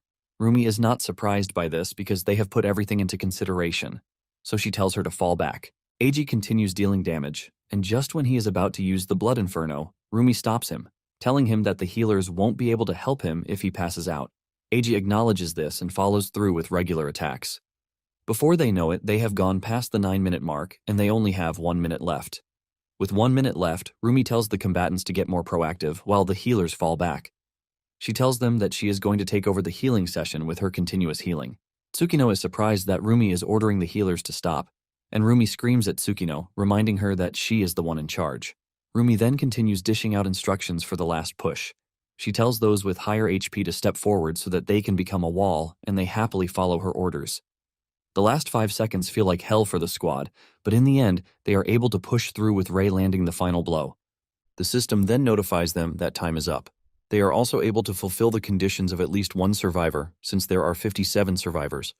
The system then tells them that the waterfall trial is over and Asia's destruction has been avoided. Yuto smiles when he sees this because the continent will still remain in one piece.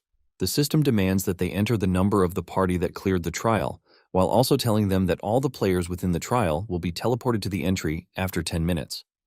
As expected, Tsukino and Rumi enter their respective guild names as the joint party that cleared the trial. Rumi smiles because no one died, since the main team consists of 57 people. Tsukino then mentions that the clearance was close. Rei agrees with her, saying the number of monsters falling from above was fewer than what was expected. Rei believes that the subunit must have fought recklessly for them to have been able to reduce the number of monsters, leaving them to wonder if the ones above are okay. Tsukino immediately whips out her phone to contact them, and when Rei realizes that things might actually be dire, he tells them to jump into the waterfall. He adds that those who can't move on their own should have others throw them into the water. Tsukino is questioning Rei's judgment, and Rumi quickly cuts in, reminding her that there are no healers above, so the only place they can get treated is down there. Rumi adds that this is why they told the healers to save their magic power. Rei tells Tsukino to hurry because if she waits for automatic withdrawal, those who can be saved will be too late. Tsukino then does as told, telling the subunit to jump into the waterfall. The moment they arrive on the scene, the recovery team gets to work on them. The combatants help them settle in, while the healers do their thing.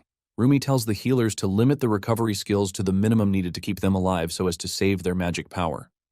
Moments later, the healers send their report, saying there is no one on the verge of death again. Tsukino is about to start celebrating that they managed to pull this off without recording any deaths when Fumika is brought in. She's missing an arm, and her left torso is shattered too.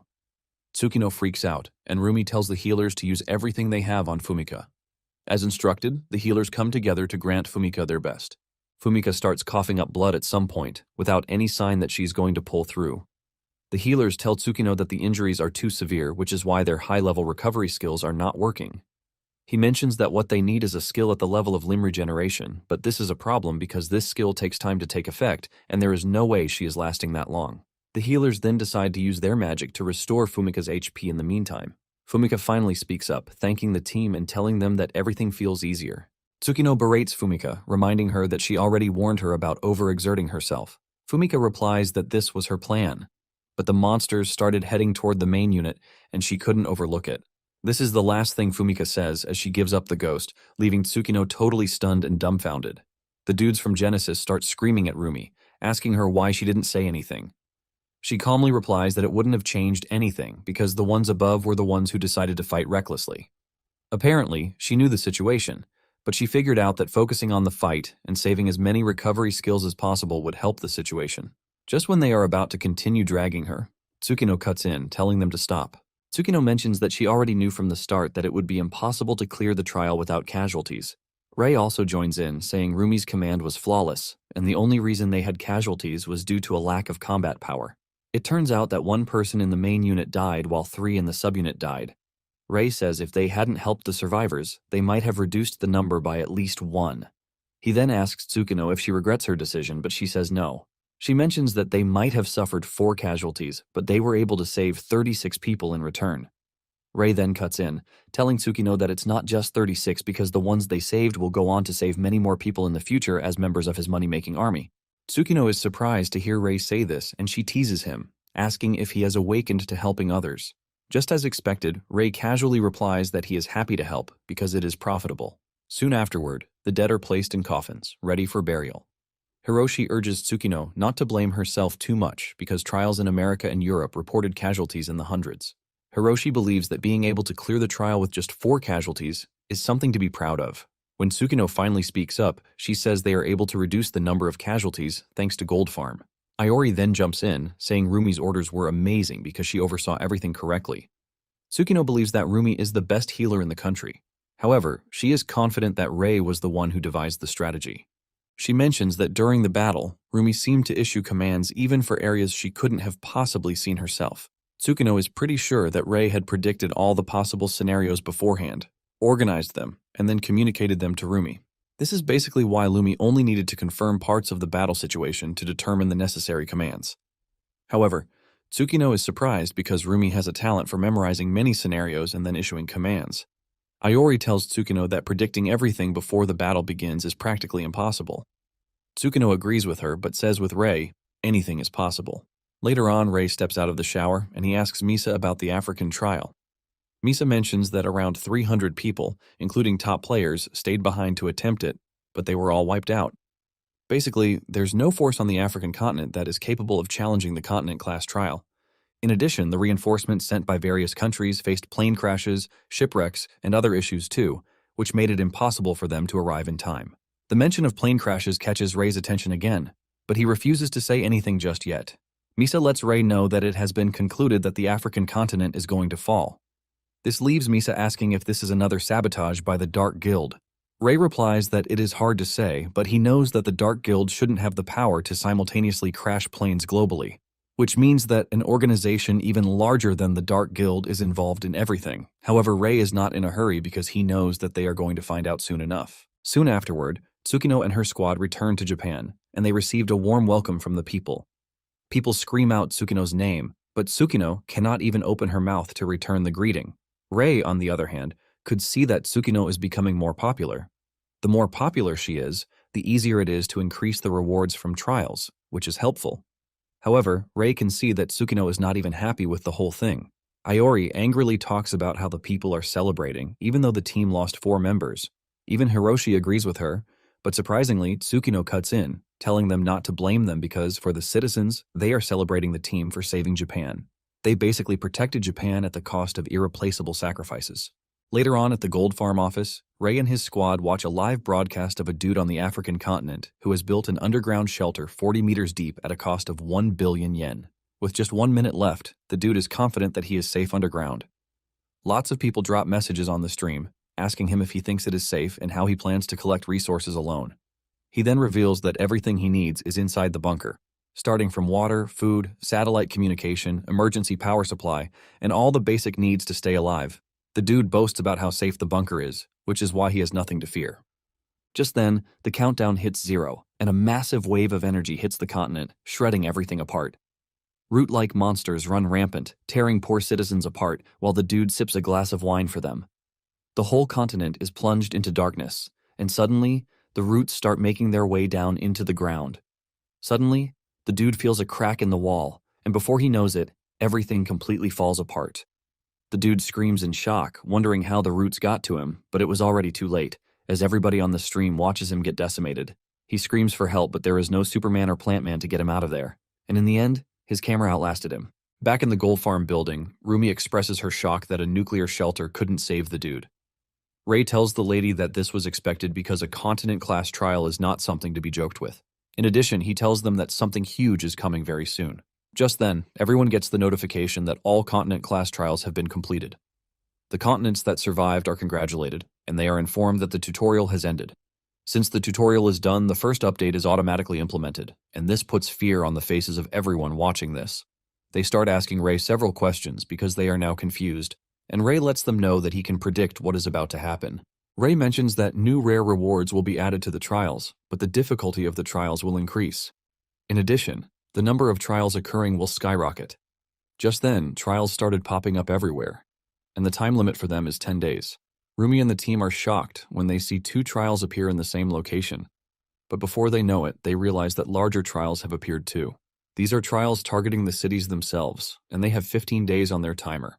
Tokyo's 20 wards, which are the Trial of the Harbor, has a 15-day deadline to be cleared, while Chiyoda Ward, Minato Ward, Shinjuku Ward, and Shibuya Ward, which is the Trial of the Glass, have 16 days as a deadline.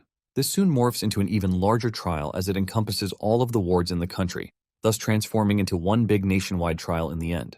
The target area for this is the entirety of Japan, and the deadline for this is just 60 days, with the name called Trial of the Tsunami.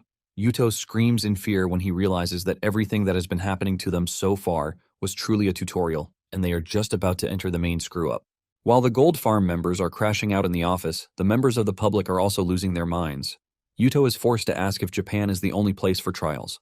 Misa then reveals that the nationwide trial database in Japan has already reported over 10,000 trial occurrences. The team panics when they hear this because they don't believe that the country can accommodate such a large number of trials. Misa then says the current capacity to clear regional trials in Japan is said to be roughly 2 to 100 cases per day. Misa believes that they should be able to clear the trials in a week if no new ones show up. However, Ray lets her know that she is wrong because she is making her calculations based on the situation before the update. Ray reminds her that the system notified them that the difficulty of the trials would increase. Yuto expresses his concern over this because they don't even know just how difficult it is going to be since they have no prior information. Ray then lets him know that this type of trial appeared in the game too. This is when it dawns on Yuto that they are about to enter the harder version that was played offline. Yuto believes that if something like that appears 10,000 times, they definitely have no way to deal with it. Ray tells the team that clearing everything would be nearly impossible, but he asks Misa if the rewards for the trials have been decided. Misa says no because even the government is currently overwhelmed, which means proper evaluation is going to take some time. Apparently, there is a request for Gold Farm to focus on clearing trials in major urban areas, and Ray tells Misa to give him an estimate of how much she thinks the rewards are going to be. Misa explains that the previous regional trial reward was around 300,000 to 1 million yen, and since the difficulty has increased this time around, she believes that it might be around 3 million yen. When Ray hears this, he concludes that 3 million is still manageable. Ray then tells Misa to negotiate with the government so that it doesn't drop past the 3 million mark. But as usual, an increase would be highly appreciated. Misa acknowledges, but demands to know why Ray is concerned about 3 million in this time of crisis. Ray simply replies that 3 million is a huge sum of money, which is why. Ray also tells the team that he and Yuto will clear the first trial together so that they can know the difficulty. Ray tells Rumi to gather the members and wait at the office so that they can start clearing out trials the moment he and Yuto determine the difficulty. Moments later, Ray and Yuto arrive at one of the trial sites. It turns out that a local guild has already entered the trial site, and while the people are worried, one dude in glasses urges them not to worry because there is no way the government will watch Tokyo perish. He is confident that if the local guild fails, a larger guild will be called upon to clear it. Just then, those on site spot Ray and Yuto walking to the entrance of the trial. Thanks to the fact that the two were at the airport during the welcome ceremony, those on site recognize them. Since they are confident that Yuto and Ray are skilled players, the people are relieved that the trial will be handled pretty easily.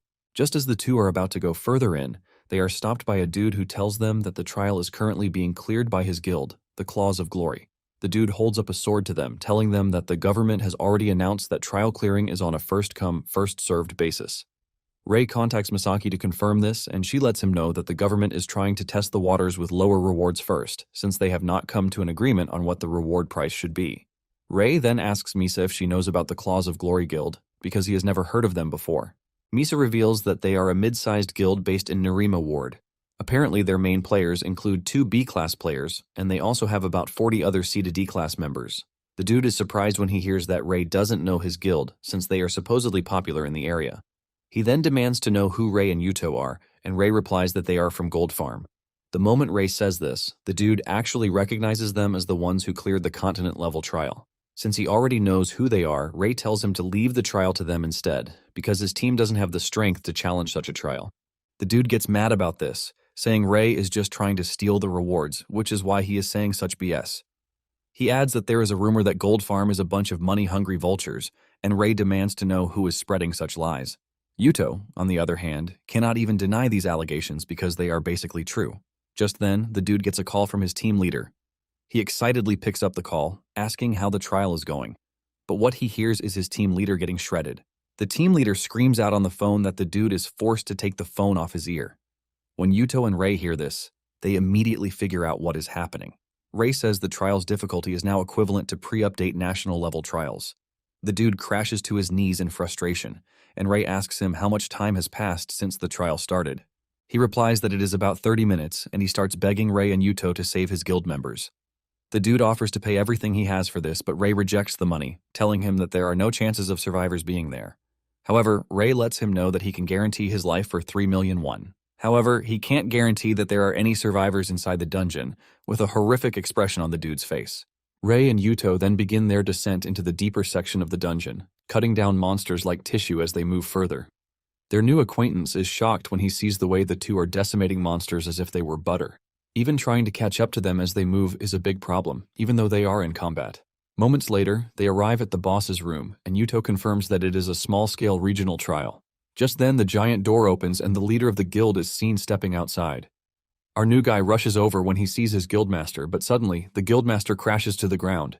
The dude watches in horror as he realizes that his guildmaster is already dead with blood trails everywhere.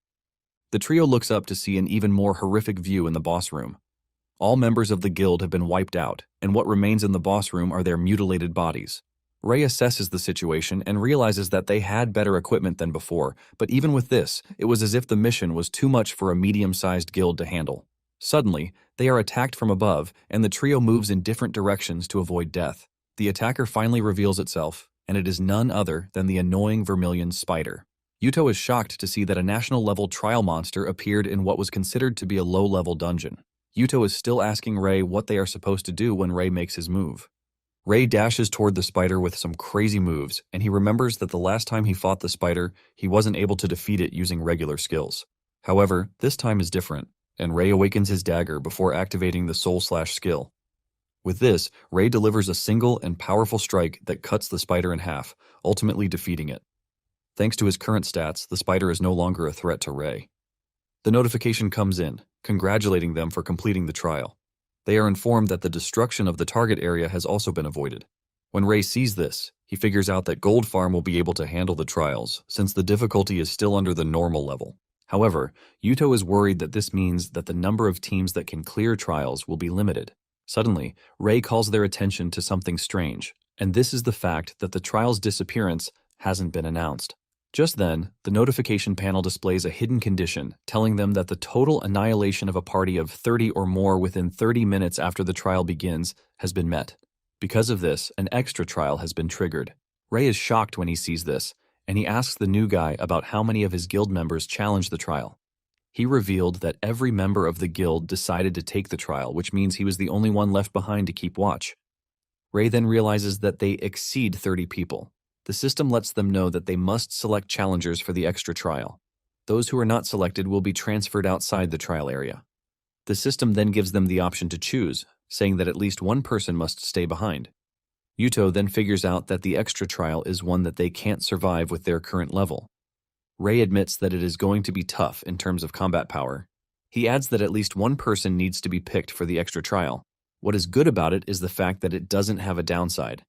Suddenly, the new dude realizes that Yuto and Ray are staring at him. He starts screaming in fear, telling them not to use him as a sacrificial lamb.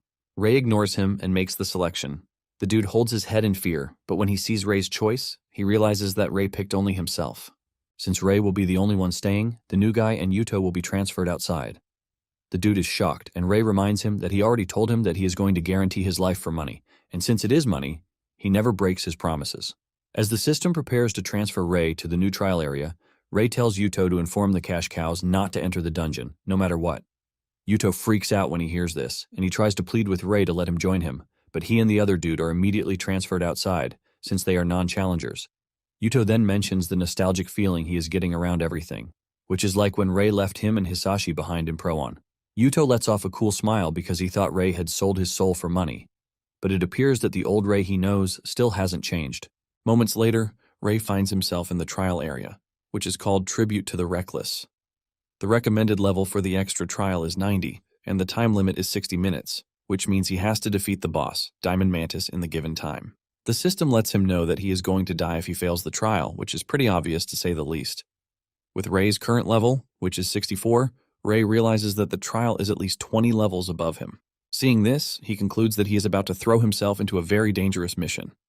However, he is not worried because this is the only way one can obtain items that are not meant for their level. He then activates the Soul Eye so he can use it to analyze the extra trial. Ray is able to get important information that a complete soul can be extracted. Apparently, he has an option to obtain a rock soul, which is type B.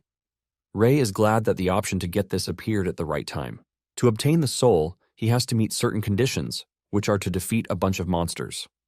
The list of monsters he is supposed to defeat is Ruby Centipede, Sapphire Longhorn Beetle, Emerald Dragonfly, Onyx Stag Beetle, Quartz Beetle, Opal Wasp, and Beryl Scorpion. He is required to kill all of these monsters to obtain the item. Without wasting time, Ray kicks into action and he decides to go all out from the start. He selects the warrior's soul fragment as a power-up. Ray uses this to activate the soul flame furnace, and he starts burning through the area with his blue flame. In no time, he has wiped out 4 of the species he is required to kill. By killing 4 in quick succession, the door to the deeper levels of the dungeon opens.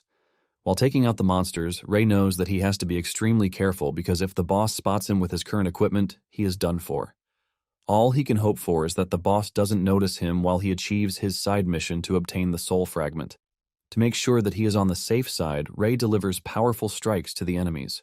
Shortly afterward, he realizes that there is only one monster left, and this is the Quartz Beetle. Just as he is about to go for the last monster on the list, a powerful attack comes flying in his direction. Ray manages to dodge the attack, but it destroys everything in its path, leaving a fiery aftereffect. With fear written all over his face, Ray looks up to see that the boss, Diamond Mantis, has noticed him already.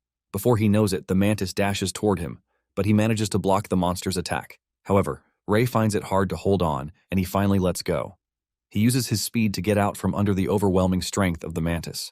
He activates the Soul Slash skill and leaps into the air to deliver a powerful blow to the mantis.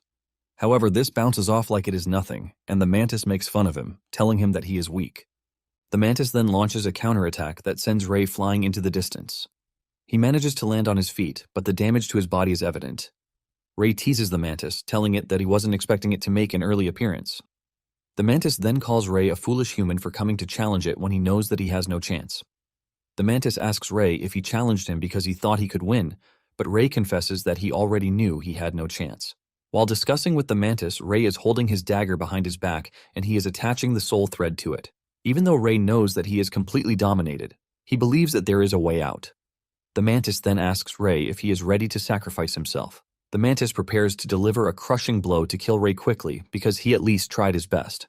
The mantis leaps toward Ray, and at the same time, Ray throws his dagger. The mantis dodges this, mocking Ray for thinking it is dull to fall for such cheap tricks.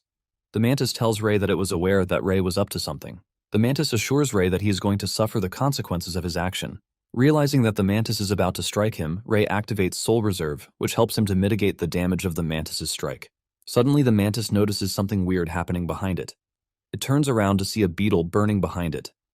Apparently, when Ray threw his dagger earlier, he was aiming for the beetle while using the soul thread to guide the strike. With Ray killing the beetle, he completes the conditions for the complete soul. Ray obtains the Rock Soul Type B, and he immediately begins item creation. The system asks him to select the catalyst soul he wants to use, and Ray selects his own soul. The system accepts this and welcomes him to the world of the complete, where he can create the item he wants.